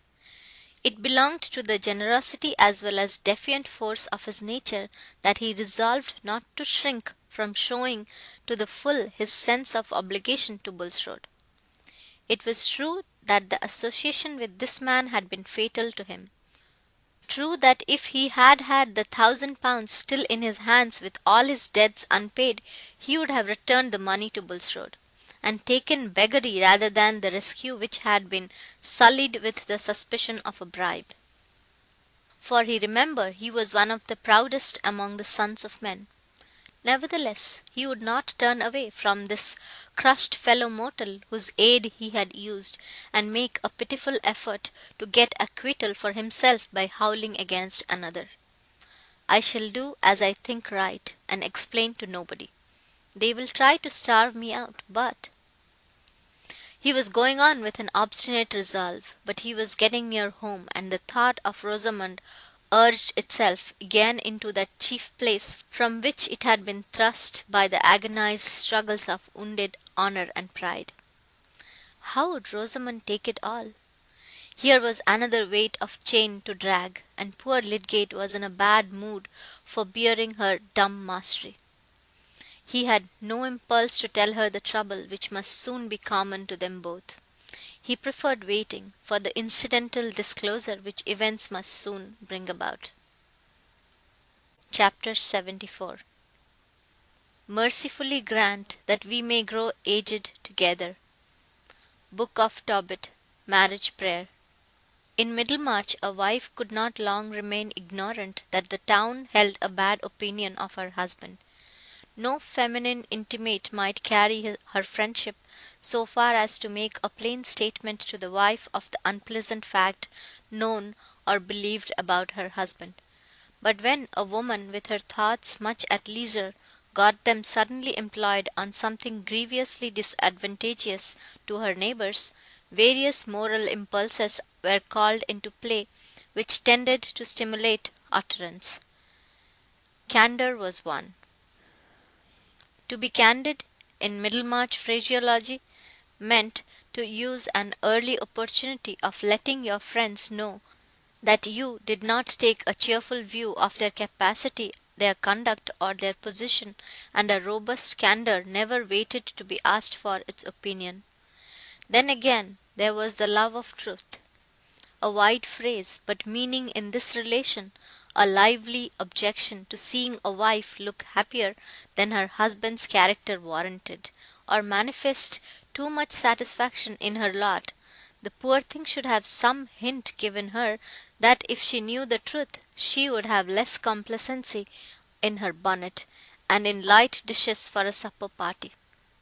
Stronger than all, there was the regard for a friend's moral improvement, sometimes called her soul, which was likely to be benefited by remarks tending to gloom, uttered with the accompaniment of pensive staring at the furniture, and a manner implying that the speaker would not tell what was on her mind, from regard to the feelings of her hearer. On the whole, one might say that an ardent charity was at work, setting the virtuous mind to make a neighbour unhappy for her good. There were hardly any wives in Middlemarch whose matrimonial misfortunes would in different ways be likely to call forth more of this moral activity than Rosamond and her aunt Bulstrode. Mrs. Bulstrode was not an object of dislike, and had never consciously injured any human being. Men had always thought her a handsome, comfortable woman, and had reckoned it among the signs of Bulstrode's hypocrisy that he had chosen a red-blooded Vincy instead of a ghastly and melancholy person suited to his low esteem for earthly pleasure. When the scandal about her husband was disclosed, they remarked of her, "Ah, poor woman! She is as honest as the day. She never suspected anything wrong in him, you may depend on it. Women who were intimate with her talked together much of poor Harriet, imagined what her feelings must be when she came to know everything, and conjectured how much she had already come to know. There was no spiteful disposition towards her.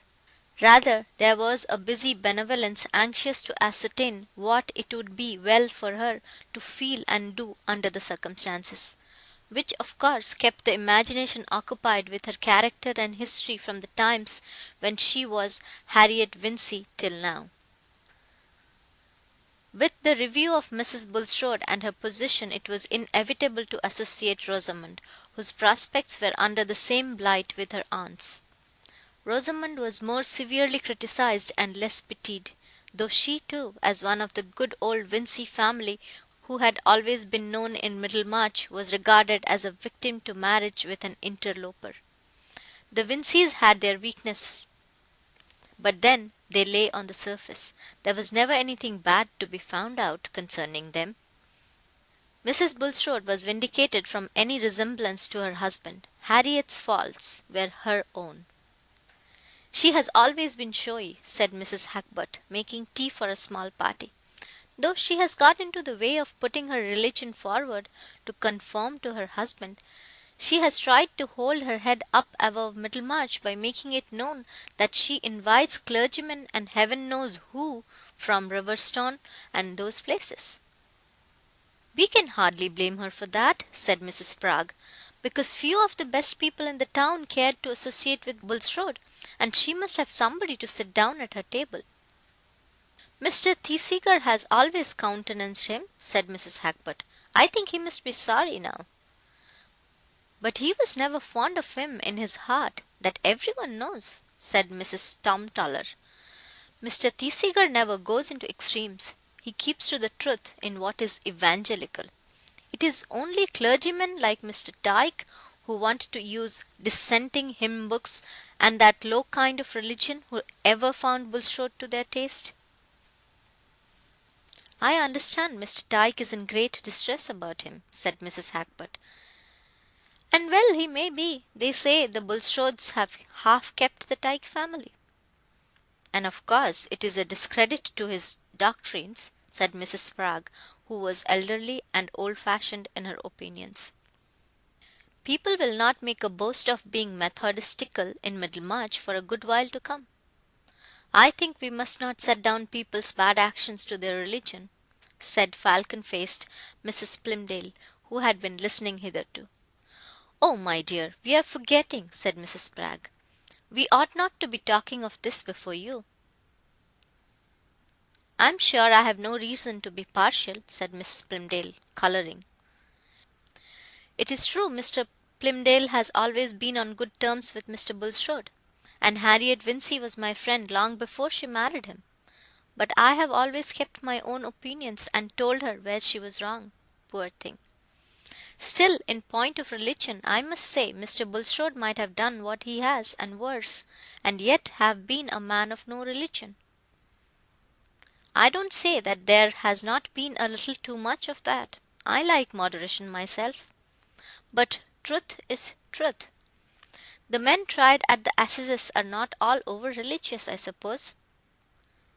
"Well," said Mrs. Hackbutt, wheeling adroitly, "all I can say is, that I think she ought to separate from him." "I can't say that," said Mrs. Spragg. "She took him for better or worse, you know." "But worse can never mean finding out that your husband is fit for Newgate," said Mrs. Hackbutt. "Fancy living with such a man! I should expect to be poisoned." "Yes, I think myself it is an encouragement to crime if such men are to be taken care of and waited on by good wives," said Mrs. Tomtoller. "And a good wife poor Harriet has been," said Mrs. Plymdale. "She thinks her husband the first of men. It is true he has never denied her anything." "Well, we shall see what she will do," said Mrs. Hackbutt. "I suppose she knows nothing yet, poor creature. I do hope and trust I shall not see her. for I should be frightened to death lest I should say anything about her husband. Do you think any hint has reached her?" "I should hardly think so," said Mrs. Tom Toller. "We hear that he is ill, and has never stirred out of the house since the meeting on Thursday. But she was with her girls at church yesterday, and they had new Tuscan bonnets. Her own had a feather in it. I have never seen that her religion made any difference in her dress." "She wears very neat pattern always," said Mrs. Plymdale, a little stung. "And that feather I know she got dyed a pale lavender on purpose to be consistent. I must say it of Harriet, that she wishes to do right. As to her knowing what has happened, it can't be kept from her long," said Mrs. Hagbert. "The Vinceys know, for Mr. Vincey was at the meeting. It will be a great blow to him. There is his daughter, as well as his sister." "Yes, indeed," said Mrs. Spragg. "Nobody supposes that Mr. Lydgate can go on holding up his head in Middlemarch. Things look so black about the £1,000 he took just at the man's death. It really makes one shudder." "Pride must have a fall," said Mrs. Hagbert. "I am not so sorry for Rosamond Vincy that was, as I am for her aunt," said Mrs. Plymdale. "She needed a lesson." "I suppose the Bulstrodes will go and live abroad somewhere," said Mrs. Spragg. "That is what is generally done when there is anything disgraceful in a family." "And a most deadly blow it will be to Harriet," said Mrs. Plymdale. "If ever a woman was crushed, she will be. I pity her from my heart. And with all her faults, few women are better. From a girl she had the neatest ways, and was always good-hearted, and as open as the day. You might look into her drawers when you would, always the same. And so she has brought up Kate and Ellen. You may think how hard it will be for her to go among foreigners." "The doctor says that is what he should recommend the Lydgates to do," said Mrs. Spragg. "He says Lydgate ought to have kept among the French." "That would suit her well enough, I dare say," said Mrs. Plymdale. "There is that kind of lightness about her, but she got that from her mother. She never got it from her aunt Bulstrode, who always gave her good advice, and to my knowledge would rather have had her marry elsewhere." Mrs. Plymdale was in a situation which caused her some complication of feeling. There had been not only her intimacy with Mrs. Bulstrode, but also a profitable business relation of the great Plymdale dyeing house with Mr. Bulstrode, which on the one hand would have inclined her to desire that the mildest view of his character should be the true one, but on the other made her the more afraid of seeming to palliate his culpability. Again, the late alliance of her family with the Tollers had brought her in connection with the best circle, which gratified her in every direction except in the inclination to those serious views which she believed to be the best in another sense. The sharp little woman's conscience was somewhat troubled in the adjustment of these opposing bests, and of her griefs and satisfactions under late events, which were likely to humble those who needed humbling, but also to fall heavily on her old friend, whose faults she would have preferred seeing on a background of prosperity. Poor Mrs. Bulstrode, meanwhile, had been no further shaken by the oncoming tread of calamity than in the busier stirring of that secret uneasiness which had always been present in her since the last visit of Raphael's to the Shrubs. That the hateful man had come ill to Stone Court, and that her husband had chosen to remain there and watch over him, she allowed to be explained by the fact that Raffles had been employed and aided in earlier days, and that this made a tie of benevolence towards him in his degraded helplessness, and she had been since then innocently cheered by her husband's more hopeful speech about his own health and ability to continue his attention to business. The calm was disturbed when Lydgate had brought him home ill from the meeting, and in spite of comforting assurances during the next few days, she cried in private from the conviction that her husband was not suffering from bodily illness merely, but from something that afflicted his mind. He would not allow her to read him, and scarcely to sit with him, alleging nervous susceptibility to sounds and movements. Yet she suspected that in shutting himself up in his private room he wanted to be busy with his papers. Something, she felt sure, had happened. Perhaps it was some great loss of money, and she was kept in the dark. Not daring to question her husband, she said to Lydgate on the 5th day after the meeting, when she had not left home except to go to church, "Mr. Lydgate, pray be open with me. I like to know the truth. Has anything happened to Mr. Bulstrode?" "Some little nervous shock," said Lydgate evasively. He felt that it was not for him to make the painful revelation. "But what brought it on?" said Mrs. Bulstrode, looking directly at him with her large dark eyes. "There is often something poisonous in the air of public rooms," said Lydgate. "Strong men can stand it, but it tells on people in proportion to the delicacy of their systems. It is often impossible to account for the precise moment of an attack, or rather to say why the strength gives way at a particular moment." Mrs. Bulstrode was not satisfied with this answer. There remained in her the belief that some calamity had befallen her husband, and of which she was to be kept in ignorance, and it was in her nature strongly to object to such concealment. She begged leave for her daughters to sit with their father, and drove into the town to pay some visits, conjecturing that if anything were known to have gone wrong in Mr. Bulstrode's affairs, she should see or hear from sign of it. She called on Mrs. Thesiger, who was not at home, and then drove to Mrs. Hagberd's on the other side of the churchyard. Mrs. Hagberd saw her coming from an upstairs window, and remembering her former alarm lest she should meet Mrs. Bulstrode, felt almost bound in consistency to send word that she was not at home. But against that, there was a sudden strong desire within her for the excitement of an interview in which she was quite determined not to make the slightest allusion to what was in her mind.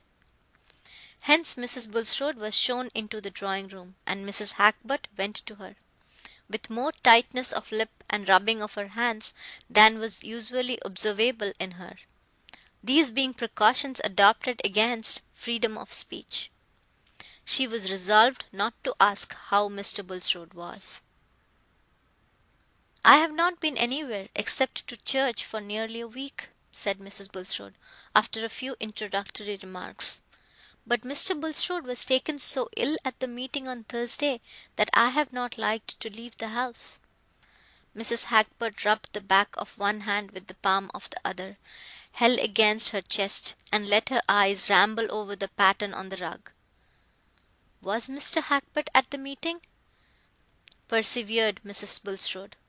"Yes, he was," said Mrs. Hagberd, with the same attitude. "The land is to be bought by subscription, I believe." "Let us hope that there will be no more cases of cholera to be buried in it," said Mrs. Bulstrode. "It is an awful visitation, but I always think Middlemarch a very healthy spot. I suppose it is being used to it from a child, but I never saw the town I should like to live at better, and especially our end."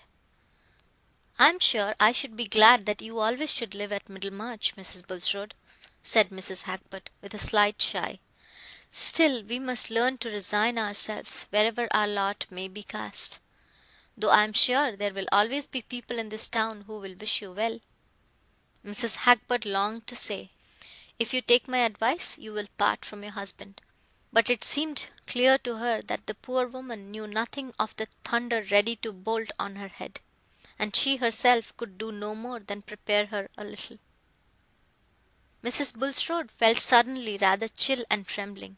There was evidently something unusual behind the speech of Mrs. Hagberd's, but though she had set out with the desire to be fully informed, she found herself unable now to pursue her brave purpose, and turning the conversation by an inquiry about the young Hagberts, she soon took her leave, saying that she was going to see Mrs. Plymdale. On her way thither she tried to imagine that there might have been some unusually warm sparring at the meeting between Mr. Bulstrode and some of his frequent opponents.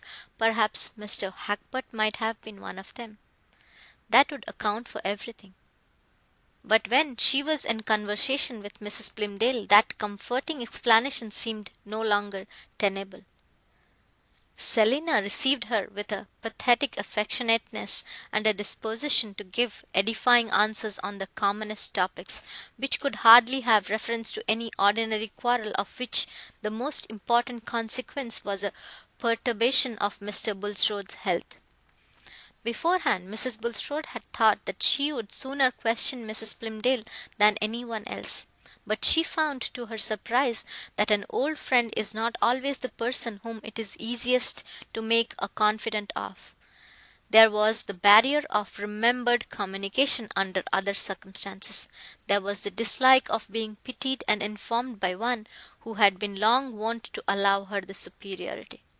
For certain words of mysterious appropriateness that Mrs. Plymdale let fall about her resolution never to turn her back on her friends, convinced Mrs. Bulstrode that what had happened must be some kind of misfortune, and instead of being able to say with her native directness, "What is it that you have in your mind?" she found herself anxious to get away before she had heard anything more explicit. She began to have an agitating certainty that the misfortune was something more than the mere loss of money, being keenly sensitive to the fact that Selina now, just as Mrs. Hackbutt had done before, avoided noticing what she said about her husband as they would have avoided noticing a personal blemish. She said good-bye with nervous haste, and told the coachman to drive to Mr. Vincey's warehouse. In that short drive her dread gathered so much force from the sense of darkness, that when she entered the private counting-house, where her brother sat at his desk, her knees trembled, and her usually florid face was deathly pale. Something of the same effect was produced in him by the sight of her. He rose from his seat to meet her, took her by the hand, and said, with his impulsive rashness, "God help you, Harriet! You know all?" That moment was perhaps worse than any which came after. It contained that concentrated experience which, in great crisis of emotion, reveals the bias of a nature, and is prophetic of the ultimate act which will end an intermediate struggle. Without that memory of Raffles, she might still have thought only of monetary ruin.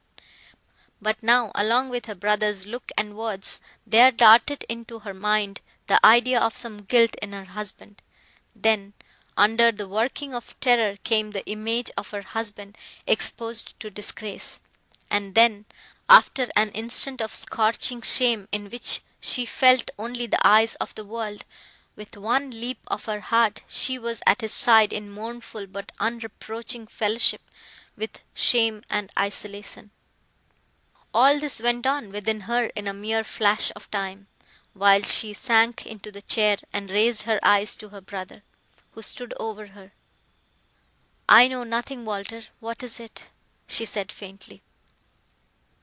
He told her everything, very inartificially, in slow fragments, making her aware that the scandal went much beyond proof, especially as to the end of Raffles.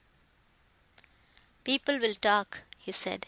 "Even if a man has been acquitted by a jury, they will talk, and nod and wink, and as far as the world goes, a man might often as well be guilty as not. It is a breakdown blow, and it damages Lydgate as much as Bulstrode. I don't pretend to say what is the truth. I only wish we had never heard the name of either Bulstrode or Lydgate. You would better have been a Vincey all your life, and so had Rosamond." Mrs. Bulstrode made no reply. "But you must bear up as well as you can, Harriet. People don't blame you, and I will stand by you whatever you make up your mind to do," said the brother, with rough but well-meaning affectionateness. "Give me your arm to the carriage, Walter," said Mrs. Bulstrode. I feel very weak." And when she got home, she was obliged to say to her daughter, "I am not well, my dear. I must go and lie down. Attend to your papa. Leave me in quiet. I shall take no dinner." She locked herself in her room. She needed time to get used to her maimed consciousness, her poor lopped life, before she could walk steadily to the place allotted her. A new searching light had fallen on her husband's character, and she could not judge him leniently. The 20 years in which she had believed in him and venerated him by virtue of his concealments came back with particulars that made them seem an odious deceit. He had married her with that bad past life hidden behind him, and she had no faith left to protest his innocence of the worst that was imputed to him. Her honest, ostentatious nature made the sharing of a merited dishonour as bitter as it could be to any mortal. But this imperfectly taught woman, whose phrases and habits were an odd patchwork, had a loyal spirit within her. The man whose prosperity she had shared through nearly half a life, and who had unvaryingly cherished her, now that punishment had befallen him, it was not possible to her in any sense to forsake him. There is a forsaking which still sits at the same board and lies on the same couch with the forsaken soul, withering it the more by unloving proximity. She knew when she locked her door that she should unlock it ready to go down to her unhappy husband and espouse his sorrow, and say of his guilt, "I will mourn and not reproach." But she needed time to gather up her strength. She needed to sob out her farewell to all the gladness and pride of her life. When she had resolved to go down, she prepared herself by some little acts which might seem mere folly to a hard onlooker. They were her way of expressing to all spectators, visible or invisible, that she had begun a new life in which she embraced humiliation. She took off all her ornaments and put on a plain black gown, and instead of wearing her much adorned cap and large bows of hair, she brushed her hair down and put on a plain bonnet cap, which made her look suddenly like an early Methodist. Bulstrode, who knew that his wife had been out, and had come in saying that she was not well, had spent the time in an agitation equal to hers. He had looked forward to her learning the truth from others, and had acquiesced in that probability as something easier to him than any confession. But now that he imagined the moment of her knowledge come, he awaited the result in anguish. His daughters had been obliged to consent to leave him, and though he had allowed some food to be brought to him, he had not touched it. He felt himself perishing slowly in unpitied misery. Perhaps he should never see his wife's face with affection in it again, and if he turned to God, there seemed to be no answer but the pressure of retribution. It was 8 o'clock in the evening before the door opened and his wife entered. He dared not look up at her. He sat with his eyes bent down, and as she went towards him, she thought he looked smaller. He seemed so withered and shrunken. A movement of new compassion and old tenderness went through her, like a great wave, and putting one hand on his, which rested on the arm of the chair, and the other on his shoulder, she said solemnly, but kindly, "Look up, Nicholas." He raised his eyes with a little start, and looked at her half amazed for a moment. Her pale face, her changed mourning dress, the trembling about her mouth, all said, "I know," and her hands and eyes rested gently on him. He burst out crying, and they cried together, she sitting at his side. They could not yet speak to each other of the shame which she was bearing with him, or of the acts which had brought it down on them. His confession was silent, and her promise of faithfulness was silent. Open-minded as she was, she nevertheless shrank from the words which would have expressed their mutual consciousness, as she would have shrunk from flakes of fire. She could not say, "How much is only slander and false suspicion?" And he did not say, "I am innocent." Chapter 75. Les sentiments de la fosse, des plaisirs présents, et l'ignorance de la vanité, des plaisirs absents causant les inconstances. Pascal. Rosamond had a gleam of returning cheerfulness when the house was freed from the threatening figure, and when all the disagreeable creditors were paid. But she was not joyous. Her married life had fulfilled none of her hopes, and had been quite spoiled for her imagination. In this brief interval of calm, Lydgate, remembering that he had often been stormy in his hours of perturbation, and mindful of the pain Rosamond had had to bear, was carefully gentle towards her. But he, too, had lost some of his old spirit, and he still felt it necessary to refer to an economical change in their way of living as a matter of course, trying to reconcile her to it gradually, and repressing his anger when she answered by wishing that he would go to live in London.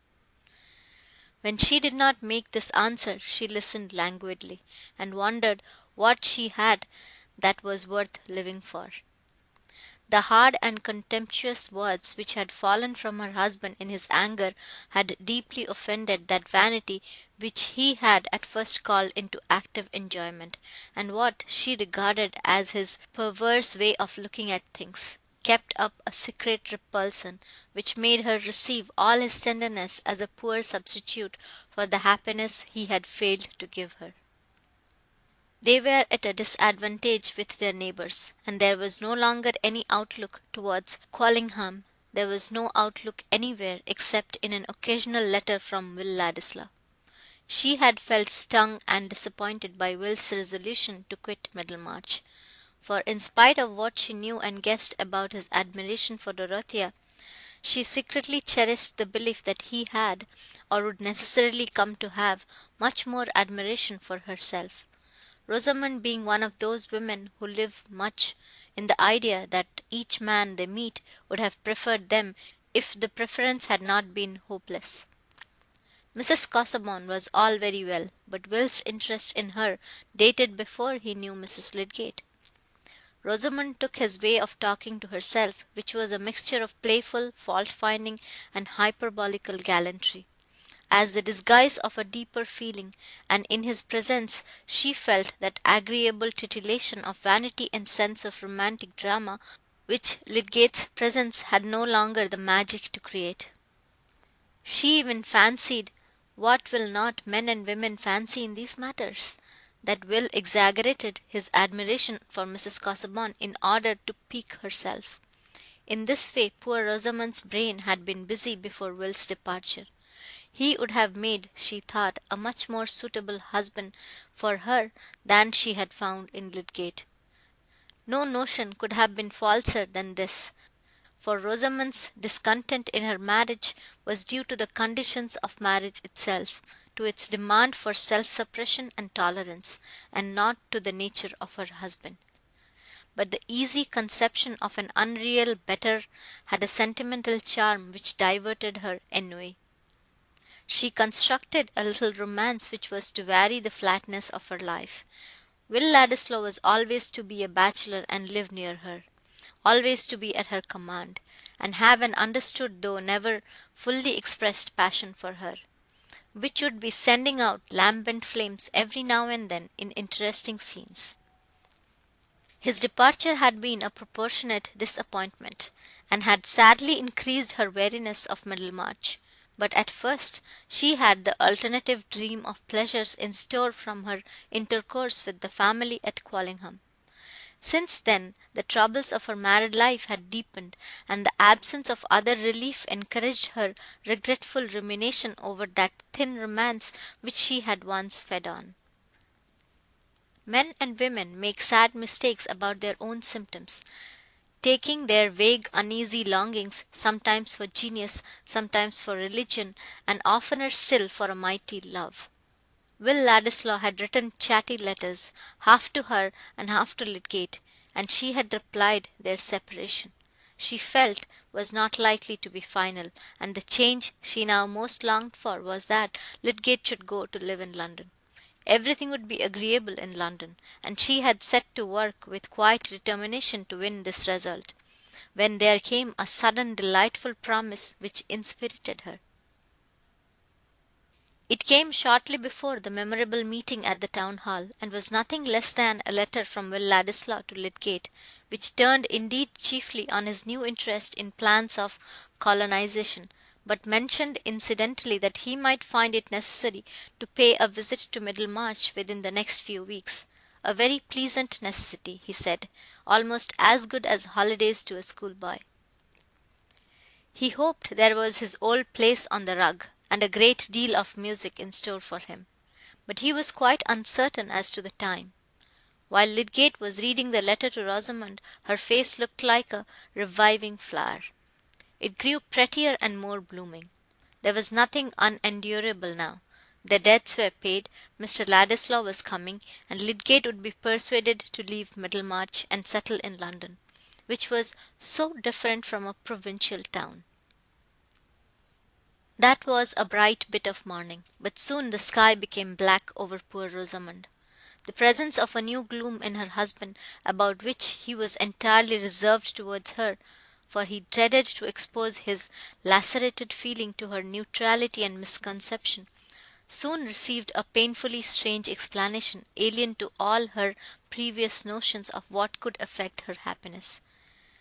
In the new gaiety of her spirits, thinking that Lydgate had merely a worse fit of moodiness than usual, causing him to leave her remarks unanswered, and evidently to keep out of her way as much as possible, she chose, a few days after the meeting, and without speaking to him on the subject, to send out notes of invitation for a small evening party, feeling convinced that this was a judicious step, since people seemed to have been keeping aloof from them, and wanted restoring to the old habit of intercourse.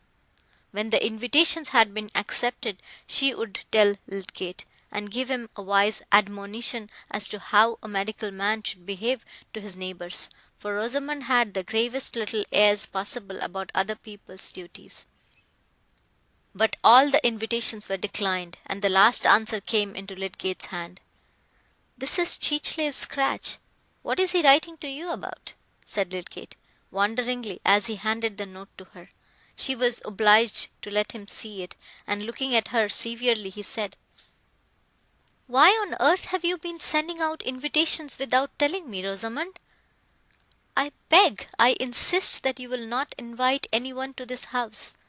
I suppose you have been inviting others, and they have refused too." She said nothing. "Do you hear me?" thundered Lydgate. "Yes, certainly I hear you," said Rosamond, turning her head aside with the movement of a graceful long-necked bird. Lydgate tossed his head without any grace and walked out of the room, feeling himself dangerous. Rosamond's thought was that he was getting more and more unbearable, not that there was any new special reason for this peremptoriness. His indisposition to tell her anything in which he was sure beforehand that she would not be interested was growing into an unreflecting habit, and she was in ignorance of everything connected with the £1,000, except that the loan had come from her uncle Bulstrode. Lydgate's odious humours and their neighbours' apparent avoidance of them had an unaccountable date for her in their relief from money difficulties. If the invitations had been accepted, she would have gone to invite her mamma and the rest, whom she had seen nothing of for several days, and she now put on her bonnet to go and inquire what had become of them all, suddenly feeling as if there were a conspiracy to leave her in isolation with a husband disposed to offend everybody. It was after the dinner hour, and she found her father and mother seated together alone in the drawing-room. They greeted her with sad looks, saying, "Well, my dear," and no more. She had never seen her father look so downcast, and seating herself near him, she said, "Is there anything the matter, papa?" He did not answer, but Mrs. Vincey said, "Oh, my dear, have you heard nothing? It won't be long before it reaches you." "Is it anything about Tertius?" said Rosamond, turning pale. The idea of trouble immediately connected itself with what had been unaccountable to her in him. "Oh, my dear, yes. To think of your marrying into this trouble! That was bad enough, but this will be worse." "Stay, stay, Lucy," said Mr. Vincey. "Have you heard nothing about your uncle Bulstrode, Rosamond?" "No, papa," said the poor thing, feeling as if trouble were not anything she had before experienced, but some invisible power with an iron grasp that made her soul faint within her. Her father told her everything, saying at the end, "It's better for you to know, my dear. I think Lydgate must leave the town. Things have gone against him.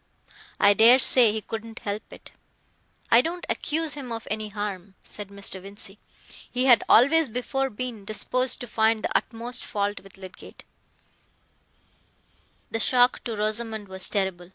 It seemed to her that no lot could be so cruelly hard as hers to have married a man who had become the centre of infamous suspicions. In many cases it is inevitable that the shame is felt to be the worst part of crime, and it would have required a great deal of disentangling reflection, such as had never entered into Rosamond's life, for her in these moments to feel that her trouble was less than if her husband had been certainly known to have done something criminal.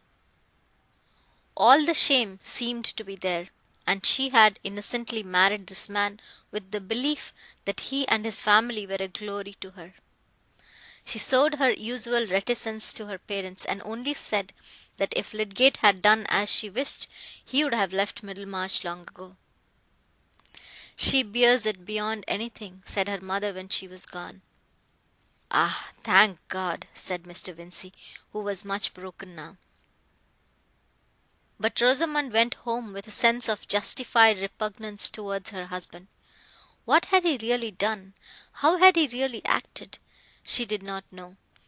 Why had he not told her everything? He did not speak to her on the subject, and of course she could not speak to him. It came into her mind once that she would ask her father to let her go home again, but dwelling on that prospect made it seem utter dreariness to her. A married woman, gone back to live with her parents, life seemed to have no meaning for her in such a position. She could not contemplate herself in it. The next 2 days Lydgate observed a change in her, and believed that she had heard the bad news. Would she speak to him about it, or would she go on forever in the silence which seemed to imply that she believed him guilty?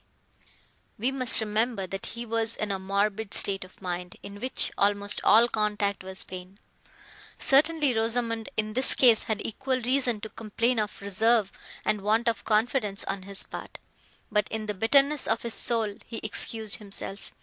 Was he not justified in shrinking from the task of telling her, since now she knew the truth, she had no impulse to speak to him?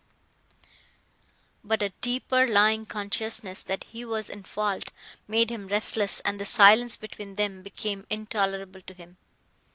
It was as if they were both adrift on one piece of wreck and looked away from each other. He thought, "I am a fool. Haven't I given up expecting anything? I have married care, not help." And that evening he said, "Rosamond, have you heard anything that distresses you?" "Yes," she answered, laying down her work, which she had been carrying on with a languid, semi-conscious most unlike her usual self. "What have you heard?" "Everything, I suppose. Papa told me." "That people think me disgraced?" "Yes," said Rosamond, faintly, beginning to sew again automatically. There was silence. Lydgate thought, "If she has any trust in me, any notion of what I am, she ought to speak now and say that she does not believe I have deserved disgrace." But Rosamond on her side went on moving her fingers languidly. Whatever was to be said on the subject she expected to come from Tertius. What did she know? And if he were innocent of any wrong, why did he not do something to clear himself? This silence of hers brought a new rush of gall to that bitter mood in which Lydgate had been saying to himself that nobody believed in him. Even Fairbrother had not come forward. He had begun to question her with the intent that their conversation should disperse the chill fog which had gathered between them, but he felt his resolution checked by despairing resentment. Even this trouble, like the rest, she seemed to regard as if it were hers alone. He was always to her a being apart, doing what she objected to. He started from his chair with an angry impulse, and thrusting his hands in his pockets, walked up and down the room. There was an underlying consciousness all the while that he should have to master this anger, and tell her everything, and convince her of the facts. For he had almost learned the lesson that he must bend himself to her nature, and that because she came short in her sympathy, he must give more. Soon he recurred to his intention of opening himself. The occasion must not be lost. If he could bring her to feel with some solemnity that here was a slander which must be met and not run away from, and that the whole trouble had come out of his desperate want of money, it would be a moment for urging powerfully on her that they should be one in the resolve to do with as little money as possible, so that they might weather the bad time and keep themselves independent. He would mention the definite measures which he desired to take, and win her to a willing spirit. He was bound to try this, and what else was there for him to do? He did not know how long he had been walking uneasily backwards and forwards, but Rosamond felt that it was long, and wished that he would sit down. She too had begun to think this an opportunity for urging on Tertius what he ought to do. Whatever might be the truth about all this misery, there was one dread which asserted itself. Lydgate at last seated himself, not in his usual chair, but in one nearer to Rosamond, leaning aside in it towards her, and looking at her gravely before he reopened the sad subject. He had conquered himself so far, and was about to speak with a sense of solemnity, as on an occasion which was not to be repeated. He had even opened his lips, when Rosamond, letting her hands fall, looked at him and said, "Surely, Tertius."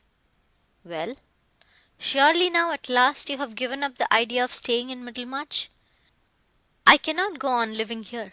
Let us go to London. Papa and every one else says you had better go.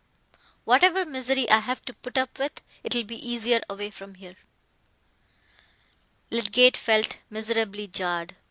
Instead of that critical outpouring for which he had prepared himself with effort, here was the old round to be gone through again. He could not bear it. With a quick change of countenance he rose and went out of the room. Perhaps if he had been strong enough to persist in his determination to be the more because she was less, that evening might have had a better issue. If his energy could have borne down that check, he might still have wrought on Rosamond's vision and will. We cannot be sure that any natures, however inflexible or peculiar, will resist this effect from a more massive being than their own. They may be taken by storm, and for the moment converted, becoming part of the soul which enwraps them in the ardour of its movement. But poor Lydgate had a throbbing pain within him, and his energy had fallen short of its task. The beginning of mutual understanding and resolve seemed as far off as ever. Nay, it seemed blocked out by the sense of unsuccessful effort. They lived on from day to day with their thoughts still apart, Lydgate going about what work he had in a mood of despair, and Rosamond feeling with some justification that he was behaving cruelly. It was of no use to say anything to Tertius, but when Will Ladislaw came, she was determined to tell him everything. In spite of her general reticence, she needed someone who would recognize her wrongs. Chapter 76. To mercy, pity, peace, and love, all pray in their distress, and to these virtues of delight return their thankfulness. For mercy has a human heart, pity a human face, and love the human form divine, and peace the human dress. William Blake, Songs of Innocence. Some days later, Lydgate was riding to Lowick Manor in consequence of a summons from Dorothea. The summons had not been unexpected, since it had followed a letter from Mr. Bulstrode, in which he stated that he had resumed his arrangements for quitting Middlemarch, and must remind Lydgate of his previous communications about the hospital, to the purport of which he still adhered.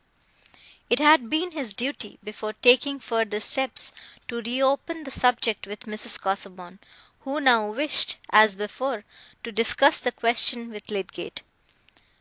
"Your views may possibly have undergone some change," wrote Mr. Bulstrode, "but in that case also, it is desirable that you should lay them before her."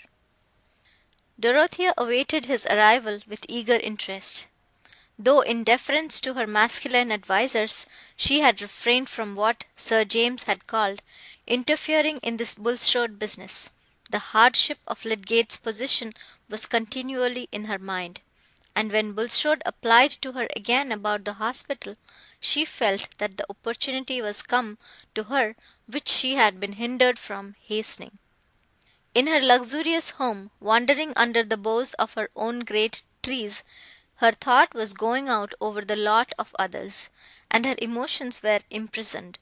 The idea of some active good within her reach haunted her like a passion, and another's need having once come to her as a distinct image, preoccupied her desire with the yearning to give relief, and made her own ease tasteless. She was full of confident hope about this interview with Lydgate, never heeding what was said of his personal reserve, never heeding that she was a very young woman. Nothing could have seemed more irrelevant to Dorothea than insistence on her youth and sex when she was moved to show her human fellowship. As she sat waiting in the library, she could do nothing but live through again all the past scenes which had brought Lydgate into her memories. They all owed their significance to her marriage and its troubles. But no, there were two occasions in which the image of Lydgate had come painfully in connection with his wife and someone else. The pain had been allayed for Dorothea, but it had left in her an awakened conjecture as to what Lydgate's marriage might be to him, a susceptibility to the slightest hint about Mrs. Lydgate. These thoughts were like a drama to her, and made her eyes bright, and gave an attitude of suspense to her whole frame, though she was only looking out from the brown library onto the turf and the bright green buds which stood in relief against the dark evergreens. When Lydgate came in, she was almost shocked at the change in his face, which was strikingly perceptible to her who had not seen him for 2 months. It was not the change of emaciation, but that effect which even young faces will very soon show from the persistent presence of resentment and despondency. Her cordial look, when she put out her hand to him, softened his expression, but only with melancholy. "I have wished very much to see you for a long while, Mr. Lydgate," said Dorothea, when they were seated opposite each other, "but I put off asking you to come until Mr. Bulstrode applied to me again about the hospital. I know that the advantage of keeping the management of it separate from that of the infirmary depends on you, or at least on the good which you are encouraged to hope for from having it under your control, and I am sure you will not refuse to tell me exactly what you think." "You want to decide whether you should give a generous support to the hospital," said Lydgate. "I cannot conscientiously advise you to do it in dependence on any activity of mine. I may be obliged to leave the town." He spoke curtly, feeling the ache of despair as to his being able to carry out any purpose that Rosamond had set her mind against. "Not because there is no one to believe in you?" said Dorothea, pouring out her words in clearness from a full heart. "I know the unhappy mistakes about you. I knew them from the first moment to be mistakes. You have never done anything vile. You would not do anything dishonourable." It was the first assurance of belief in him that had fallen on Lydgate's ears. He drew a deep breath and said, "Thank you." He could say no more. It was something very new and strange in his life that these few words of trust from a woman should be so much to him. "I beseech you to tell me how everything was," said Dorothea fearlessly. "I am sure that the truth would clear you." Lydgate started up from his chair and went towards the window, forgetting where he was. He had so often gone over in his mind the possibility of explaining everything without aggravating appearances that would tell, perhaps unfairly, against Bulstrode, and had so often decided against it. He had so often said to himself that his assertions would not change people's impressions, that Dorothea's words sounded like a temptation to do something which, in his soberness, he had pronounced to be unreasonable. "Tell me, pray," said Dorothea, with simple earnestness. "Then we can consult together. It is wicked to let people think evil of any one falsely, when it can be hindered." Lydgate turned, remembering where he was, and saw Dorothea's face looking up at him with a sweet trustful gravity. The presence of a noble nature, generous in its wishes, ardent in its charity, changes the lights for us. We begin to see things again in their larger, quieter masses, and to believe that we too can be seen and judged in the wholeness of our character. That influence was beginning to act on Lydgate, who had for many days been seeing all life as one who is dragged and struggling amid the throng. He sat down again, and felt that he was recovering his old self in the consciousness that he was with one who believed in it. "I don't want," he said, "to bear hard on Bulstrode, who has lent me money of which I was in need, though I would rather have gone without it now. He is hunted down and miserable, and has only a poor thread of life in him. But I should like to tell you everything. It will be a comfort to me to speak where belief has gone beforehand, and where I shall not seem to be offering assertions of my own honesty. You will feel what is fair to another, as you feel what is fair to me." "Do trust me," said Dorothea. "I will not repeat anything without your leave. But at the very least I could say that you have made all the circumstances clear to me, and that I know you are not in any way guilty. Mr. Fairbrother would believe me, and my uncle and Sir James Chatham. Nay, there are persons in Middlemarch to whom I could go, although they don't know much of me. They would believe me. They would know that I could have no other motive than truth and justice. I would take any pains to clear you. I have very little to do. There is nothing better that I can do in the world." Dorothea's voice, as she made this childlike picture of what she would do, might have been almost taken as a proof that she could do it effectively. The searching tenderness of her woman's tones seemed made for a defence against ready accusers. Lydgate did not stay to think that she was quixotic. He gave himself up, for the first time in his life, to the exquisite sense of leaning entirely on a generous sympathy, without any check of proud reserve. As he told her everything, from the time when, under the pressure of his difficulties, he unwillingly made his first application to Bulstrode, gradually, in the relief of speaking, getting into a more thorough utterance of what had gone in his mind, entering fully into the fact that his treatment of the patient was opposed to the dominant practice, into his doubts at the last his ideal of medical duty, and his uneasy consciousness that the acceptance of the money had made some difference in his private inclination and professional behaviour, though not in his fulfilment of any publicly recognized obligation.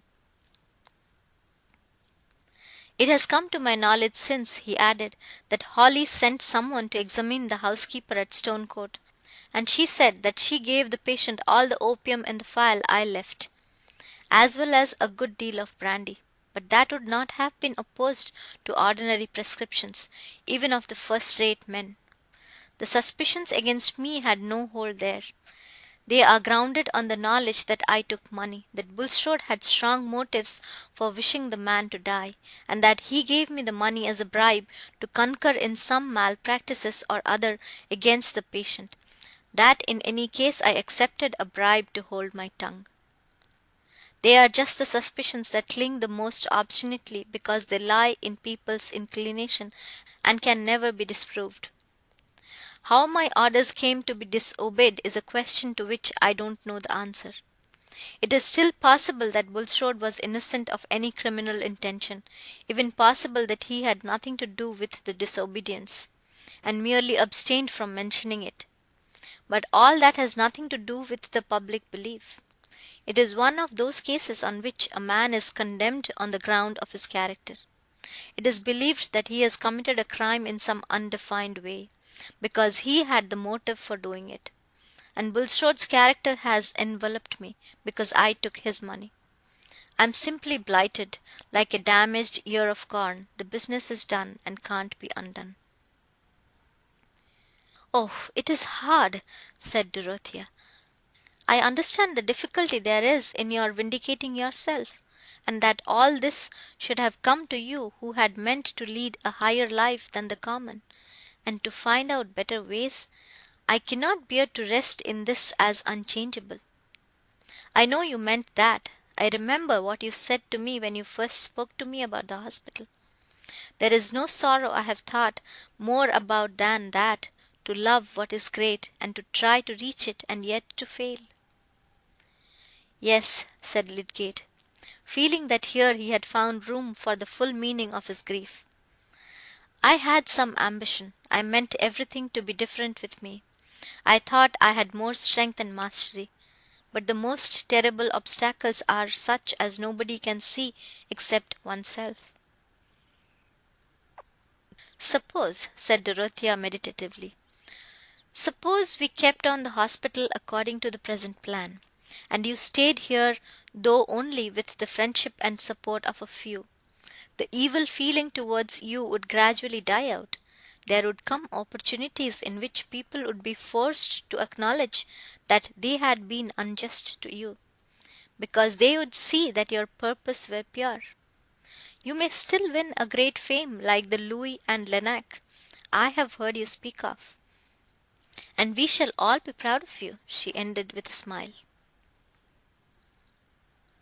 "That might do, if I had my old trust in myself," said Lydgate, mournfully. "Nothing galls me more than the notion of turning round and running away before this slander, leaving it unchecked behind me. Still, I cannot ask any one to put a great deal of money into a plan which depends on me." "It would be quite worth my while," said Dorothea simply. "Only think. I am very uncomfortable with my money, because they tell me I have too little for any great scheme of the sort I like best, and yet I have too much. I don't know what to do. I have 700 a year of my own fortune, and 1900 a year that Mr. Casaubon left me, and between 3 and 4,000 of ready money in the bank. I wished to raise money and pay it off gradually out of my income, which I don't want, to buy land with and found a village which should be a school of industry, but Sir James and my uncle have convinced me that the risk would be too great. So you see that what I should most rejoice at would be to have something good to do with my money. I should like it to make other people's lives better to them. It makes me very uneasy, coming all to me who don't want it." A smile broke through the gloom of Lydgate's face. The childlike, grave-eyed earnestness with which Dorothea said all this was irresistible, blent into an adorable whole, while her ready understanding of high experience, of lower experience, such as plays a great part in the world, poor Mrs. Casaubon had a very blurred, short-sighted knowledge, little helped by her imagination. But she took the smile as encouragement of her plan. "I think you see now that you spoke too scrupulously," she said, in a tone of persuasion. "The hospital would be one good, and making your life quite whole and well again would be another." Lydgate's smile had died away. You have the goodness as well as the money to do all that, if it could be done, he said. But he hesitated a little while, looking vaguely towards the window, and she sat in silent expectation. At last he turned towards her and said impetuously, "Why should I not tell you? You know what sort of bond marriage is. You will understand everything." Dorothea felt her heart beginning to beat faster. Had he that sorrow too? But she feared to say any word, and he went on immediately. "It is impossible for me now to do anything, to take any step, without considering my wife's happiness. The thing that I might like to do if I were alone is become impossible to me. I can't see her miserable. She married me without knowing what she was going into, and it might have been better for her if she had not married me." I know, you could not give her pain, if you were not obliged to do it," said Dorothea, with keen memory of her own life. "And she has set her mind against staying. She wishes to go. The troubles she has had here have wearied her," said Lydgate, breaking off again, lest he should say too much. "But when she saw the good that might come of staying," said Dorothea remonstrantly, looking at Lydgate as if he had forgotten the reasons which had just been considered. He did not speak immediately. "She would not see it," he said at last curtly, feeling at first that this statement must do without explanation. "And indeed I have lost all spirit about carrying on my life here." He paused a moment, and then, following the impulse to let Dorothea see deeper into the difficulty of his life, he said, "The fact is, this trouble has come upon her confusedly. We have not been able to speak to each other about it. I am not sure what is in her mind about it. She may fear that I have really done something base. It is my fault. I ought to be more open. But I have been suffering cruelly." "May I go and see her?" said Dorothea eagerly. "Would she accept my sympathy? I would tell her that you have not been blamable before any one's judgment but your own. I would tell her that you shall be cleared in every fair mind. I would cheer her heart. Will you ask her if I may go to see her? I did see her once." "I am sure you may," said Lydgate, seizing the proposition with some hope.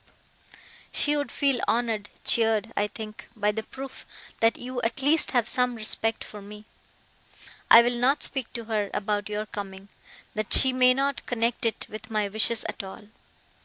I know very well that I ought not to have left anything to be told her by others, but—" He broke off, and there was a moment's silence. Dorothea refrained from saying what was in her mind.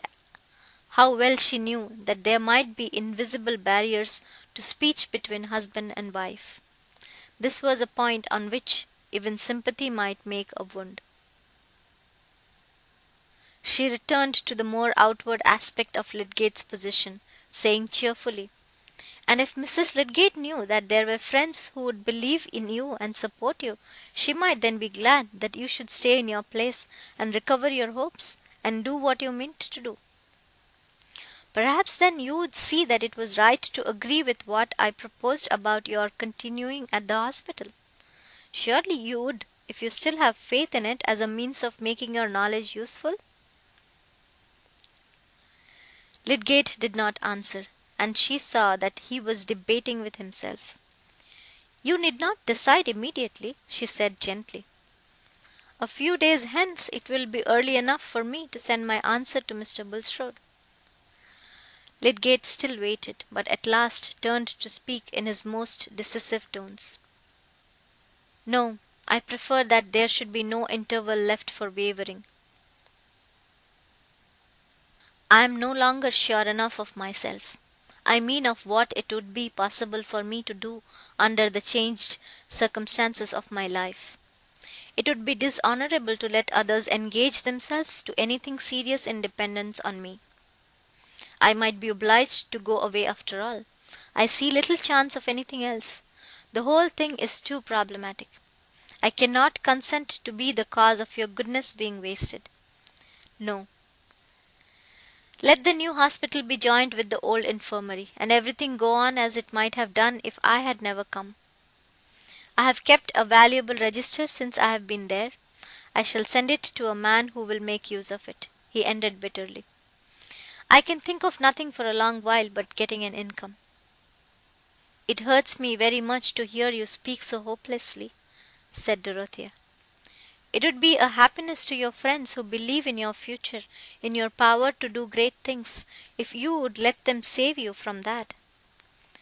Think how much money I have. It would be like taking a burden from me if you took some of it every year till you got free from this fettering want of income. Why should not people do these things? It is so difficult to make shares at all even. This is one way." "God bless you, Mrs. Casaubon," said Lydgate, rising as if with the same impulse that made his words energetic, and resting his arm on the back of the great leather chair he had been sitting in. "It is good that you should have such feelings, but I am not the man who ought to allow himself to benefit by them. I have not given guarantees enough. I must not at least sink into the degradation of being pensioned for work that I never achieved. It is very clear to me that I must not count on anything else than getting away from Middlemarch as soon as I can manage it. I should not be able for a long while at the very best to get an income here, and it is easier to make necessary changes in a new place. I must do as other men do, and think what will please the world and bring in money. Look for a little opening in the London crowd, and push myself. Set up in a watering place, or go to some southern town where there are plenty of idle English, and get myself puffed. That is the sort of shell I must creep into and try to keep my soul alive in." "Now that is not brave," said Dorothea, "to give up the fight." "No, it is not brave," said Lydgate. "But if a man is afraid of creeping paralysis?" Then in another tone, "Yet you have made a great difference in my courage by believing in me. Everything seems more bearable since I have talked to you, and if you can clear me in a few other minds, especially in Fairbrother's, I shall be deeply grateful. The point I wish you not to mention is the fact of disobedience to my orders. That would soon get distorted. After all, there is no evidence for me but people's opinion of me beforehand. You can only repeat my own report of myself." "Mr. Fairbrother will believe, others will believe," said Dorothea. "I can say of you what will make it stupidity to suppose that you would be bribed to do a wickedness." "I don't know," said Lydgate, with something like a groan in his voice. "I have not taken a bribe yet, but there is a pale shade of bribery which is sometimes called prosperity. You will do me another great kindness, then, and come to see my wife?" "Yes, I will. I remember how pretty she is," said Dorothea, into whose mind every impression about Rosamond had cut deep. "I hope she will like me." As Lydgate rode away, he thought, "This young creature has a heart large enough for the Virgin Mary. She evidently thinks nothing of her own future, and would pledge away half her income at once, as if she wanted nothing for herself but a chair to sit in, from which she can look down with those clear eyes at the poor mortals who pray to her. She seems to have what I never saw in any woman before, a fountain of friendship towards men. A man can make a friend of her. Casaubon must have raised some heroic hallucination in her. I wonder if she could have any other sort of passion for a man. Ladislaw? There was certainly an unusual feeling between them, and Casaubon must have had a notion of it. Well, her love might help a man more than her money." Dorothea, on her side, had immediately formed a plan of relieving Lydgate from his obligation to Bulstrode, which she felt sure was a part, though small, of the galling pressure he had to bear. She sat down at once under the inspiration of their interview and wrote a brief note, in which she pleaded that she had more claim than Mr. Bulstrode had to the satisfaction of providing the money which had been serviceable to Lydgate, but it would be unkind in Lydgate not to grant her the position of being his helper in this small matter, the favour being entirely to her who had so little that was plainly marked out for her to do with her superfluous money. He might call her a creditor or by any other name if it did but imply that he granted her request. She enclosed a cheque for £1,000, and determined to take the letter with her the next day when she went to see Rosamond. Chapter 77. And thus thy fall hath left a kind of blot to mark the full-fraught man, and best endued with some suspicion. Henry V. The next day Lydgate had to go to Brassing, and told Rosamond that he should be away until the evening. Of late she had never gone beyond her own house and garden, except to church, and once to see her papa, to whom she said, "If Tertius goes away, you will help us to move, will you not, papa? I suppose we shall have very little money. I'm sure I hope some one will help us." And Mr. Vincey had said, "Yes, child, I don't mind 100 or 2. I can see the end of that." With these exceptions she had sat at home in languid melancholy and suspense, fixing her mind on Will Ladislaw's coming as the one point of hope and interest, and associating this with some new urgency on Lydgate's to make immediate arrangements for leaving Middlemarch and going to London, till she felt assured that the coming would be a potent cause of the going, without at all seeing how. This way of establishing sequence is too common to be fairly regarded as a peculiar folly in Rosamond, and it is precisely this sort of sequence which causes the greatest shock when it is sundered; for to see how an effect may be produced is often to see possible missings and checks, but to see nothing except the desirable cause, and close upon it the desirable effect, rids us of doubt, and makes our minds strongly intuitive. That was the process going on in poor Rosamond while she arranged all objects around her with the same nicety as ever, only with more slowness, or sat down to the piano meaning to play, and then desisting, yet lingering on the music-stool with her white fingers suspended on the wooden front, and looking before her in dreamy ennui. Her melancholy had become so marked that Lydgate felt a strange timidity before it, as a perpetual silent reproach, and the strong man, mastered by his keen sensibilities towards this fair, fragile creature whose life he seemed somehow to have bruised, shrank from her look, and sometimes started at her approach. Fear of her, and fear for her rushing in only the more forcibly after it, had been momentarily expelled by exasperation. But this morning Rosamond descended from her room upstairs, where she sometimes sat the whole day while Lydgate was out, equipped for a walk in the town. She had a letter to post. A letter addressed to Mr. Ladislaw, and written with charming discretion, but intended to hasten his arrival by a hint of trouble.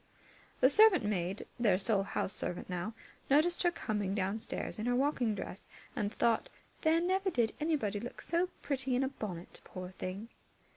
Meanwhile Dorothea's mind was filled with her project of going to Rosamond, and with the many thoughts, both of the past and the probable future, which gathered around the idea of that visit. Until yesterday, when Lydgate had opened to her a glimpse of some trouble in his married life, the image of Mrs. Lydgate had always been associated for her with that of Will Ladislaw. Even in her most uneasy moments, even when she had been agitated by Mrs. Cadwallader's painfully graphic report of gossip, her effort, nay, her strongest impulsive prompting, had been towards the vindication of Will from any sullying surmises; and when, in her meeting with him afterwards, she had at first interpreted his words as a probable allusion to a feeling towards Mrs. Lydgate, which he was determined to cut himself off from indulging, she had a quick, sad, excusing vision of the charm there might be in his constant opportunities of companionship with that fair creature, who most likely shared his other tastes, as she evidently did his delight in music.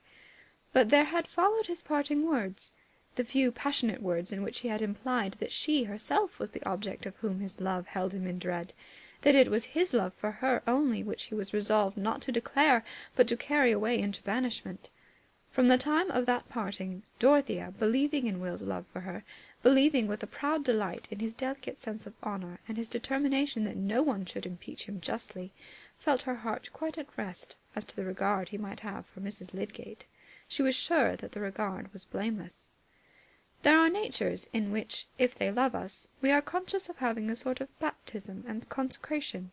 They bind us over to rectitude and purity by their pure belief about us, and our sins become that worst kind of sacrilege which tears down the invisible altar of trust.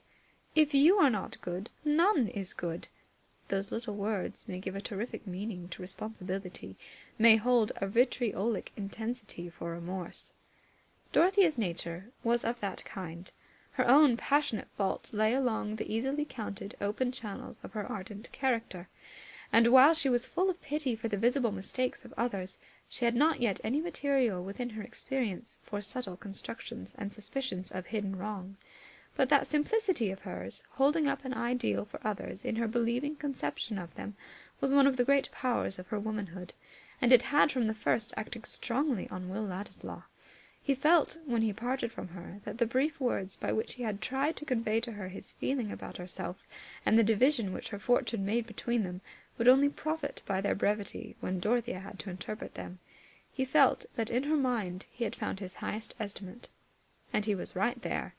In the months since their parting, Dorothea had felt a delicious though sad repose in their relation to each other, as one which was inwardly whole and without blemish.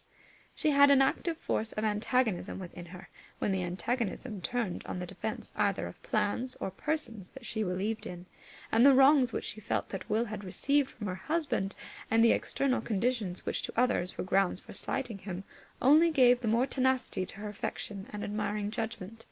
And now, with the disclosures about Bulstrode, had come another fact affecting Will's social position, which roused afresh Dorothea's inward resistance to what was said about him in that part of her world which lay within Park Pawlings. Young Ladislaw, the grandson of a thieving Jew pawnbroker, was a phrase which had entered emphatically into the dialogues about the Bulstrode business at Lowick, Tipton, and Freshitt, and was a worse kind of placard on poor Will's back than the Italian with white mice. Upright Sir James Chatham was convinced that his own satisfaction was righteous when he thought, with some complacency, that here was an added league to that mountainous distance between Ladislaw and Dorothea, which enabled him to dismiss any anxiety in that direction as too absurd. And perhaps there had been some pleasure in pointing Mr. Brooke's attention to this ugly bit of Ladislaw's genealogy, as a fresh candle for him to see his own folly by. Dorothea had observed the animus with which Will's part in the painful story had been recalled more than once, but she had uttered no word, being checked now, as she had not been formerly in speaking of Will, by the consciousness of the deeper relation between them, which must always remain in consecrated secrecy. But her silence shrouded her resistant emotion into a more thorough glow.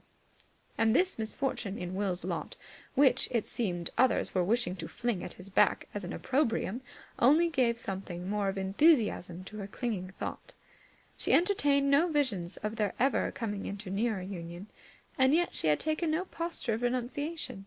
She had accepted her whole relation to Will very simply, as part of her marriage sorrows, and would have thought it very sinful in her to keep up an inward wail because she was not completely happy, being rather disposed to dwell on the superfluities of her lot. She could bear that the chief pleasures of her tenderness should lie in memory, and the idea of marriage came to her solely as a repulsive proposition from some suitor of whom she at present knew nothing, but whose merits, as seen by her friends, would be a source of torment to her. "Somebody who will manage your property for you, my dear," was Mr. Brooke's attractive suggestion of suitable characteristics. "I should like to manage it myself if I knew what to do with it," said Dorothea. No, she adhered to her declaration that she would never be married again, and in the long valley of her life, which looked so flat and empty of waymarks, guidance would come as she walked along the road and saw her fellow passengers by the way. This habitual state of feeling about Will Ladislaw had been strong in all her waking hours since she had proposed to pay a visit to Mrs. Lydgate, making a sort of background against which she saw Rosamond's figure, presented to her without hindrances to her interest and compassion. There was evidently some mental separation, some barrier to complete confidence, which had arisen between this wife and the husband who had yet made her happiness a law to him. That was a trouble which no third person must directly touch. But Dorothea thought with deep pity of the loneliness which must have come upon Rosamond from the suspicions cast on her husband, and there would surely be help in the manifestation of respect for Lydgate and sympathy with her. "I shall talk to her about her husband," thought Dorothea, as she was being driven towards the town. The clear spring morning, the scent of the moist earth, the fresh leaves just showing their creased-up wealth of greenery from out their half-opened sheaths, seemed part of the cheerfulness she was feeling from a long conversation with Mr. Fairbrother, who had joyfully accepted the justifying explanation of Lydgate's conduct. "I shall take Mrs. Lydgate good news, and perhaps she will like to talk to me and make a friend of me." Dorothea had another errand in Lowick Gate. It was about a new, fine-toned bell for the schoolhouse, and as she had to get out of her carriage very near to Lydgate's, she walked thither across the street, having told the coachman to wait for some packages.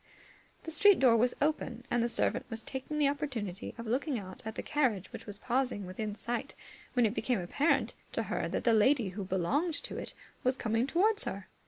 "Is Mrs. Lydgate at home?" said Dorothea. "I'm not sure, my lady. I'll see, if you'll please to walk in," said Martha, a little confused on the score of her kitchen apron, but collected enough to be sure that "mum" was not the right title for this queenly young widow with a carriage and pair. "Will you please to walk in, and I'll go and see?" "Say that I am Mrs. Casaubon," said Dorothea, as Martha moved forward, intending to show her into the drawing-room, and then to go upstairs to see if Rosamond had returned from her walk. They crossed the broader part of the entrance hall, and turned up the passage which led to the garden. The drawing-room door was unlatched, and Martha, pushing it without looking into the room, waited for Mrs. Casaubon to enter, and then turned away, the door having swung open and swung back again without noise. Dorothea had less of outward vision than usual this morning, being filled with images of things as they had been and were going to be. She found herself on the other side of the door without seeing anything remarkable, but immediately she heard a voice, speaking in low tones, which startled her as with a sense of dreaming in daylight, and advancing unconsciously a step or two beyond the projecting slab of a bookcase, she saw, in the terrible illumination of a certainty which filled up all outlines, something which made her pause, motionless, without self-possession enough to speak. Seated with his back toward her on a sofa, which stood against the wall on a line with the door, by which she had entered, she saw Will Ladislaw. Close by him, and turned towards him with a flushed tearfulness which gave a new brilliancy to her face, sat Rosamond, her bonnet hanging back, while Will, leaning towards her, clasped both her upraised hands in his and spoke with low-toned fervour. Rosamond, in her agitated absorption, had not noticed the silently advancing figure, but when Dorothea, after the first immeasurable instant of this vision, moved confusedly backward and found herself impeded by some piece of furniture, Rosamond was suddenly aware of her presence, and with a spasmodic movement snatched away her hands and rose, looking at Dorothea, who was unnecessarily arrested. Will Ladislaw, starting up, looked round also, and meeting Dorothea's eyes with a new lightning in them, seemed changing to marble. But she immediately turned them away from him to Rosamond, and said in a firm voice, "Excuse me, Mrs. Lydgate, the servant did not know that you were here. I called to deliver an important letter for Mr. Lydgate, which I wish to put into your own hands." She laid down the letter on the small table which had checked her retreat, and then, including Rosamond and Will in one distant glance and bow, she went quickly out of the room, meeting in the passage the surprised Martha, who said she was sorry the mistress was not at home, and then showed the strange lady out, with an inward reflection that grand people were probably more impatient than others. Dorothea walked across the street with her most elastic step, and was quickly in her carriage again. "Drive on to Freshitt Hall," she said to the coachman, and anyone looking at her might have thought that though she was paler than usual, she was never animated by a more self-possessed energy, and that was really her experience. It was as if she had drunk a great draught of scorn that stimulated her beyond the susceptibility to other feelings. She had seen something so far below her belief that her emotions rushed back from it, and made an excited throng without an object. She needed something active to turn her excitement out upon. She felt power to walk and work for a day without meat or drink, and she would carry out the purpose with which she had started in the morning, of going to Freshitt and Tipton to tell Sir James and her uncle all that she wished them to know about Lydgate, whose married loneliness under his trial now presented itself to her with new significance, and made her more ardent in readiness to be his champion. She had never felt anything like this triumphant power of indignation in the struggle of her married life, in which there had always been a quickly subduing pang, and she took it as a sign of new strength. "Dodo, how very bright your eyes are," said Celia, when Sir James was gone out of the room. "And you don't see anything you look at, Arthur, or anything. You are going to do something uncomfortable, I know. Is it all about Mr. Lydgate, or has something else happened?" Celia had been used to watch her sister with expectation. "Yes, dear, a great many things have happened," said Dodo in her full tones. "I wonder what," said Celia, folding her arms cosily and leaning forward upon them. "Oh, all the troubles of all the people on the face of the earth," said Dorothea, lifting her arms to the back of her head. "Dear me, Dodo, are you going to have a scheme for them?"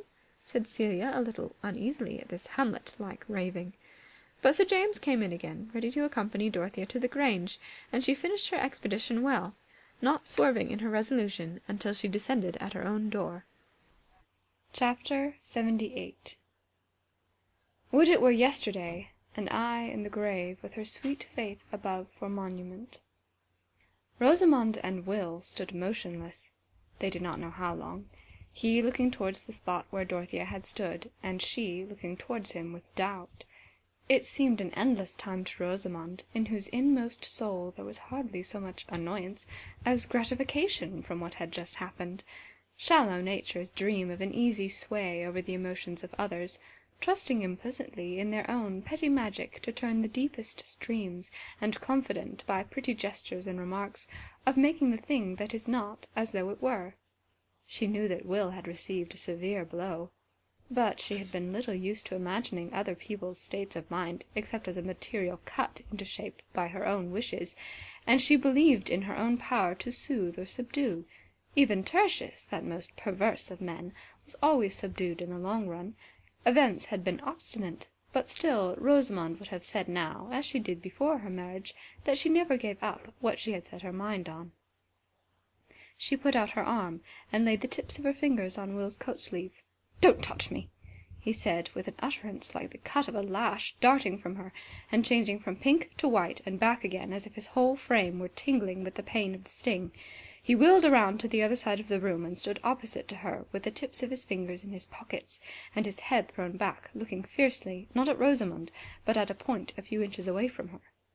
She was keenly offended, but the signs she made of this were such as only Lydgate was used to interpret. She became suddenly quiet, and seated herself, untying her hanging bonnet, and laying it down with her shawl. Her little hands, which she folded before her, were very cold. It would have been safer for Will, in the first instance, to have taken up his hat and gone away, but he had felt no impulse to do this. On the contrary, he had a horrible inclination to stay and shatter Rosamond with his anger. It seemed as impossible to bear the fatality she had drawn down on him without venting his fury, as it would be to a panther to bear the javelin wound without springing and biting. And yet, how could he tell a woman that he was ready to curse her? He was fuming under a repressive law which he was forced to acknowledge. He was dangerously poised, and Rosamond's voice now brought the decisive vibration. In flute-like tones of sarcasm, she said, "You can easily go after Mrs. Casaubon and explain your preference." "Go after her!" he burst out, with a sharp edge in his voice. "Do you think she would turn and look at me, or value any word I uttered to her again at more than a dirty feather? Explain! How can a man explain at the expense of a woman?" "You can tell her what you please," said Rosamond with more tremor. "Do you suppose she would like me better for sacrificing you? She is not a woman to be flattered because I made myself despicable, to believe that I must be true to her because I was a dastard to you." He began to move about with the restlessness of a wild animal that sees prey but cannot reach it. Presently he burst out again. "I had no hope before, not much, of anything better to come. But I had one certainty, that she believed in me. Whatever people had said or done about me, she believed in me. That's gone. She'll never again think me anything but a paltry pretence, too nice to take heaven except upon flattering conditions, and yet selling myself for any devil's change by the sly. She'll think of me as an incarnate insult to her from the first moment we—" Will stopped, as if he had found himself grasping something that must not be thrown, and shattered. He found another vent for his rage by snatching up Rosamond's words again, as if they were reptiles to be throttled and flung off. Explain! Tell a man to explain how he dropped into hell! Explain my preference? I never had a preference for her, any more than I have a preference for breathing. No other woman exists by the side of her. I would rather touch her hand if it were dead than I would touch any other woman's living." Rosamond, while these poisoned weapons were being hurled at her, was almost losing the sense of her identity, and seemed to be waking into some new terrible existence. She had no sense of chill, resolute repulsion, of reticent self-justification, such as she had known under Lydgate's most stormy displeasure. All her sensibility was turned into a bewildering novelty of pain. She felt a new terrified recoil under a lash never experienced before. What another nature felt in opposition to her own was being burnt and bitten into her consciousness. When Will had ceased to speak, she had become an image of sickened misery. Her lips were pale, and her eyes had a tearless dismay in them. If it had been Tertius who stood opposite to her, that look of misery would have been a pang to him, and he would have sunk by her side to comfort her with that strong-armed comfort which she had often held very cheap. Let it be forgiven to Will that he had no such movement of pity. He had felt no bond beforehand to this woman who had spoiled the ideal treasure of his life, and he held himself blameless. He knew that he was cruel, but he had no relenting in him yet. After he had done speaking, he still moved about, half in absence of mind, and Rosamond sat perfectly still. At length, Will, seeming to bethink himself, took up his hat, yet stood some moments irresolute. He had spoken to her in a way that made a phrase of common politeness difficult to utter, and yet, now that he had come to the point of going away from her without further speech, he shrank from it as a brutality. He felt checked and stultified in his anger. He walked towards the mantelpiece, and leaned his arm on it, and waited in silence for he hardly knew what. The vindictive fire was still burning in him, and he could utter no word of retraction. But it was, nevertheless, in his mind that, having come back to this hearth where he had enjoyed a caressing friendship, he had found calamity seated there. He had suddenly revealed to him a trouble that lay outside the home as well as within it, and what seemed a foreboding was pressing upon him as with slow pincers, that his life might come to be enslaved by this helpless woman who had thrown herself upon him in the dreary sadness of her heart.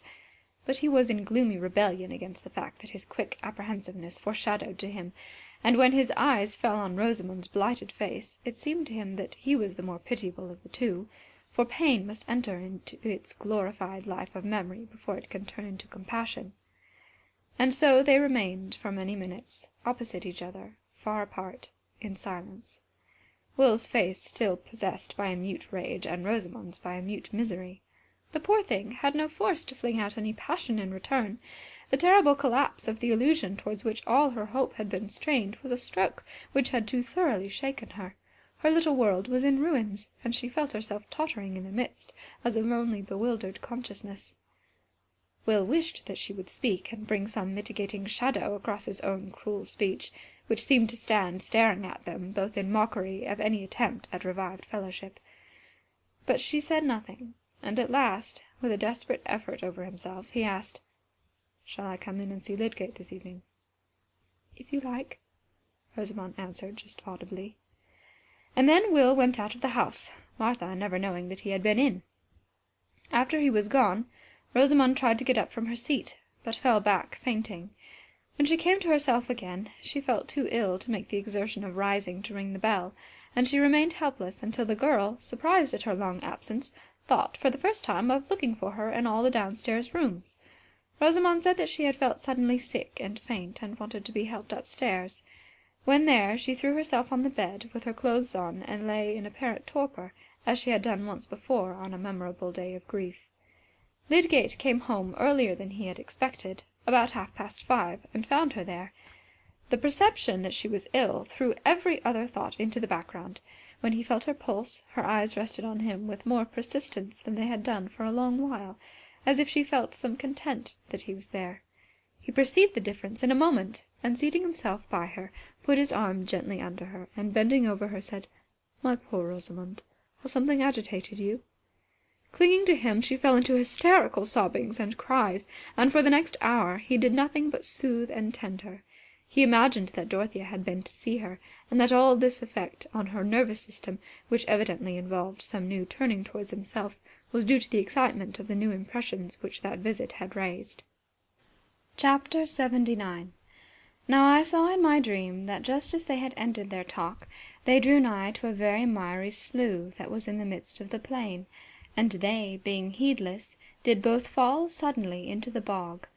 The name of the slough was Despond. Bunyan.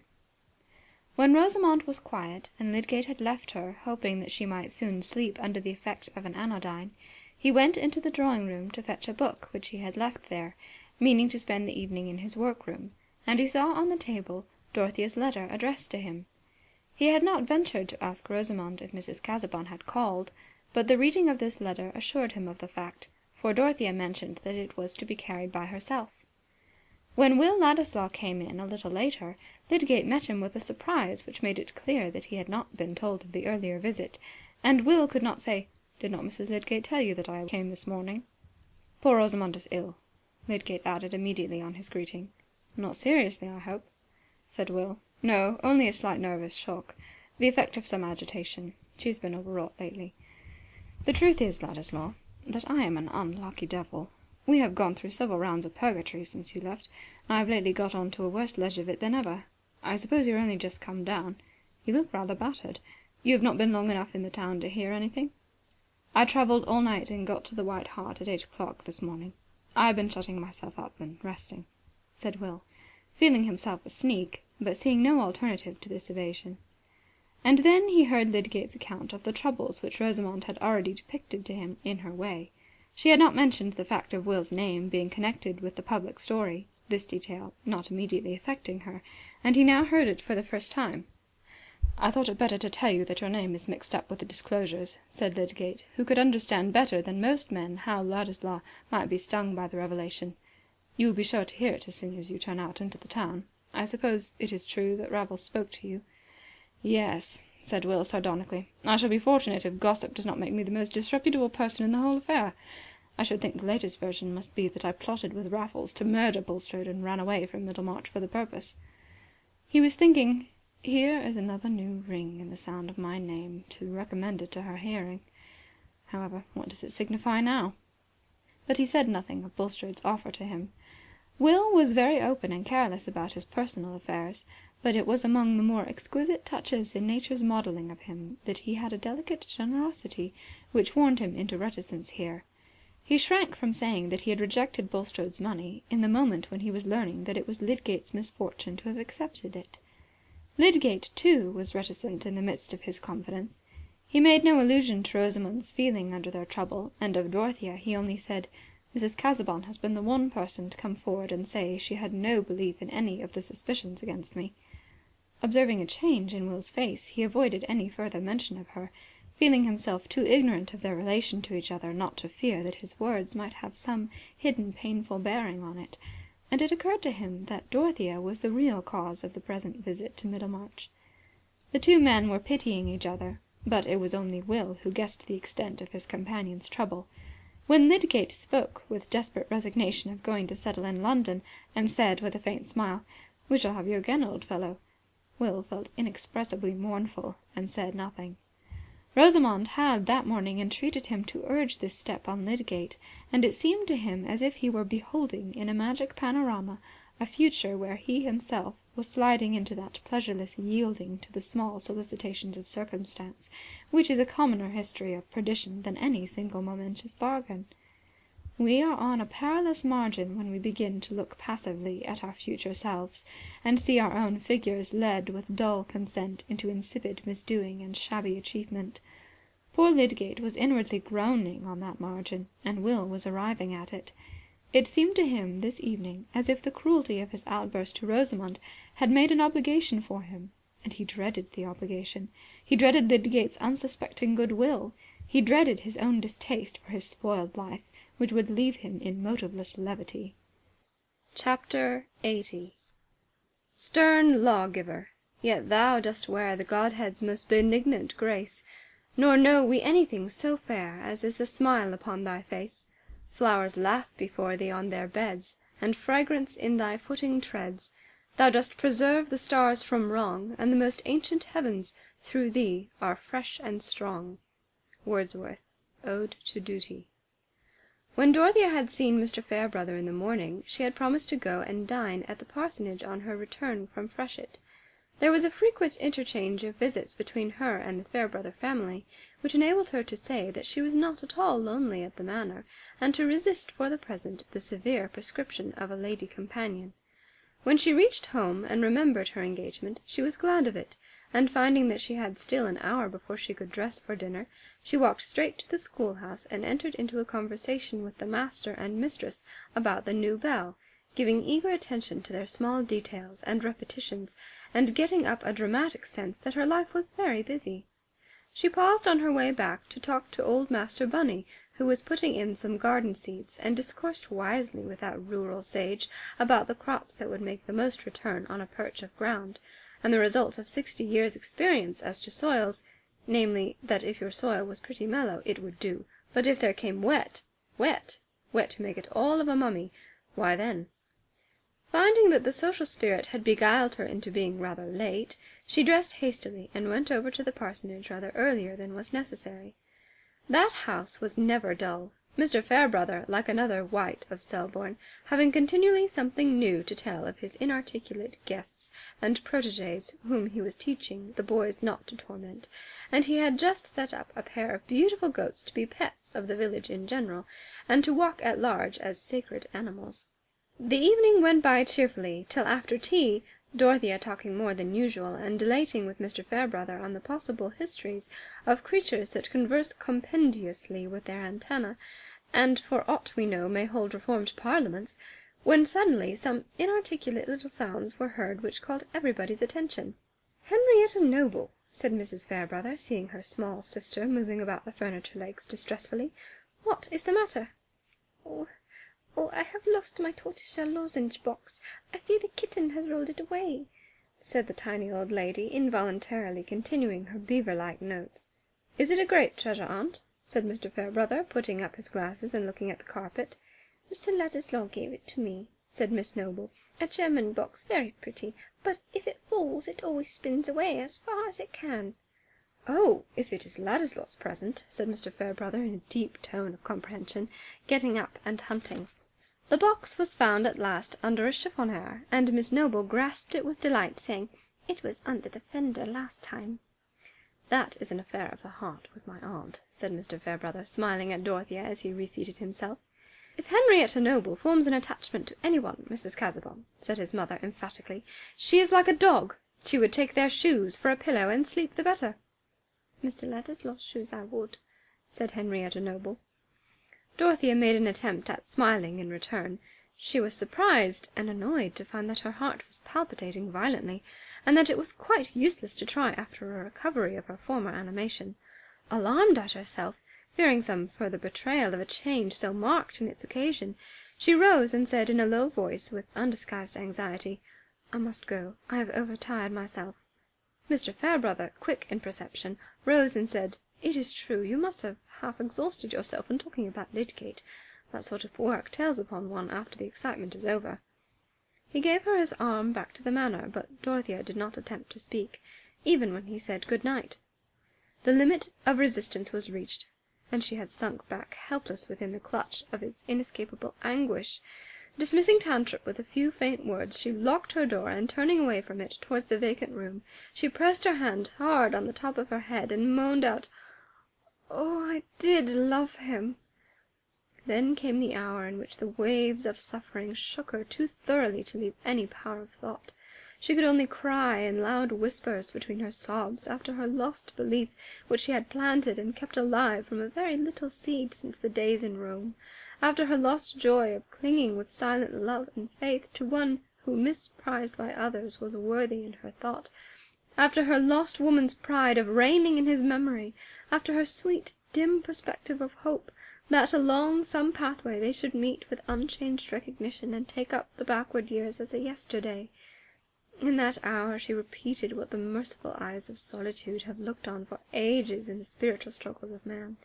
She besought hardness and coldness and aching weariness to bring her relief from the mysterious, incorporeal might of her anguish. She lay on the bare floor and let the night grow cold around her, while her grand woman's frame was shaken by sobs as if she had been a despairing child. There were two images, two living forms that tore her heart in two, as if it had been the heart of a mother who seems to see her child divided by the sword, and presses one bleeding half to her breast, while her gaze goes forth in agony towards the half which is carried away by the lying woman that has never known the mother's pang. Here, with the nearness of an answering smile, here within the vibrating bond of mutual speech, was the bright creature whom she had trusted, who had come to her like the spirit of morning, visiting the dim vault where she had sat as the bride of a worn-out life. And now, with a full consciousness which had never awakened before, she stretched out her arms toward him and cried with bitter cries that their nearness was a parting vision. She discovered her passion to herself in the unshrinking utterance of despair. And there, aloof, yet persistently with her, moving wherever she moved, was the Will Ladislaw who was a changed belief of exhausted hope, a detected illusion, no, a living man towards whom there could not yet struggle any wail of regretful pity from the midst of scorn and indignation and jealous offended pride. The fire of Dorothea's anger was not easily spent, and it flamed out in fitful returns of spurning reproach. Why had he come obtruding his life into hers, hers that might have been whole enough without him? Why had he brought his cheap regard and his lip-born words to her who had nothing paltry to give in exchange? He knew that he was deluding her, wished in the very moment of farewell to make her believe that he gave her the whole price of her heart, and knew that he had spent it half before. Why had he not stayed among the crowd, of whom she asked nothing, but only prayed that they might be less contemptible? But she lost energy at last, even for her loud whispered cries and moans. She subsided into helpless sobs, and on the cold floor she sobbed herself to sleep. In the chill hours of the morning twilight, when all was dim around her, she awoke, not with any amazed wondering where she was or what had happened, but with the clearest consciousness that she was looking into the eyes of sorrow. She rose and wrapped warm things around her, and seated herself in a great chair where she had often watched before. She was vigorous enough to have borne that hard night without feeling ill in body, beyond some aching fatigue, but she had waked to a new condition. She felt as if her soul had been liberated from its terrible conflict. She was no longer wrestling with her grief, but could sit down with it as a lasting companion, and make it a share in her thoughts, for now the thoughts came thickly. It was not in Dorothea's nature, for longer than the duration of a paroxysm, to sit in the narrow cell of her calamity, in the besotted misery of a consciousness that only sees another's lot as an accident of its own. She began now to live through that yesterday morning deliberately again, forcing herself to dwell on every detail and its possible meaning. Was she alone in that scene? Was it her event only? She forced herself to think of it as bound up with another woman's life, a woman towards whom she had set out with a longing to carry some clearness and comfort into her beclouded youth. In her first outleap of jealous indignation and disgust, when quitting the hateful room, she had flung away all the mercy with which she had undertaken that visit. She had enveloped both Will and Rosamond in her burning scorn, and it seemed to her as if Rosamond were burned out of her sight for ever. But that base prompting which makes a woman more cruel to a rival than to a faithless lover could have no strength of recurrence in Dorothea when the dominant spirit of justice within her had once overcome the tumult, and had once shown her the truer measure of things. All active thought with which she had before been representing to herself the trials of Lydgate's lot, and this young marriage union, which, like her own, seemed to have its hidden as well as evident troubles, all this vivid sympathetic experience returned to her now as a power. It asserted itself, as acquired knowledge asserts itself, and will not let us see as we saw in the way of our ignorance.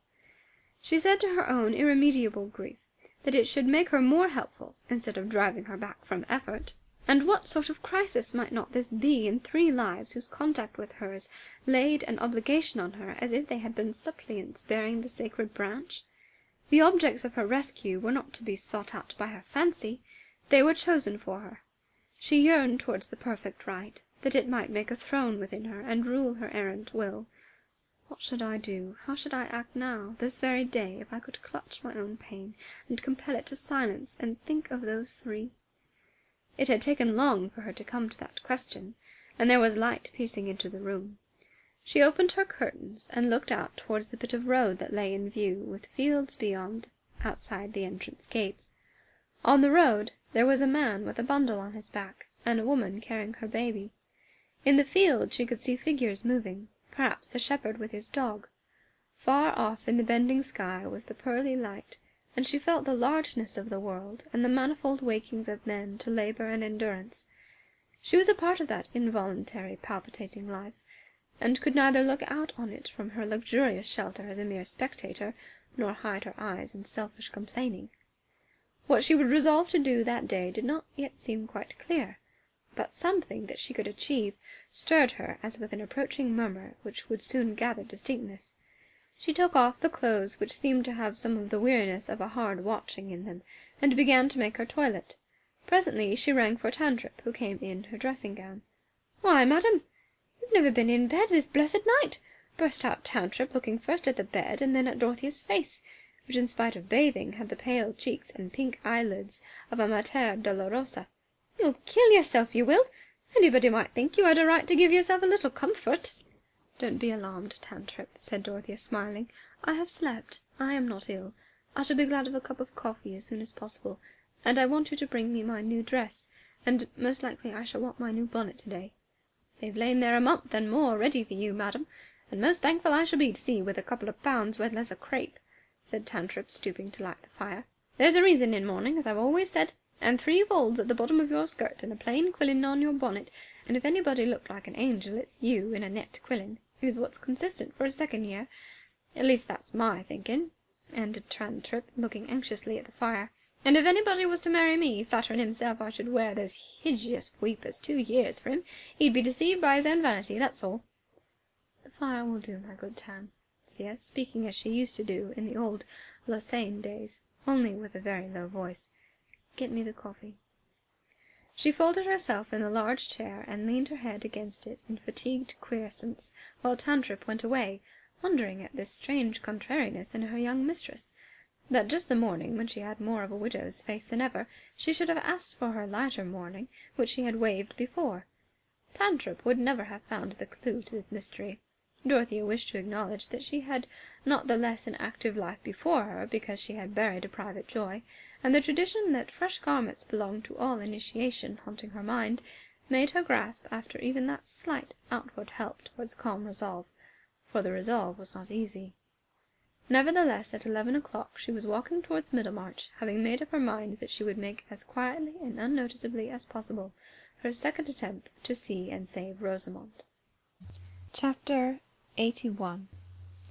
Du warst auch dies Nacht bestandig, und aufmest nur erquickt, so meinen Fossen, beginnest schon mit Lust mich zu umgeben, zum Rechts und Ruhigst in kraftiges Verschließen, zum Hosten dessen immerfort zu streben.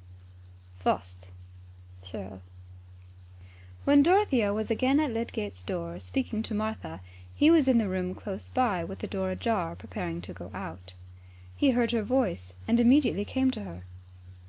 "Do you think that Mrs. Lydgate can receive me this morning?" she said, having reflected that it would be better to leave out all allusion to her previous visit. "I have no doubt she will," said Lydgate, suppressing his thought about Dorothea's looks, which were as much changed as Rosamond's. "If you will be kind enough to come in and let me tell her that you are here.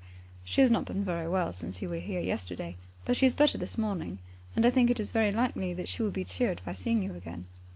It was plain that Lydgate, as Dorothea had expected, knew nothing about the circumstances of her yesterday's visit. Nay, he appeared to imagine that she had carried it out according to her intention. She had prepared a little note, asking Rosamond to see her, which she would have given to the servant, if he had not been in the way, but now she was in much anxiety as to the result of his announcement. After leading her into the drawing-room, he paused to take a letter from his pocket and put it into her hands, saying, "I wrote this last night, and was going to carry it to Lowick in my ride. When one is grateful for something too good for common thanks, writing is less unsatisfactory than speech. One does not at least hear how inadequate the words are." Dorothea's face brightened. "It is I who have most to thank for, since you have let me take that place. You have consented?" she said, suddenly doubting. "Yes, the cheque is going to Bulstrode today." He said no more, but went upstairs to Rosamond, who had but lately finished dressing herself, and sat languidly wondering what she should do next. her habitual industry in small things, even in the days of her sadness, prompting her to begin some kind of occupation, which she dragged through slowly, or paused in from lack of interest. She looked ill, but had recovered her usual quietude of manner, and Lydgate had feared to disturb her by any questions. He had told her of Dorothea's letter, containing the cheque, and afterwards he had said, "Ladislaw's come, Rosie. He sat with me last night. I dare say he will be here again to-day. I thought he looked rather battered and depressed." And Rosamond had made no reply. Now, when he came up, he said to her very gently, "Rosie, dear, Mrs. Casaubon has come to see you again. You would like to see her, would you not?" That she coloured and gave rather a startled movement did not surprise him after the agitation produced by the interview yesterday. A beneficent agitation, he thought, since it seemed to have made her turn to him again. Rosamond dared not say no. She dared not, with the tone of her voice, touch the facts of yesterday. Why had Mrs. Casaubon come again? The answer was a blank, which Rosamond could only fill up with dread, for Will Ladislaw's lacerating words had made every thought of Dorothea a fresh smart to her. Nevertheless, in her new humiliating uncertainty, she dared do nothing but comply. She did not say yes, but she rose and let Lydgate put a light shawl over her shoulders, while he said, "I am going out immediately." Then something crossed her mind which prompted her to say, "Pray tell Martha not to bring anyone else into the drawing-room." And Lydgate assented, thinking that he fully understood this wish. He led her down to the drawing-room door, and then turned away, observing to himself that he was a rather blundering husband to be dependent of his wife's trust in him on the influence of another woman. Rosamond, wrapping her soft shawl around her as she walked towards Dorothea, was inwardly wrapping her soul in cold reserve. Had Mrs. Casaubon come to say anything to her about Will? If so, it was a liberty that Rosamond resented, and she prepared herself to meet every word with polite impassibility. Will had bruised her pride too sorely for her to feel any compunction towards him and Dorothea. Her own injury seemed much the greater. Dorothea was not only the preferred woman, but had also a formidable advantage in being Lydgate's benefactor, and to poor Rosamond's pained, confused vision, it seemed that this Mrs. Casaubon, this woman who predominated in all things concerning her, must have come now with a sense of having the advantage, and with animosity prompting her to use it. Indeed, not Rosamond only, but anyone else, knowing the outer facts of the case, and not the simple inspiration on which Dorothea acted, might well have wondered why she came. Looking like the lovely ghost of herself, her graceful slimness wrapped in her soft white shawl, the rounded infantine mouth and cheek inevitably suggesting mildness and innocence, Rosamond paused at 3 yards' distance from her visitor and bowed. But Dorothea, who had taken off her gloves, from an impulse which she could never resist when she wanted a sense of freedom, came forward, and with her face full of a sad yet sweet openness, put out her hand. Rosamond could not avoid meeting her glance, could not avoid putting her small hand into Dorothea's, which clasped it with gentle motherliness, and immediately a doubt of her own prepossessions began to stir within her. Rosamond's eye was quick for faces, and she saw that Mrs. Casaubon's face looked pale and changed since yesterday, yet gentle, and like the firm softness of her hand. But Dorothea had counted a little too much on her own strength. The clearness and intensity of her mental action this morning were the continuance of a nervous exaltation which made her frame as dangerously responsive as a bit of finest Venetian crystal. And in looking at Rosamond, she suddenly found her heart swelling, and was unable to speak. All her effort was required to keep back tears. She succeeded in that, and the emotion only passed over her face like the spirit of a sob, but it added to Rosamond's impression that Mrs. Casaubon's state of mind must be something quite different from what she had imagined. So they sat down, without a word of preface, on the 2 chairs that happened to be nearest, and happened also to be close together, though Rosamond's notion, when she first bowed, was that she should stay a long way off from Mrs. Casaubon. But she ceased thinking how anything would turn out, merely wondering what would come, and Dorothea began to speak quite simply, gathering firmness as she went on. "I had an errand yesterday which I did not finish. That is why I am here again so soon. You will not think me too troublesome when I tell you that I am come to talk to you about the injustice that has been shown towards Mr. Lydgate. It will cheer you, will it not, to know a great deal about him, that he may not like to speak about himself, just because it is in his own vindication and to his own honour. You will like to know that your husband has warm friends who have not left off believing in his high character, You will let me speak of this without thinking that I take a liberty?" The cordial, pleading tones, which seemed to flow with generous heedlessness above all the facts which had filled Rosamond's mind as grounds of obstruction and hatred between her and this woman, came as soothingly as a warm stream over her shrinking fears. Of course Mrs. Casaubon had the facts in her mind, but she was not going to speak of anything connected with them. That relief was too great for Rosamond to feel much else at the moment. She answered prettily, in the new ease of her soul. "I know you have been very good. I should like to hear anything you will say to me about Tertius." "The day before yesterday," said Dorothea, "when I had asked him to come to Lowick to give me his opinion on the affairs of the hospital, he told me everything about his conduct and feelings in this sad event which has made ignorant people cast suspicions on him. The reason he told me was because I was very bold and asked him. I believed that he had never acted dishonourably, and I begged him to tell me the history. He confessed to me that he had never told it before, not even to you, because he had a great dislike to say I was wrong, as if that were proof, when there are guilty people who will say so. The truth is, he knew nothing of this man Raffles, or that there were any bad secrets about him, and he thought that Mr. Bulstrode offered him the money because he repented, out of kindness, of having refused it before.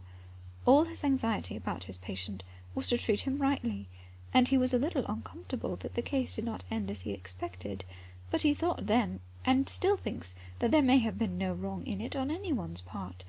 And I have told Mr. Fairbrother, and Mr. Brooke, and Sir James Chetham.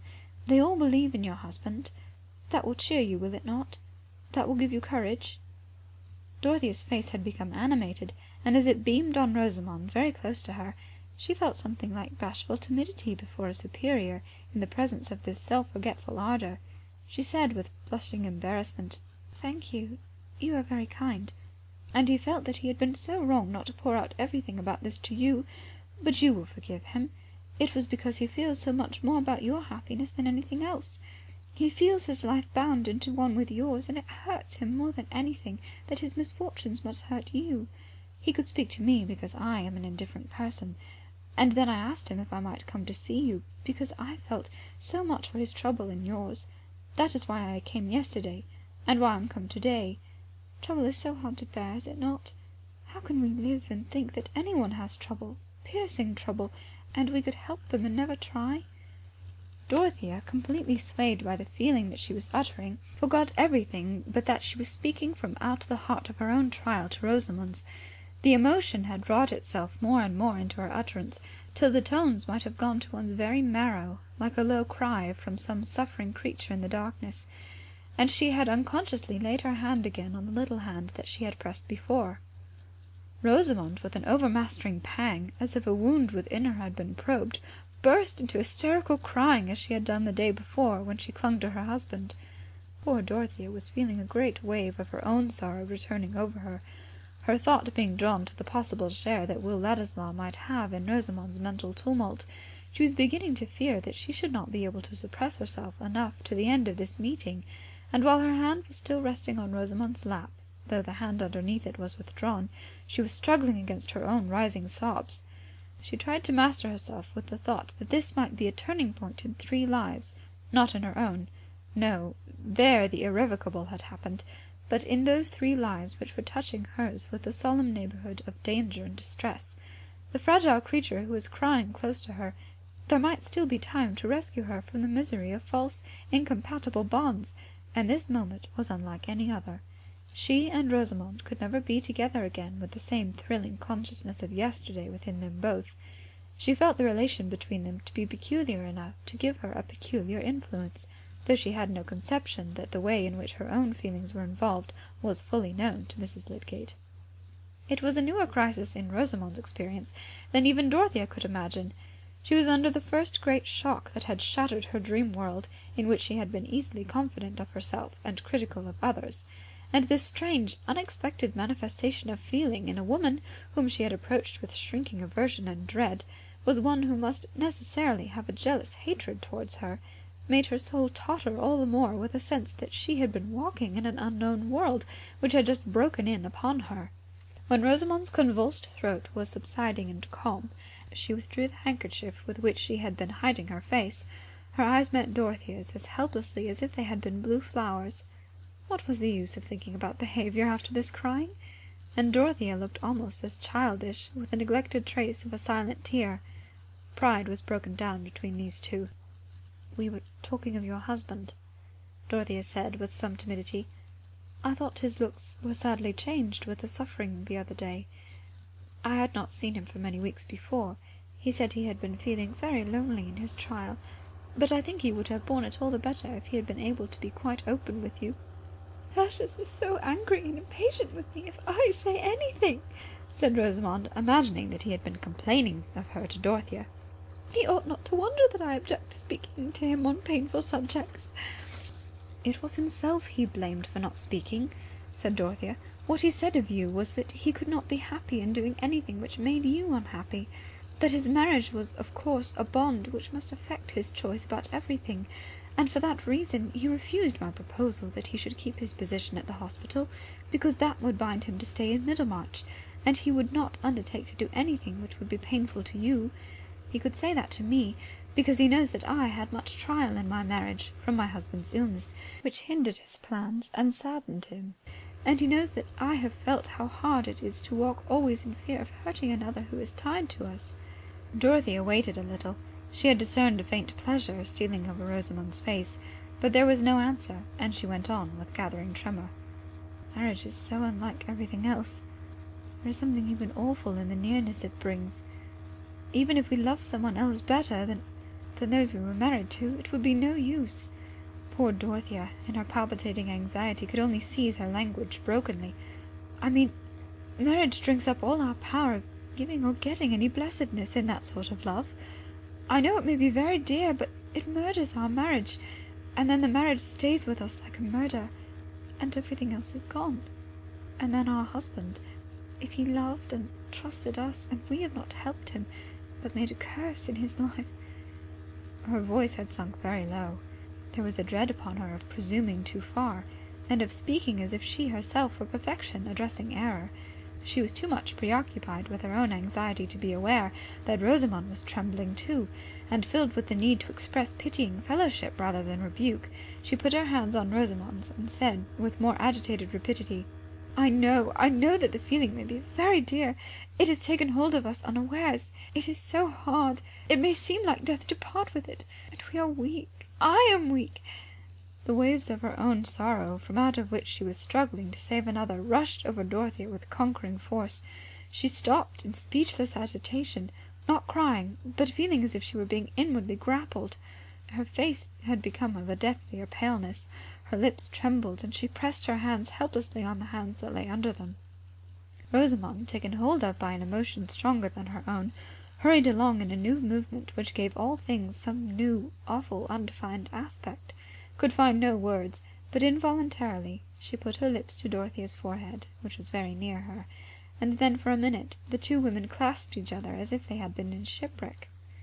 "You are thinking what is not true," said Rosamond in an eager half-whisper, while she was still feeling Dorothea's arms round her, urged by a mysterious necessity to free herself from something that oppressed her, as if it were blood-guiltiness. They moved apart, looking at each other. "When you came in yesterday, it was not as you thought," said Rosamond in the same tone. There was a movement of surprised attention in Dorothea. She expected a vindication of Rosamond herself. "He was telling me how he loved another woman, that I might know he could never love me," said Rosamond, getting more and more hurried as she went on. "And now I think he hates me, because you mistook him yesterday. He says it is through me that you will think ill of him, think that he is a false person.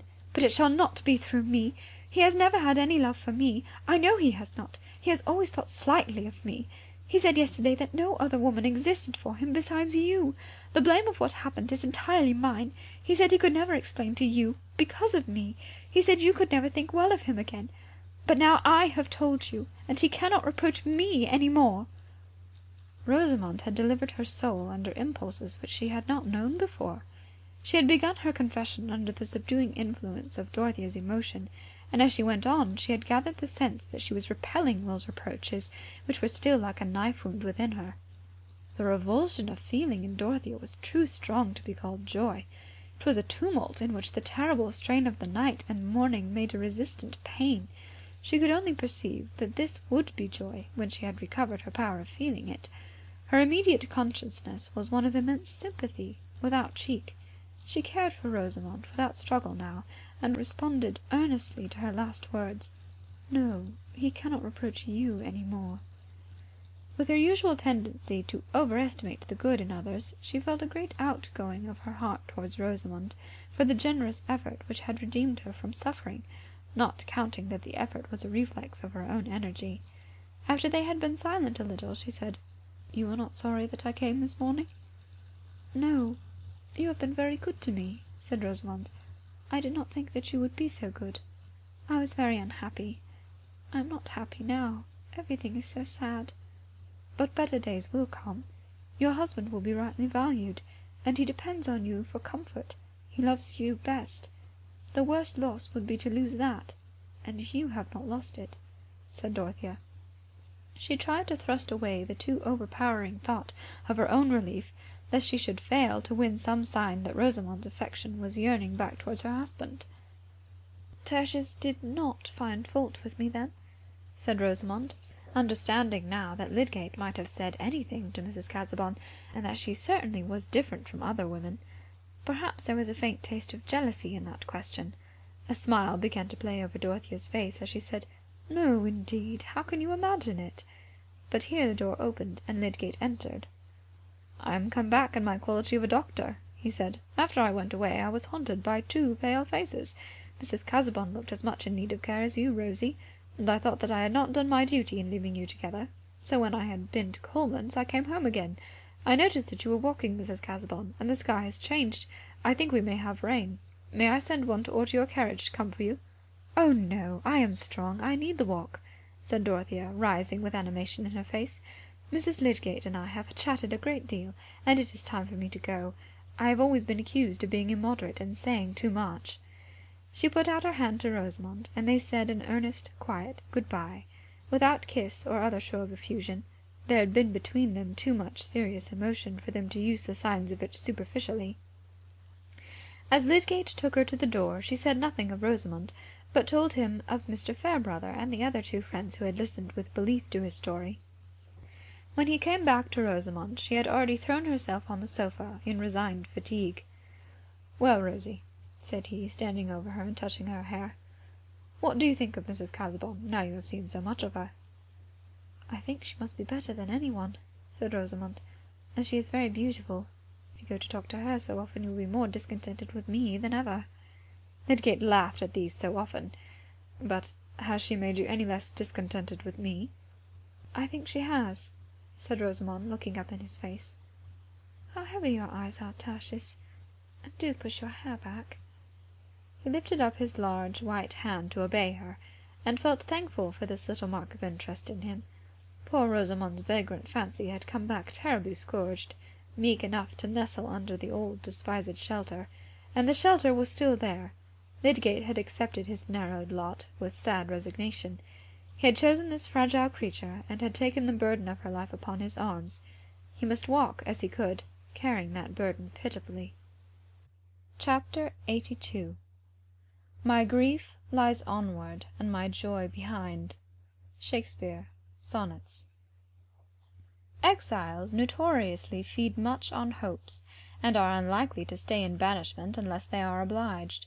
When Will Ladislaw exiled himself from Middlemarch, he had placed no stronger obstacle to his return than his own resolve, which was by no means an iron barrier, but simply a state of mind liable to melt into a minuet with other states of mind, and to find itself bowing, smiling, and giving place with polite facility. As the months went on, it had seemed more and more difficult to him to say why he should not run down to Middlemarch, merely for the sake of hearing something about Dorothea, and if on such a flying visit he should chance by some strange coincidence to meet with her, there was no reason for him to be ashamed of having taken an innocent journey which he had beforehand supposed that he should not take. Since he was hopelessly divided from her, he might surely venture into her neighbourhood, and as to the suspicious friends who kept a dragon watch over her, their opinions seemed less and less important with time and change of air. And there had come a reason, quite irrespective of Dorothea, which seemed to make a journey to Middlemarch a sort of philanthropic duty.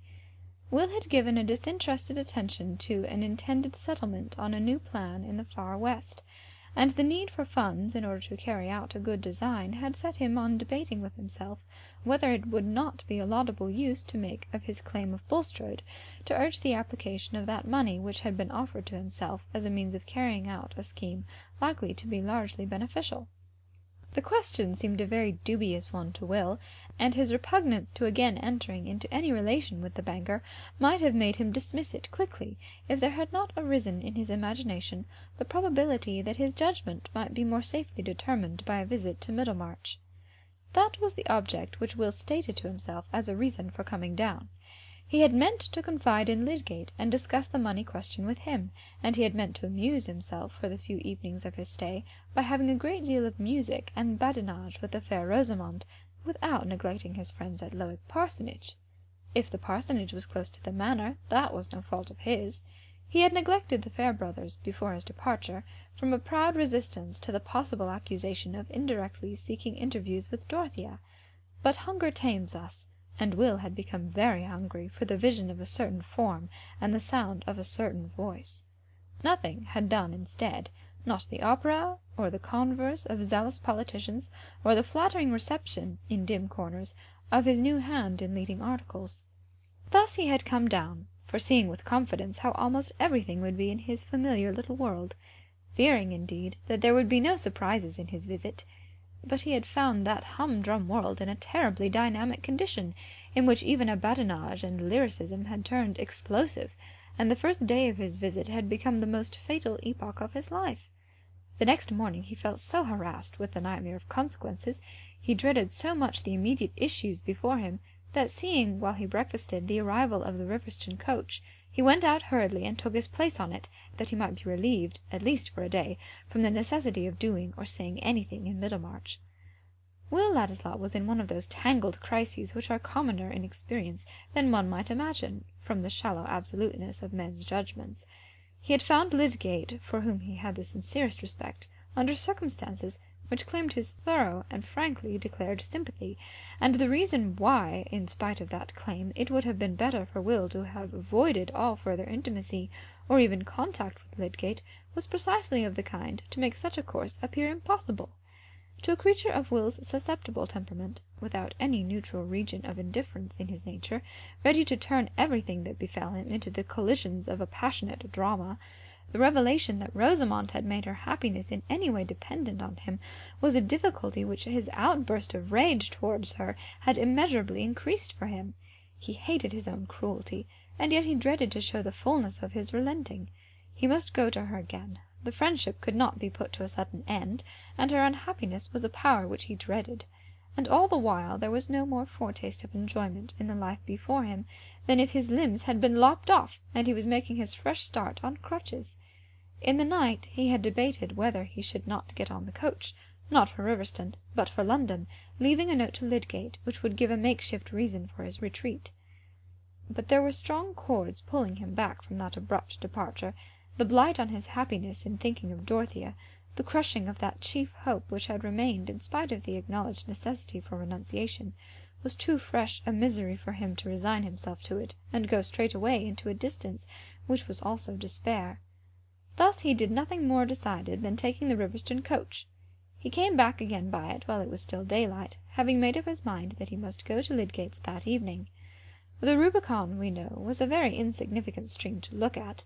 Its significance lay entirely in certain invisible conditions. Will felt as if he were forced to cross his small boundary ditch, and what he saw beyond it was not empire, but discontented subjection. But it is given to us sometimes, even in our everyday life, to witness the saving influence of a noble nature, the divine efficacy of rescue that may lie in a self-subduing act of fellowship. If Dorothea, after her night's anguish, had not taken that walk to Rosamond, why, she perhaps would have been a woman who gained a higher character for discretion, but it would certainly not have been as well for those three who were on one hearth in Lydgate's house at 7:30 that evening. Rosamond had been prepared for Will's visit, and she received him with languid coldness, which Lydgate accounted for by her nervous exhaustion, of which he could not suppose that it had any relation to Will. And when she sat in silence bending over a bit of work, He innocently apologized for her in an indirect way by begging her to lean backward and rest. Will was miserable in the necessity for playing the part of a friend who was making his first appearance and greeting to Rosamond, while his thoughts were busy about her feelings since that scene of yesterday, which seemed still inexorably to enclose them both like the painful vision of a double madness. It happened that nothing called Lydgate out of the room, but when Rosamond poured out the tea and Will came near to fetch it, she placed a tiny bit of folded paper on his saucer. He saw it and secured it quickly, but as he went back to his inn he had no eagerness to unfold the paper. What Rosamond had written to him would probably deepen the painful impression of the evening. Still, he opened and read it by his bed-candle. There were only these few words in her neatly flowing hand. "I have told Mrs. Casaubon. She is not under any mistake about you. I have told her because she came to see me and was very kind. You will have nothing to reproach me with now. I shall not have made any difference to you." The effect of these words was not quite all gladness. As Will dwelt on them with excited imagination, he felt his cheeks and ears burning at the thought of what had occurred between Dorothea and Rosamond, at the uncertainty how far Dorothea might still feel her dignity wounded in having an explanation of his conduct offered to her. There might still remain in her mind a changed association with him which made an irremediable difference, a lasting flaw. With active fancy he wrought himself into a state of doubt little more easy than that of a man who has escaped from a wreck by night and stands on unknown ground in the darkness.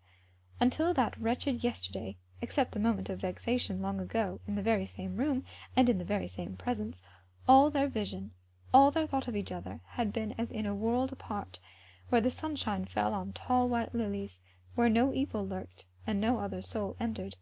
But now, would Dorothea meet him in that world again?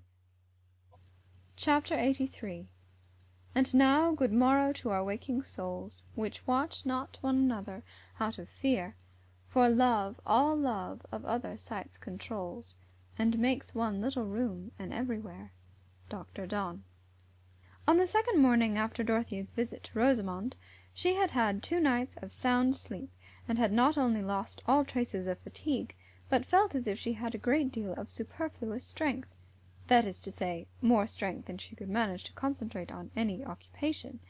The day before, she had taken long walks outside the grounds, and had paid 2 visits to the parsonage. But she never in her life told anyone the reason why she spent her time in that fruitless manner, and this morning she was rather angry with herself for her childish restlessness. To-day was to be spent quite differently. What was there to be done in the village? Oh dear, nothing. Everybody was well and had flannel, nobody's pig had died, and it was Saturday morning, when there was a general scrubbing of doors and door-stones, and when it was useless to go into the school. But there were various subjects that Dorothea was trying to get clear upon, and she resolved to throw herself energetically into the gravest of all. She sat down in the library before her particular little heap of books on political economy and kindred matters, out of which she was trying to get light as to the best way of spending money so as not to injure one's neighbours, or, what comes to the same thing, so as to do them the most good. Here was a weighty subject which, if she could but lay hold of it, would certainly keep her mind steady. Unhappily, her mind slipped off it for a whole hour, and at the end she found herself reading sentences twice over with an intense consciousness of many things, but not of any one thing contained in the text. This was hopeless. Should she order the carriage and drive to Tipton? No. For some reason or other she preferred staying at Lowick. But her vagrant mind must be reduced to order. There was an art in self-discipline, and she walked round and round the brown library, considering by what sort of manoeuvre she could arrest her wandering thoughts. Perhaps a mere task was the best means, something to which she must go doggedly. Was there not the geography of Asia Minor, in which her slackness had often been rebuked by Mr. Casaubon? She went to the cabinet of maps and unrolled one. This morning she might make herself finally sure that Paphlagonia was not on the Levantine coast, and fix her total darkness about the Chalybes firmly on the shores of the Euxine.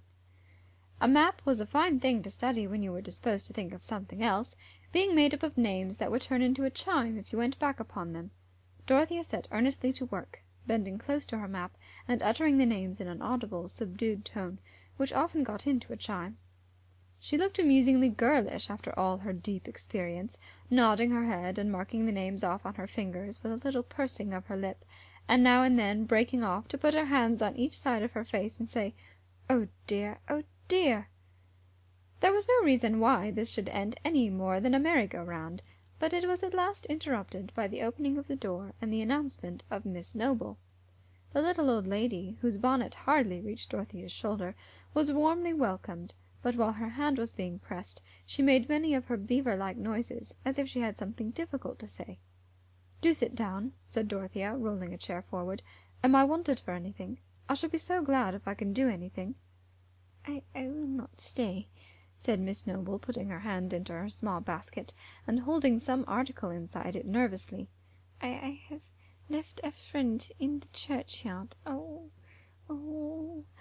She lapsed into her inarticulate sounds, and unconsciously drew forth the article which she was fingering. It was the tortoise-shell lozenge box, and Dorothea felt the colour mounting in her cheeks. "Mr. Ladislaw," continued the timid little woman, he fears he has offended you, and has begged me to ask if you will see him for a few minutes." Dorothea did not answer on the instant. It was crossing her mind that she could not receive him in this library, where her husband's prohibition seemed to dwell. She looked towards the window. Could she go out and meet him on the grounds? The sky was heavy, and the trees had begun to shiver as at a coming storm. Besides, she shrank from going out to him. "Do see him, Mrs. Casaubon," said Miss Noble pathetically, "else I must go back and say no, and that will hurt him." "Yes, I will see him," said Dorothea. "Pray tell him to come." What else was there to be done? There was nothing that she longed for at that moment except to see Will. The possibility of seeing him had thrust itself insistently between her and every other object, and yet she had a throbbing excitement, like an alarm upon her, a sense that she was doing something daringly defiant for his sake. When the little lady had trotted away on her mission, Dorothea stood in the middle of the library with her hands falling clasped before her, making no attempt to compose herself in an attitude of dignified unconsciousness. What she was least conscious of just then was her own body. She was thinking of what was likely to be in Will's mind, and of the hard feelings that others had had about him. Could any duty bind her to hardness? Resistance to unjust dispraise had mingled with her feeling for him from the very first, and now, in the rebound of her heart after her anguish, the resistance was stronger than ever. If I love him too much, it is because he has been used so ill. There was a voice within her saying this to some imagined audience in the library, when the door opened and she saw Will before her. She did not move, and he came towards her with more doubt and timidity in his face than she had ever seen before. He was in a state of uncertainty which made him afraid lest some look or word of his should condemn him to a new distance from her, and Dorothea was afraid of her own emotion. She looked as if there were a spell upon her, keeping her motionless and hindering her from unclasping her hands, while some intense, grave yearning was imprisoned within her eyes. Seeing that she did not put out her hand as usual, Will paused a yard from her and said with embarrassment, "I am so grateful to you for seeing me." "I wanted to see you," said Dorothea, having no other words at command.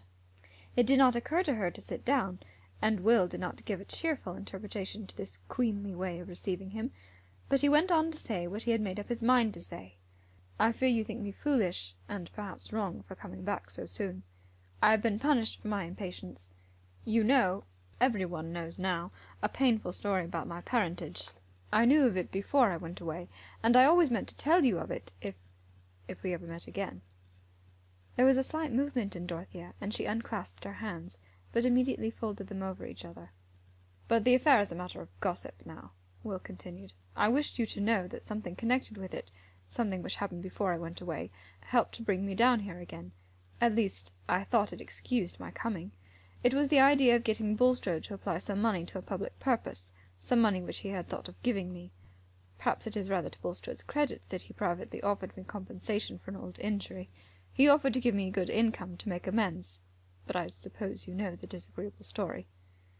Will looked doubtfully at Dorothea, but his manner was gathering some of the defiant courage with which he always thought of this fact in his destiny. He added, "You know that it must be altogether painful to me." "Yes, yes, I know," said Dorothea hastily. "I did not choose to accept an income from such a source. "I was sure that you would not think well of me if I did so," said Will. Why should he mind saying anything of that sort to her now? She knew that he had avowed his love for her. I felt that... He broke off nevertheless. "You acted as I should have expected you to act," said Dorothea, her face brightening and her head becoming a little more erect on its beautiful stem. "I did not believe that you would let any circumstance of my birth create a prejudice in you against me, though it was sure to do so in others," said Will, shaking his head backward in his old way, and looking with a grave appeal into her eyes. "If it were a new hardship, it would be a new reason for me to cling to you," said Dorothea fervidly. "Nothing could have changed me, but..." Her heart was swelling, and it was difficult to go on. She made a great effort over herself to say in a low, tremulous voice, "But thinking that you were different, not so good as I had believed you to be." "You are sure to believe me better than I am, in everything but one," said Will, giving way to his own feeling and the evidence of hers. "I mean, in my truth to you. When I thought you doubted that, I didn't care about anything that was left. I thought it was all over with me, and there was nothing to try for, only things to endure." "I don't doubt any longer," said Dorothea, putting out her hand, a vague fear for him impelling her unutterable affection. He took her hand and raised it to his lips with something like a sob, but he stood with his hat and gloves in the other hand, and might have done for the portrait of a royalist. Still, it was difficult to loose the hand, and Dorothea, withdrawing it with confusion that distressed her, looked and moved away. "See how dark the clouds have become, and how the trees are tossed," she said, walking towards the window, yet speaking and moving with only a dim sense of what she was doing. Will followed her at a little distance and leaned against the tall back of a leather chair, on which he ventured now to lay his hat and gloves, and free himself from the intolerable durance of formality to which he had been for the first time condemned in Dorothea's presence. It must be confessed that he felt very happy at that moment, leaning on the chair. He was not much afraid of anything that she might feel now. They stood silent, not looking at each other, but looking at the evergreens, which were being tossed, and were showing the pale underside of their leaves against the blackening sky. Will never enjoyed the prospect of a storm so much. It delivered him from the necessity of going away. Leaves and little branches were hurled about, and the thunder was getting nearer. The light was more and more sombre, but there came a flash of lightning, which made them start and look at each other, and then smile. Dorothea began to say what she had been thinking of. "That was a wrong thing for you to say, that you would have had nothing to try for. If we had lost our own chief good, other people's good would remain, and that is worth trying for. Some can be happy. I seem to see that more clearly than ever when I was the most wretched. I can hardly think how I could have borne the trouble if that feeling had not come to me to make strength." "You have never felt the sort of misery I felt," said Will, "the misery of knowing that you despised me." "But I have felt worse. It was worse to think ill..." Dorothea had begun impetuously, but broke off. Will coloured. He had a sense that whatever she said was uttered in the vision of a fatality that kept them apart. He was silent a moment, then said passionately, "We may at least have the comfort of speaking to each other without disguise. Since I must go away, since we must always be divided, you may think of me as one on the brink of the grave."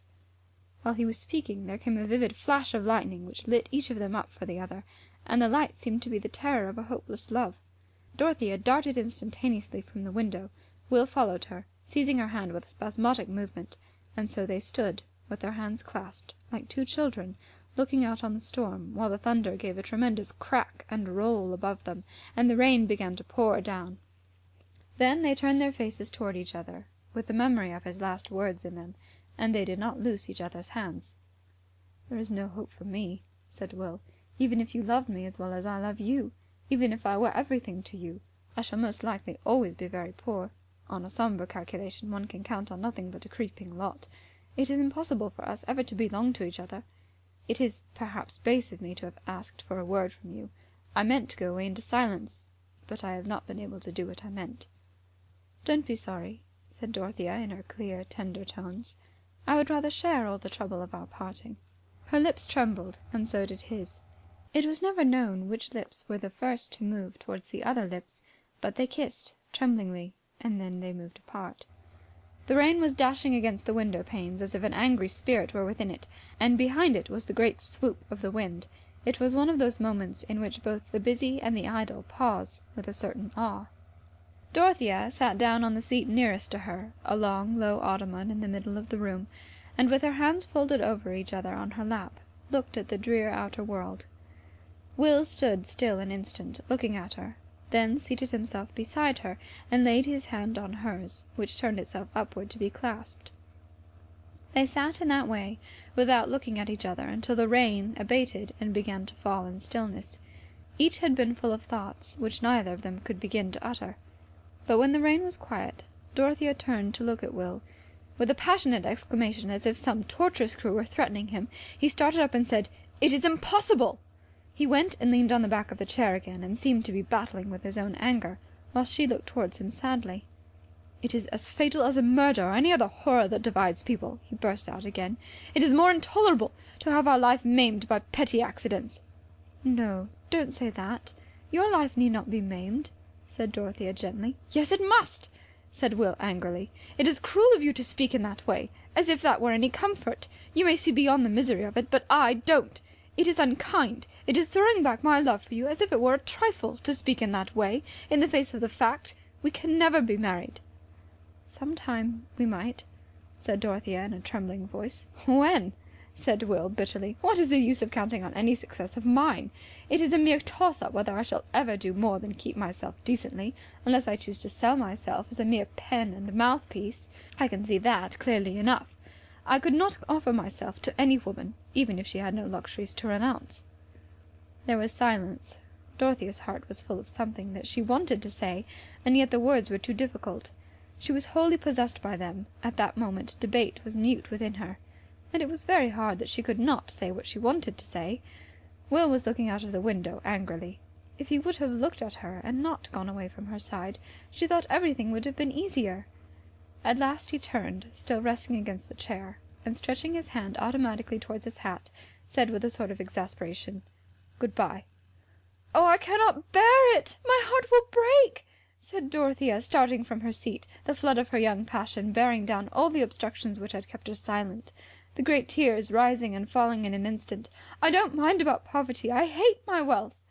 In an instant Will was close to her and had his arms around her, but she drew her head back and held his gently away, that she might go on speaking, her large tear-filled eyes looking at his very simply, while she said in a sobbing, childlike way, "We could live quite well on my own fortune. It is too much. 700 a year. I want so little. No new clothes. And I will learn what everything costs."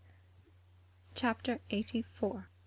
Though it be song of old and young, that I should be to blame, theirs be the charge that spoke so large in hurting of my name. The Not Brown Maid. It was just after the Lords had thrown out the Reform Bill. That explains how Mr. Cadwallader came to be walking on the slope of the lawn near the great conservatory at Freshitt Hall, holding the Times in his hands behind him, while he talked with a trout fisher's dispassionateness about the prospects of the country to Sir James Chetham. Mrs. Cadwallader, the Dowager Lady Chetham, and Celia were sometimes seated on garden chairs, sometimes walking to meet little Arthur, who was being drawn in his chariot, and, as becomes the infantine Buddha, was sheltered by his sacred umbrella with handsome silken fringe. The ladies also talked politics, though more fitfully. Mrs. Cadwallader was strong on the intended creation of peers. She had it for certain from her cousin that Truebury had gone over to the other side entirely at the instigation of his wife, who had scented peerages in the air from the very first introduction of the reform question, and would sign her soul away to take precedence of her younger sister, who had married a baronet. Lady Chetham thought that such conduct was very reprehensible, and remembered that Mrs. Truebury's mother was a Miss Walshingham of Millspring. Celia confessed it was nicer to be Lady than Mrs., and that Dodo never minded about precedence if she could have her own way. Mrs. Cadwallader held that it was a poor satisfaction to take precedence when everybody about you knew that you had not a drop of good blood in your veins, and Celia, again stopping to look at Arthur, said, "It should be very nice, though, if he were a viscount, and his lordship's little tooth coming through. He might have been if James had been an earl." "My dear Celia," said the Dowager, "James's title is worth far more than any new earldom. I never wished his father to be anything else than Sir James." "Oh, I only meant about Arthur's little tooth," said Celia comfortably. "But see, here is my uncle coming." She tripped off to meet her uncle, while Sir James and Mr. Cadwallader came forward to make one group with the ladies. Celia had slipped her arm through her uncle's, and he patted her hand with a rather melancholy "Well, my dear, As they approached, it was evident that Mr. Brooke was looking dejected, and this was fully accounted for by the state of politics, and as he was shaking hands all round without more greeting than a "Well, you're all here, you know," and the rector said laughingly, "Don't take the throwing out of the bill so much to heart, Brooke. You've got all the riff-raff of the country on your side." "The bill, eh? Ah," said Mr. Brooke with a mild distractedness of manner. "Thrown out, you know, eh? The Lords are going too far, though. They'll have to pull up. Sad news, you know. I mean, here at home, sad news. But you must not blame me, Chatham." "What is the matter?" said Sir James. "Not another gamekeeper shot, I hope? It's what I should expect when a fellow like Trapping Bass is let off so easily." "Gamekeeper? No. Let us go in. I can tell you all in the house, you know," said Mr. Brooke, nodding at the Cadwalladers to show that he included them in his confidence. "As to poachers like Trapping Bass, you know, Chatham," he continued as they were entering, "when you are a magistrate you'll not find it so easy to commit. Severity is all very well, but it's a great deal easier when you've got somebody to do it for you. You have a soft place in your heart yourself, you know. You're not a Draco, a Jeffreys, that sort of thing." Mr. Brooke was evidently in a state of nervous perturbation. When he had something painful to tell, it was usually his way to introduce it among a number of disjointed particulars, as if it were a medicine that would get a milder flavour by mixing. He continued his chat with Sir James about the poachers until they were all seated, and Mrs. Cadwallader, impatient of his drivelling, said, "I am dying to know the sad news. The gamekeeper is not shot, that is settled. What is it, then?" "Well, it's a very trying thing, you know," said Mr. Brooke. "I'm glad you and the rector are here. It's a family matter, but you will help us all to bear it, Cadwallader. I've got to break it to you, my dear." Here Mr. Brooke looked at Celia. "You've no notion what it is, you know, and, Chatham, it will annoy you uncommonly. But, you see, you have not been able to hinder it any more than I have. There's something singular in things. They come round, you know." "It must be about Dodo," said Celia, who had been used to think of her sister as the dangerous part of the family machinery. She had seated herself on a low stool against her husband's knee. "For God's sake, let us hear what it is," said Sir James. "Well, you know, Chatham, I couldn't help Casaubon's will. It was a sort of will to make things worse." "Exactly," said Sir James. "But what is worse?" "Dorothea is going to be married again, you know," said Mr. Brooke, nodding towards Celia, who immediately looked up at her husband with a frightened glance, and put her hand on his knee. Sir James was almost white with anger, but he did not speak. "Merciful heaven!" said Mrs. Cadwallader. "Not to young Ladislaw?" Brooke nodded, saying, "Yes, to Ladislaw," and then fell into a prudential silence. "You see, Humphrey," said Mrs. Cadwallader, waving her arm towards her husband, "another time you'll admit that I have some foresight, or rather you will contradict me and be just as blind as ever. You suppose that the young gentleman has gone out of the country." "So he might be, and yet come back," said the rector quietly. "When did you learn this?" said Sir James, not liking to hear anyone else speak, though finding it difficult to speak himself. "Yesterday," said Mr. Brooke meekly. "I went to Lerwick. Dorothea sent for me, you know. It had come about quite suddenly. Neither of them had any idea 2 days ago. Not any idea, you know. There's something singular in things. But Dorothea is quite determined. It is no use opposing. I put it strongly to her. I did my duty, Chatham. But she can act as she likes, you know." "It would have been better if I had called him out and shot him a year ago," said Sir James, not from a bloody-mindedness, but because he needed something strong to say. "Really, James, that would have been very disagreeable," said Celia. "Be reasonable, Chatham. Look at the affair more quietly," said Mr. Cadwallader, sorry to see his good-natured friend so overmastered by anger. "That is not so very easy for a man of any dignity, with any sense of right, when the affair happens to be in his own family," said Sir James, still in his white indignation. "It is perfectly scandalous. If Ladislaw had had a spark of honour, he would have gone out of the country at once and never shown his face in it again. However, I am not surprised. The day after Casaubon's funeral I said what ought to be done, but I was not listened to."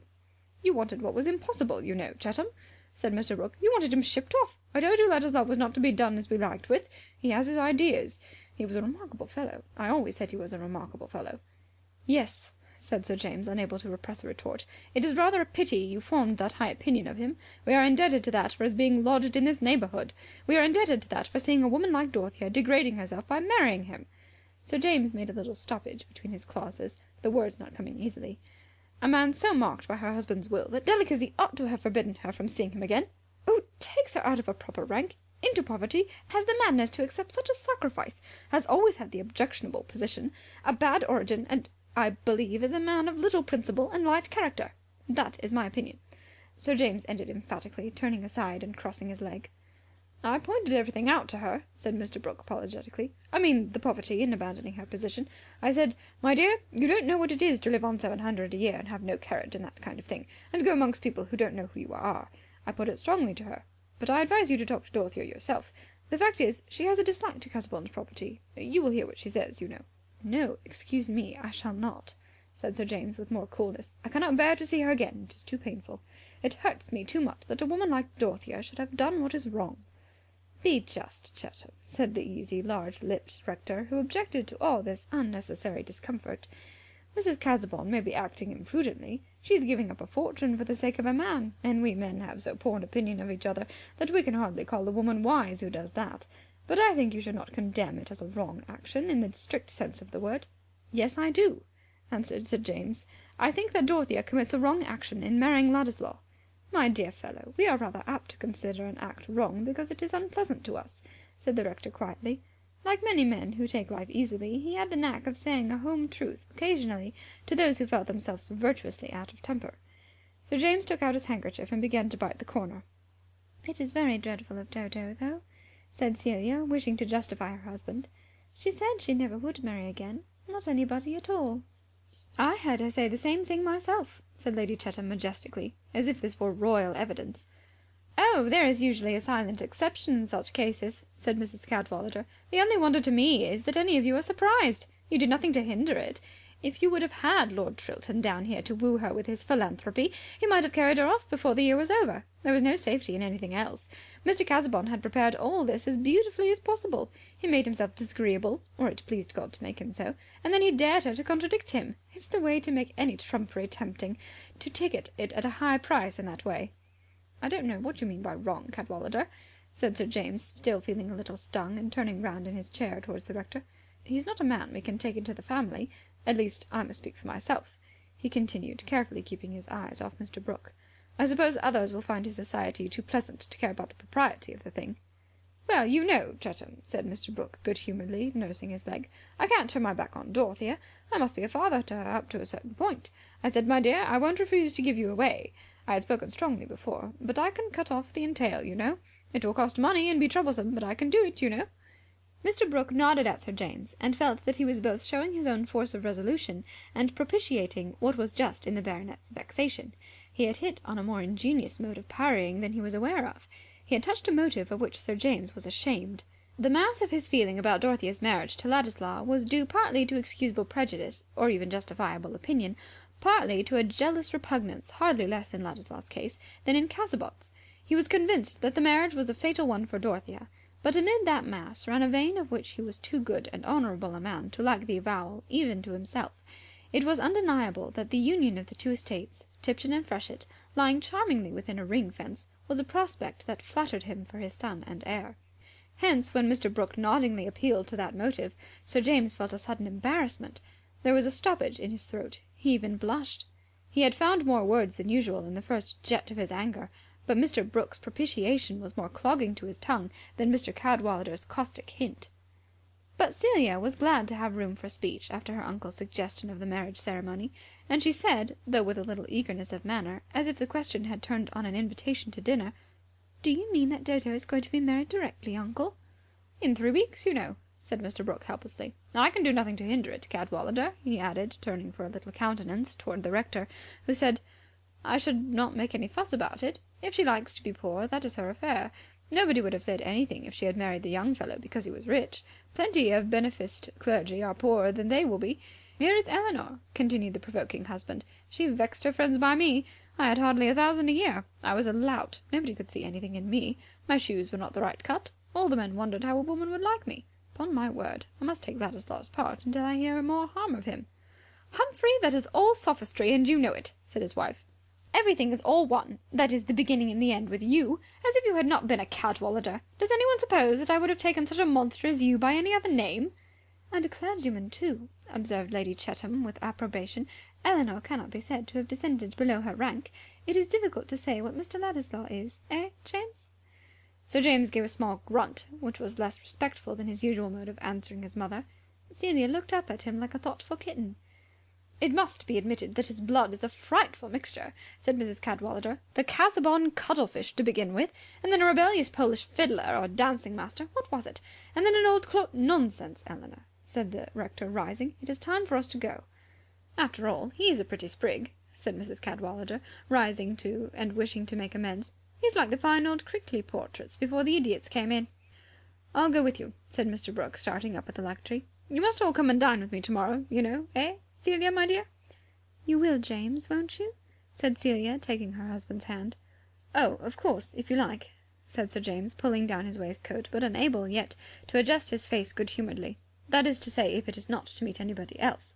"No, no, no," said Mr. Brooke, understanding the condition. "Dorothea will not come, you know, unless you had been to see her." When Sir James and Celia were alone, she said, "Do you mind about my having the carriage to go to Lowick, James?" "What? Now? Directly?" he answered with some surprise. "Yes, it is very important," said Celia. "Remember, Celia, I cannot see her," said Sir James. "Not if she gave up marrying?" "What is the use of saying that? However, I'm going to the stables. I'll tell Briggs to bring the carriage round." Celia thought it was of great use, if not to say that, at least to take a journey to Lowick in order to influence Dorothea's mind. All through their girlhood she had felt that she could act on her sister by a word judiciously placed, by opening a little window for the daylight of her own understanding to enter among the strange coloured lamps by which Dodo habitually saw, and Celia, the matron, naturally felt more able to advise her childless sister. How could anyone understand Dodo so well as Celia did, or love her so tenderly? Dorothea, busy in her boudoir, felt a glow of pleasure at the sight of her sister so soon after the revelation of her intended marriage. She had prefigured to herself, even with exaggeration, the disgust of her friends, and she had even feared that Celia might be kept aloof from her. "Oh, Kitty, I am delighted to see you," said Dorothea, putting her hands on Celia's shoulders and beaming on her. "I almost thought you would not come to me." "I have not brought Arthur, because I was in a hurry," said Celia, and they sat down on two small chairs opposite each other, with their knees touching. "You know, Dodo, it is very bad," said Celia in her placid guttural, looking as prettily free from humours as possible. "You have disappointed us all so.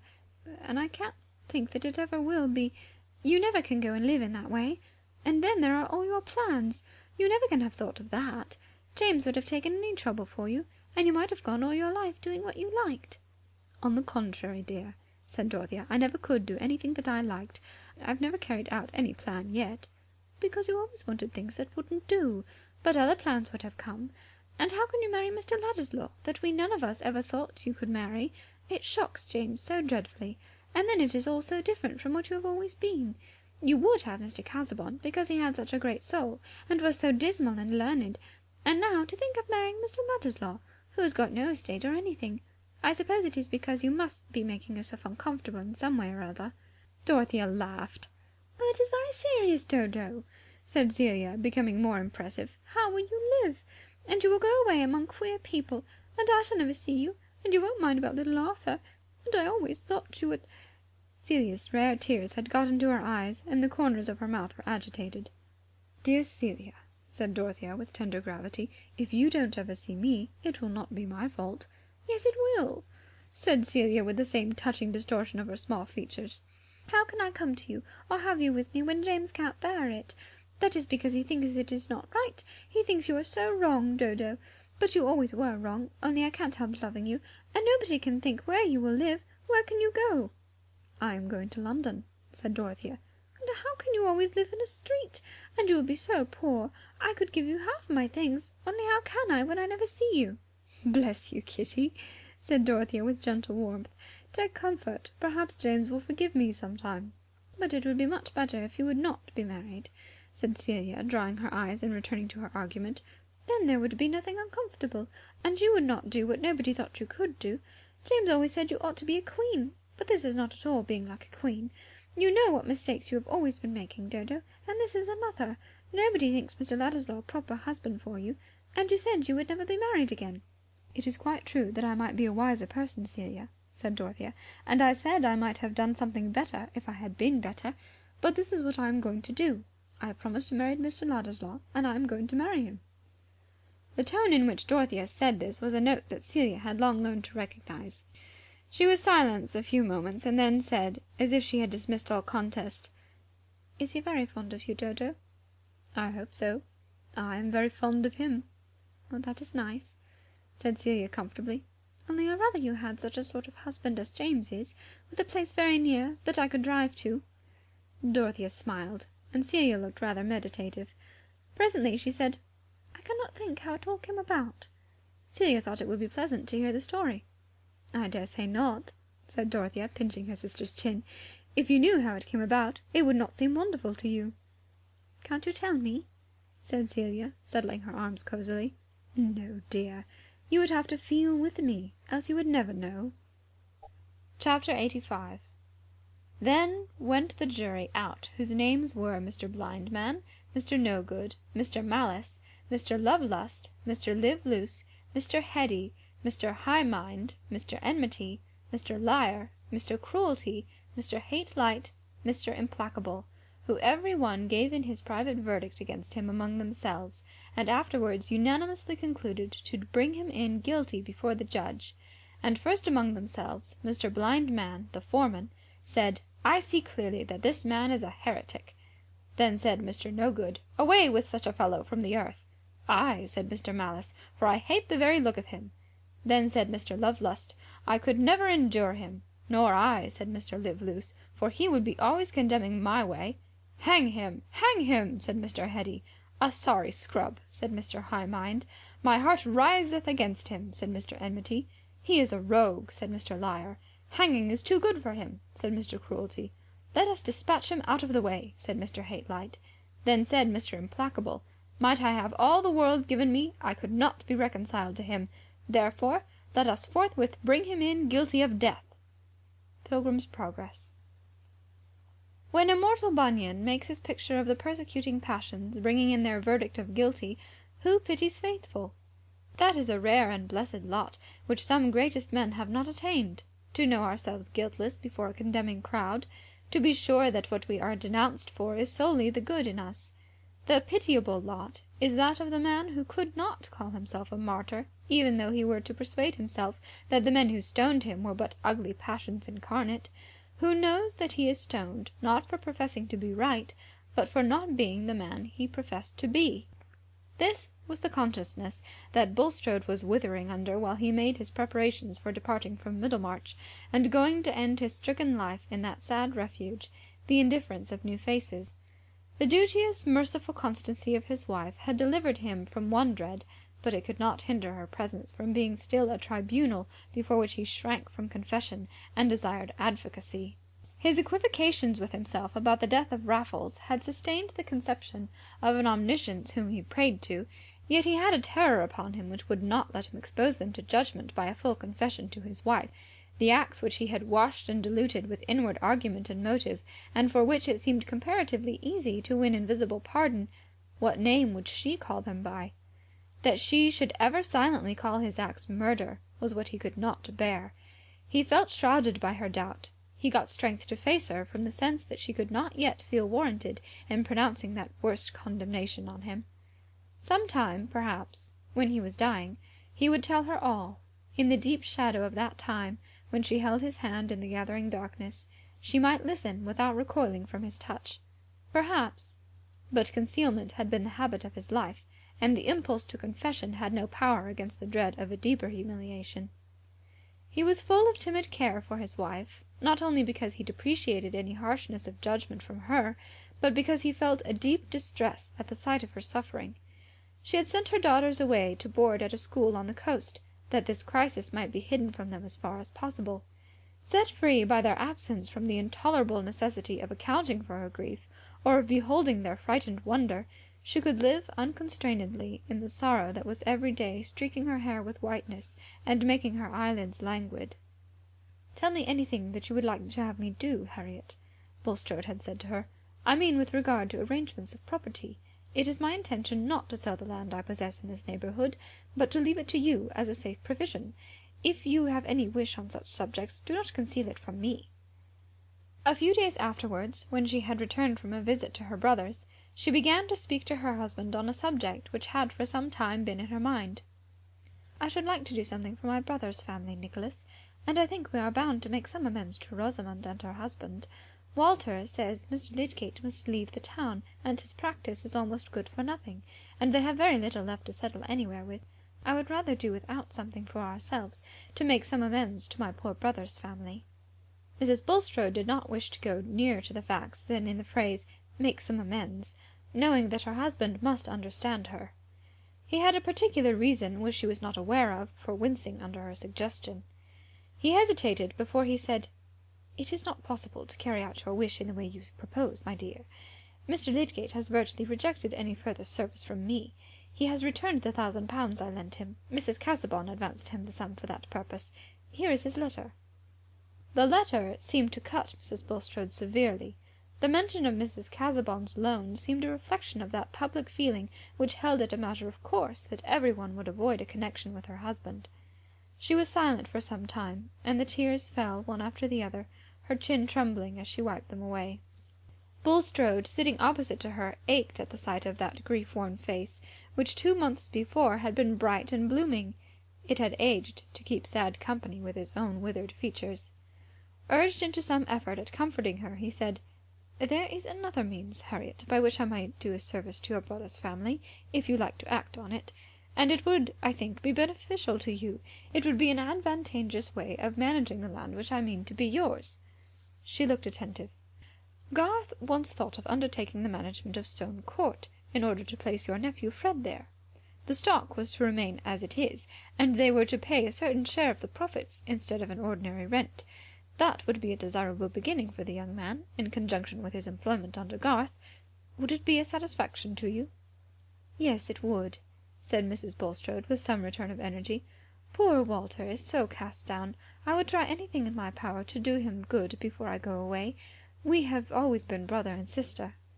"You must make the proposal to Garth yourself, Harriet," said Mr. Bulstrode, not liking what he had to say, but desiring the end he had in view, for other reasons besides the consolation of his wife. "You must state to him that the land is virtually yours, and that he need have no transactions with me. Communications can be made through Standish. I mention this because Garth gave up being my agent. I can put into your hands a paper which he himself drew up, stating conditions, and you can propose his renewed acceptance of them. I think it is not unlikely that he will accept when you propose the thing for the sake of your nephew." Chapter 86 and Finale. Chapter 86. L'école s'attre d'amour comme d'une celle de qui la conserve de la incorruptible adhérence de que si séance des l'arbre de la vie et la fraîcheur des vieilles amours prolonge. Il existe un embalmement d'amour ceste de Daphnis et Chloé qui sont fait Philémon et Balsie. Cette vieillesse est la ressemblance de soi avec la war. Victor Hugo, La Homme qui rit. Mrs. Garth, hearing Caleb enter the passage about tea-time, opened the parlour door and said, "There you are, Caleb. Have you had your dinner?" Mr. Garth's meals were much subordinated to business. "Oh, yes, a good dinner. Cold mutton and I don't know what. Where's Mary?" "In the garden with Letty, I think." "Fred has not come yet?" "No. Are you going out again without taking tea, Caleb?" said Mrs. Garth, seeing that her absent-minded husband was putting on again the hat which he had just taken off. "No, no. I'm going to Mary for a minute." Mary was in a grassy corner of the garden, where there was a swing loftily hung between two pear-trees. She had a pink kerchief tied over her head, making a little poke to shade her eyes from the level sunbeams, while she was giving a glorious swing to Letty, who laughed and screamed wildly. Seeing her father, Mary left the swing and went to meet him, pushing back the pink kerchief and smiling afar off at him with the involuntary smile of loving pleasure. "I came to look for you, Mary," said Mr. Garth. "Let us walk about a bit." Mary knew quite well that her father had something particular to say. His eyebrows made their pathetic angle, and there was a tender gravity in his voice. These things had been signs to her when she was Letty's age. She put her arm within his, and they turned by the row of nut-trees. "It will be a sad while before you can be married, Mary," said her father, not looking at her, but at the end of his stick, which he held in his other hand. "Not a sad while, father. I mean to be merry," said Mary, laughingly.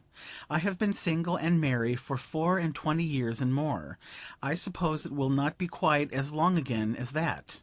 Then, after a little pause, she said more gravely, bending her face before her father's, "If you are contented with Fred?" Caleb screwed up his mouth and turned his head aside wisely. "Now, father, you did praise him last Wednesday. You said he had an uncommon notion of stock and a good eye for things." "Did I?" said Caleb, rather slyly. "Yes, I put it all down, and the date, Anno Domini, and everything," said Mary. "You like things to be neatly booked. And then his behaviour to you, father, is really good. He has a deep respect for you, and it is impossible to have a better temper than Fred has." "Ay, ay, you want to coax me into thinking him a fine match." "No, indeed, father, I don't love him because he is a fine match." "What for, then?" "Oh, dear, because I have always loved him. I should never like scolding any one else so well, and that is a point to be thought of in a husband." "Your mind is quite settled, then, Mary?" said Caleb, returning to his first tone. "There's no other wish come into it since things have gone on as they have been of late?" Caleb meant a great deal in that vague phrase, because better late than never. A woman must not force her heart; she'll do a man no good by that. "My feelings have not changed, father," said Mary, calmly. "I shall be constant to Fred as long as he is constant to me. I don't think either of us could spare the other, or like any one else better, however much we might admire them. It would make too great a difference to us, like seeing all the old places altered, and changing the name for everything. We must wait for each other a long while, but Fred knows that." Instead of speaking immediately, Caleb stood still and screwed his stick on the grassy walk. Then he said, with emotion in his voice, "Well, I've got a bit of news. What do you think of Fred going to live at Stone Court and managing the land there?" "How can that ever be, father?" said Mary, wonderingly. "He would manage it for his Aunt Bulstrode. The poor woman has been to me begging and praying. She wants to do the lad good, and it might be a fine thing for him. With saving, he might gradually buy the stock, and he has a turn for farming." "Oh, Fred would be so happy! It is too good to believe." "Ah, but mind you," said Caleb, turning his head warningly, "I must take it on my shoulders, and be responsible, and see after everything, and that will grieve your mother a bit, though she mayn't say so. Fred had need be careful." "Perhaps it is too much, father," said Mary, checked in her joy. "There would be no happiness in bringing you any fresh trouble." "Nay, nay, work is my delight, child, when it doesn't vex your mother. And then, if you and Fred get married," here Caleb's voice shook just perceptibly, "he'll be steady and saving, and you've got your mother's cleverness, and mine too, in a woman's sort of way, and you'll keep him in order. He'll be coming by and by, so I wanted to tell you first, because I think you'd like to tell him by yourselves. After that, I could talk it well over with him, and we could go into business and the nature of things." "Oh, you dear, good father!" cried Mary, putting her hands round her father's neck, while he bent his head placidly, willing to be caressed. "I wonder if any other girl thinks her father the best man in the world." "Nonsense, child, you'll think your husband better." "Impossible," said Mary, relapsing into her usual tone. "Husbands are an inferior class of men, who require keeping in order." When they were entering the house with Letty, who had run to join them, Mary saw Fred at the orchard gate, and went to meet him. "What fine clothes you wear, you extravagant youth!" said Mary, as Fred stood still and raised his hat to her with playful formality. "You are not learning economy." "Now that is too bad, Mary," said Fred. "Just look at the edges of these coat cuffs. It is only by dint of good brushing that I look respectable. I am saving up 3 suits, one for a wedding suit." "How very droll you will look! Like a gentleman in an old-fashioned book." "Oh, no, they will keep 2 years." "2 years! Be reasonable, Fred," said Mary, turning to walk. "Don't discourage flattering expectations." "Why not? One lives on them better than on unflattering ones. If we can't be married in 2 years, the truth will be quite bad enough when it comes. I have heard a story of a young gentleman who once encouraged flattering expectations, and they did him harm. Mary, if you've got something discouraging to tell me, I shall bolt. I shall go into the house to Mr. Garth. I am out of spirits. My father is so cut up. Home is not like itself. I can't bear any more bad news." "Should you call it bad news to be told that you are to live at Stone Court, and manage the farm, and be remarkably prudent, and save money every year till all the stock and furniture were your own, and you are a distinguished agricultural character, as Mr. Borthrop Trumbull says, rather stout, I fear, and with the Greek and Latin sadly weather-worn?" "You don't mean anything except nonsense, Mary," said Fred, coloring slightly, nevertheless.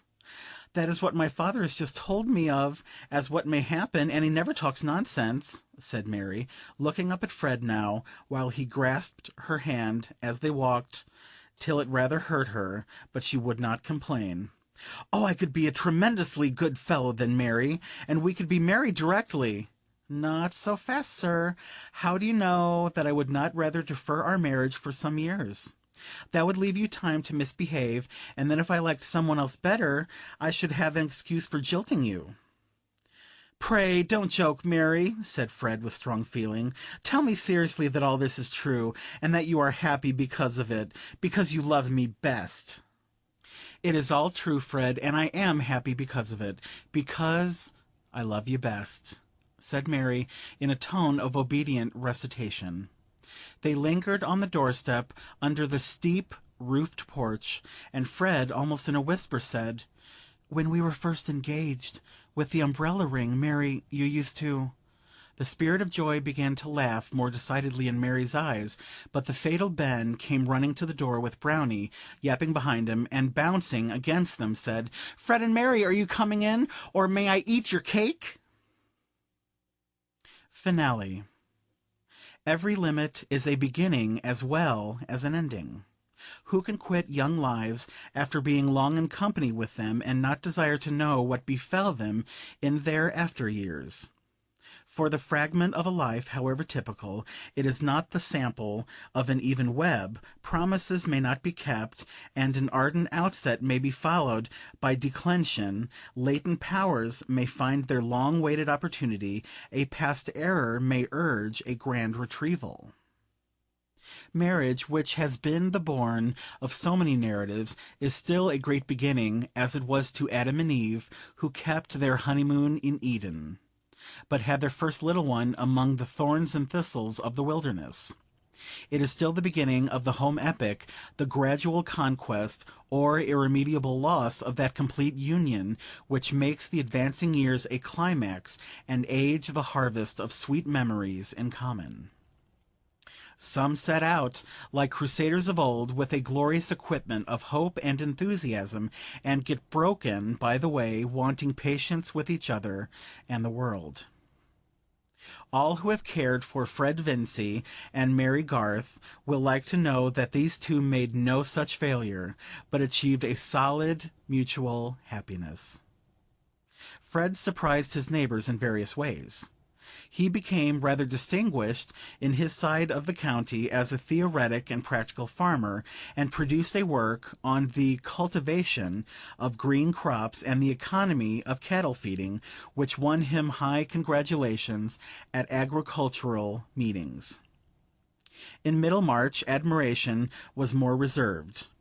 Most persons there were inclined to believe that the merit of Fred's authorship was due to his wife, since they had never expected Fred Vincey to write on turnips and mangel wurzel. But when Mary wrote a little book for her boys, called Stories of Great Men, taken from Plutarch, and had it printed and published by Grip & Company, Middlemarch, every one in the town was willing to give the credit of this work to Fred, observing that he had been to the university, where the ancients were studied, and might have been a clergyman if he had chosen. In this way it was made clear that Middlemarch had never been deceived, and that there was no need to praise anybody for writing a book, since it was always done by somebody else. Moreover, Fred remained unswervingly steady. Some years after his marriage he told Mary that his happiness was half owing to Fairbrother, who gave him a strong pull-up at the right moment. I cannot say that he was never again misled by his hopefulness. The yield of crops or the profits of a cattle sale usually fell below his estimate, and he was always prone to believe that he could make money by the purchase of a horse, which turned out badly, though this, Mary observed, was of course the fault of the horse, not of Fred's judgment. He kept his love of horsemanship, but he rarely allowed himself a day's hunting, and when he did so it was remarkable that he submitted to be laughed at for cowardliness at the fences, seeming to see Mary and the boys sitting on the 5-barred gate, or showing their curly heads between hedge and ditch. There were 3 boys. Mary was not discontented that she brought forth men children only, and when Fred wished to have a girl like her, she said laughingly, "That would be too great a trial to your mother." Mrs. Vincey, in her declining years, and in the diminished lustre of her housekeeping, was much comforted by her perception that 2 at least of Fred's boys were real Vinceys, and did not feature the Garths. But Mary secretly rejoiced that the youngest of the 3 was very much what her father must have been, when he wore a round jacket and showed a marvellous nicety of aim in playing at marbles, or in throwing stones to bring down the mellow pears. Ben and Letty Garth, who were uncle and aunt before they were well in their teens, disputed much as to whether nephews or nieces were more desirable. Ben contending that it was clear girls were good for less than boys, else they would not be always in petticoats, which showed how little they were meant for, whereupon Letty, who argued much from books, got angry, in replying that God made coats of skin for both Adam and Eve alike. Also it occurred to her that in the East the men too wore petticoats. But this latter argument, obscuring the majesty of the former, was one too many, for Ben answered contemptuously, "The more spoonies they," and immediately appealed to his mother whether boys were not better than girls. Mrs. Garth pronounced that both were alike naughty, but that boys were undoubtedly stronger, could run faster, and throw with more precision to a greater distance. With this oracular sentence Ben was well satisfied, not minding the naughtiness, but Letty took it ill, her feeling of superiority being stronger than her muscles. Fred never became rich. His hopefulness had not led him to expect that, but he gradually saved enough to become owner of the stock and furniture at Stonecourt, and the work which Mr. Garth put into his hands carried him in plenty through those bad times which are always present with farmers. Mary, in her matronly days, became as solid in figure as her mother, but, unlike her, gave the boys little formal teaching, so that Mrs. Garth was alarmed lest they should never be well grounded in grammar and geography.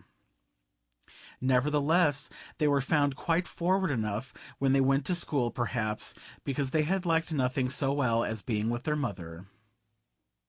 When Fred was riding home on winter evenings, he had a pleasant vision beforehand of the bright hearth in the wainscoted parlor, and was sorry for other men who could not have Mary for their wife, especially for Mr. Fairbrother. "He was 10 times worthier of you than I was," Fred could now say to her magnanimously. "To be sure he was," Mary answered, "and for that reason he could do better without me. But you, I shudder to think what you would have been, a curate in debt for horse hire and cambric pocket handkerchiefs." On inquiry it might possibly be found that Fred and Mary still inhabit Stone Court. that the creeping plants still cast the foam of their blossoms over the fine stone wall into the field where the walnut trees stand in stately row, and that on sunny days the two lovers who were first engaged with the umbrella ring may be seen in white-haired placidity at the open window from which Mary Garth, in the days of old Peter Featherstone, had often been ordered to look out for Mr. Lydgate. Lydgate's hair never became white. He died when he was only 50, leaving his wife and children provided for by a heavy insurance on his life. He had gained an excellent practice, alternating according to the season between London and a continental bathing place, having written a treatise on gout, a disease which has a good deal of wealth on its side. His skill was relied on by many paying patients, but he always regarded himself as a failure. He had not done what he once meant to do. His acquaintances thought him enviable to have so charming a wife, and nothing happened to shake their opinion. Rosamond never committed a second compromising indiscretion. She simply continued to be mild in her temper, inflexible in her judgment, disposed to admonish her husband, and able to frustrate him by stratagem. As the years went on he opposed her less and less, whence Rosamond concluded that he had learned the value of her opinion.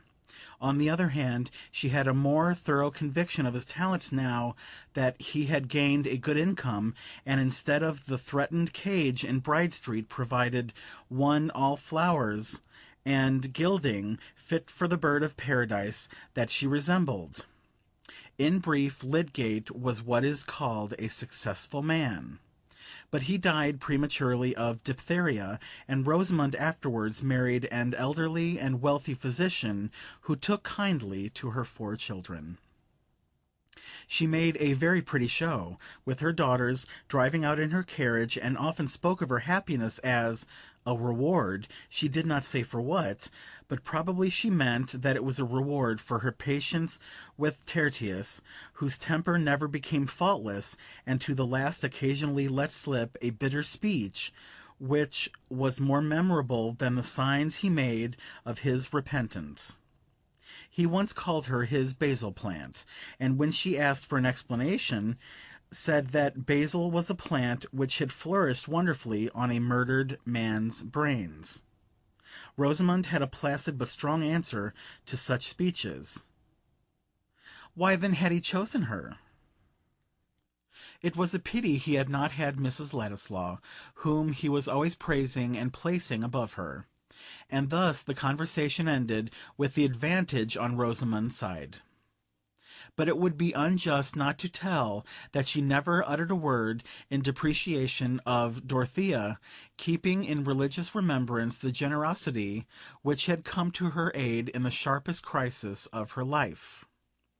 Dorothea herself had no dreams of being praised above other women, feeling that there was always something better which she might have done if she had only been better and known better. Still she never repented that she had given up position and fortune to marry Will Ladislaw, and he would have held it the greatest shame as well as sorrow to him if she had repented. They were bound to each other by a love stronger than any impulses which could have marred it. No life would have been possible to Dorothea which was not filled with emotion, and she had now a life filled also with a beneficent activity which she had not the doubtful pains of discovering and marking out for herself. Will became an ardent public man, working well in those times when reforms were begun, with a young hopefulness of immediate good, which has been much checked in our days, and getting at last returned to Parliament by a constituency who paid his expenses. Dorothea could have liked nothing better, since wrongs existed, than that her husband should be in the thick of a struggle against them, and that she should give him wifely help. Many who knew her thought it a pity that so substantive and rare a creature should have been absorbed into the life of another, and be only known in a certain circle as a wife and mother. but no one stated exactly what else that was in her power she ought rather to have done, not even Sir James Chettam, who went no further than the negative prescription that she ought not to have married Will Ladislaw. But this opinion of his did not cause a lasting alienation, and the way in which the family was made whole again was characteristic of all concerned. Mr. Brooke could not resist the pleasure of corresponding with Will and Dorothea, and one morning, when his pen had been remarkably fluent on the prospects of municipal reform, it ran off into an invitation to the Grange, which, once written, could not be done away with at less cost than the sacrifice, hardly to be conceived, of the whole valuable letter. During the months of this correspondence, Mr. Brooke had continually, in his talk with Sir James Chettam, been presupposing or hinting that the intention of cutting off the entail was still maintained, and the day on which his pen gave the daring invitation, he went to Freshitt expressly to intimate that he had a stronger sense than ever of the reasons for taking that energetic step as a precaution against any mixture of low blood in the heir of the Brookses. But that morning something exciting had happened at the Hall. A letter had come to Celia which made her cry silently as she read it, and when Sir James, unused to see her in tears, asked anxiously what was the matter, she burst out in a wail such as he had never heard from her before. "Dorothea has a little boy, and you will not let me go and see her, and I'm sure she wants to see me, and she will not know what to do with the baby. She will do wrong things with it, and they thought she would die. It is dreadful. Suppose it had been me and little Arthur, and Dodo had been hindered from coming to see me. I wish you would be less unkind, James." "Good heavens, Celia," said Sir James, much wrought upon, "what do you wish? I will do anything you like. I will take you to town tomorrow if you wish it." And Celia did wish it. It was after this that Mr. Brooke came, and meeting the Baronet in the grounds, began to chat with him in ignorance of the news, which Sir James, for some reason, did not care to tell him immediately. But when the entail was touched on in the usual way, he said, "My dear sir, it is not for me to dictate to you, but for my part I would let that alone. I would let things remain as they are." Mr. Brooke felt so much surprise that he did not at once find out how much he was relieved by the sense that he was not expected to do anything in particular. Such being the bent of Celia's heart, it was inevitable that Sir James should consent to a reconciliation with Dorothea and her husband. Where women love each other, men learn to smother their mutual dislike. Sir James never liked Ladislaw, and Will always preferred to have Sir James's company mixed with another kind. They were on a footing of reciprocal tolerance, which was made quite easy only when Dorothea and Celia were present.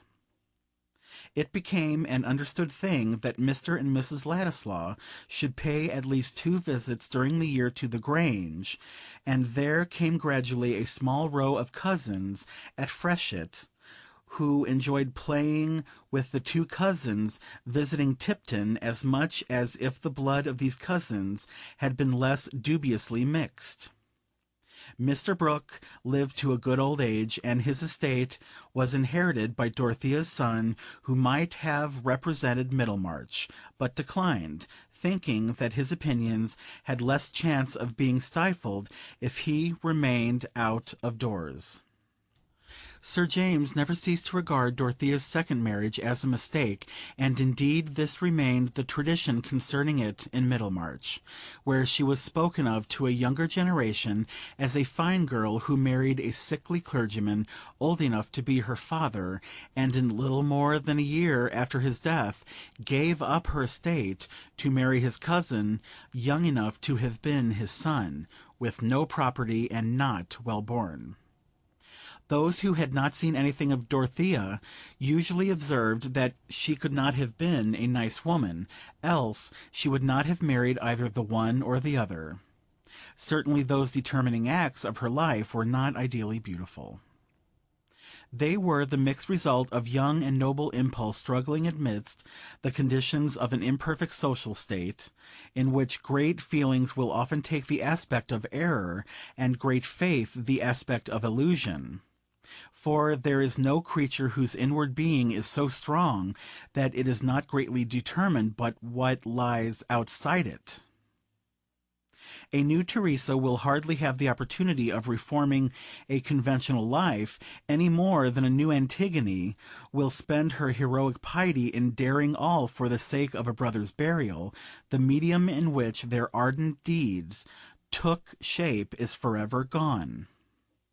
But we, insignificant people, with our daily words and acts, are preparing the lives of many Dorotheas, some of which may present a far sadder sacrifice than that of the Dorothea whose story we know.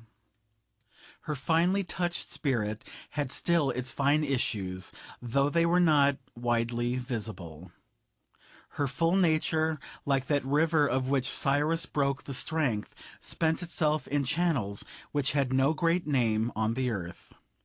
But the effect of her being on those around her was incalculably diffusive, for the growing good of the world is partly dependent on unhistoric acts, and that things are not so ill with you and me as they might have been, is half owing to the number who lived faithfully a hidden life, and rest in unvisited tombs.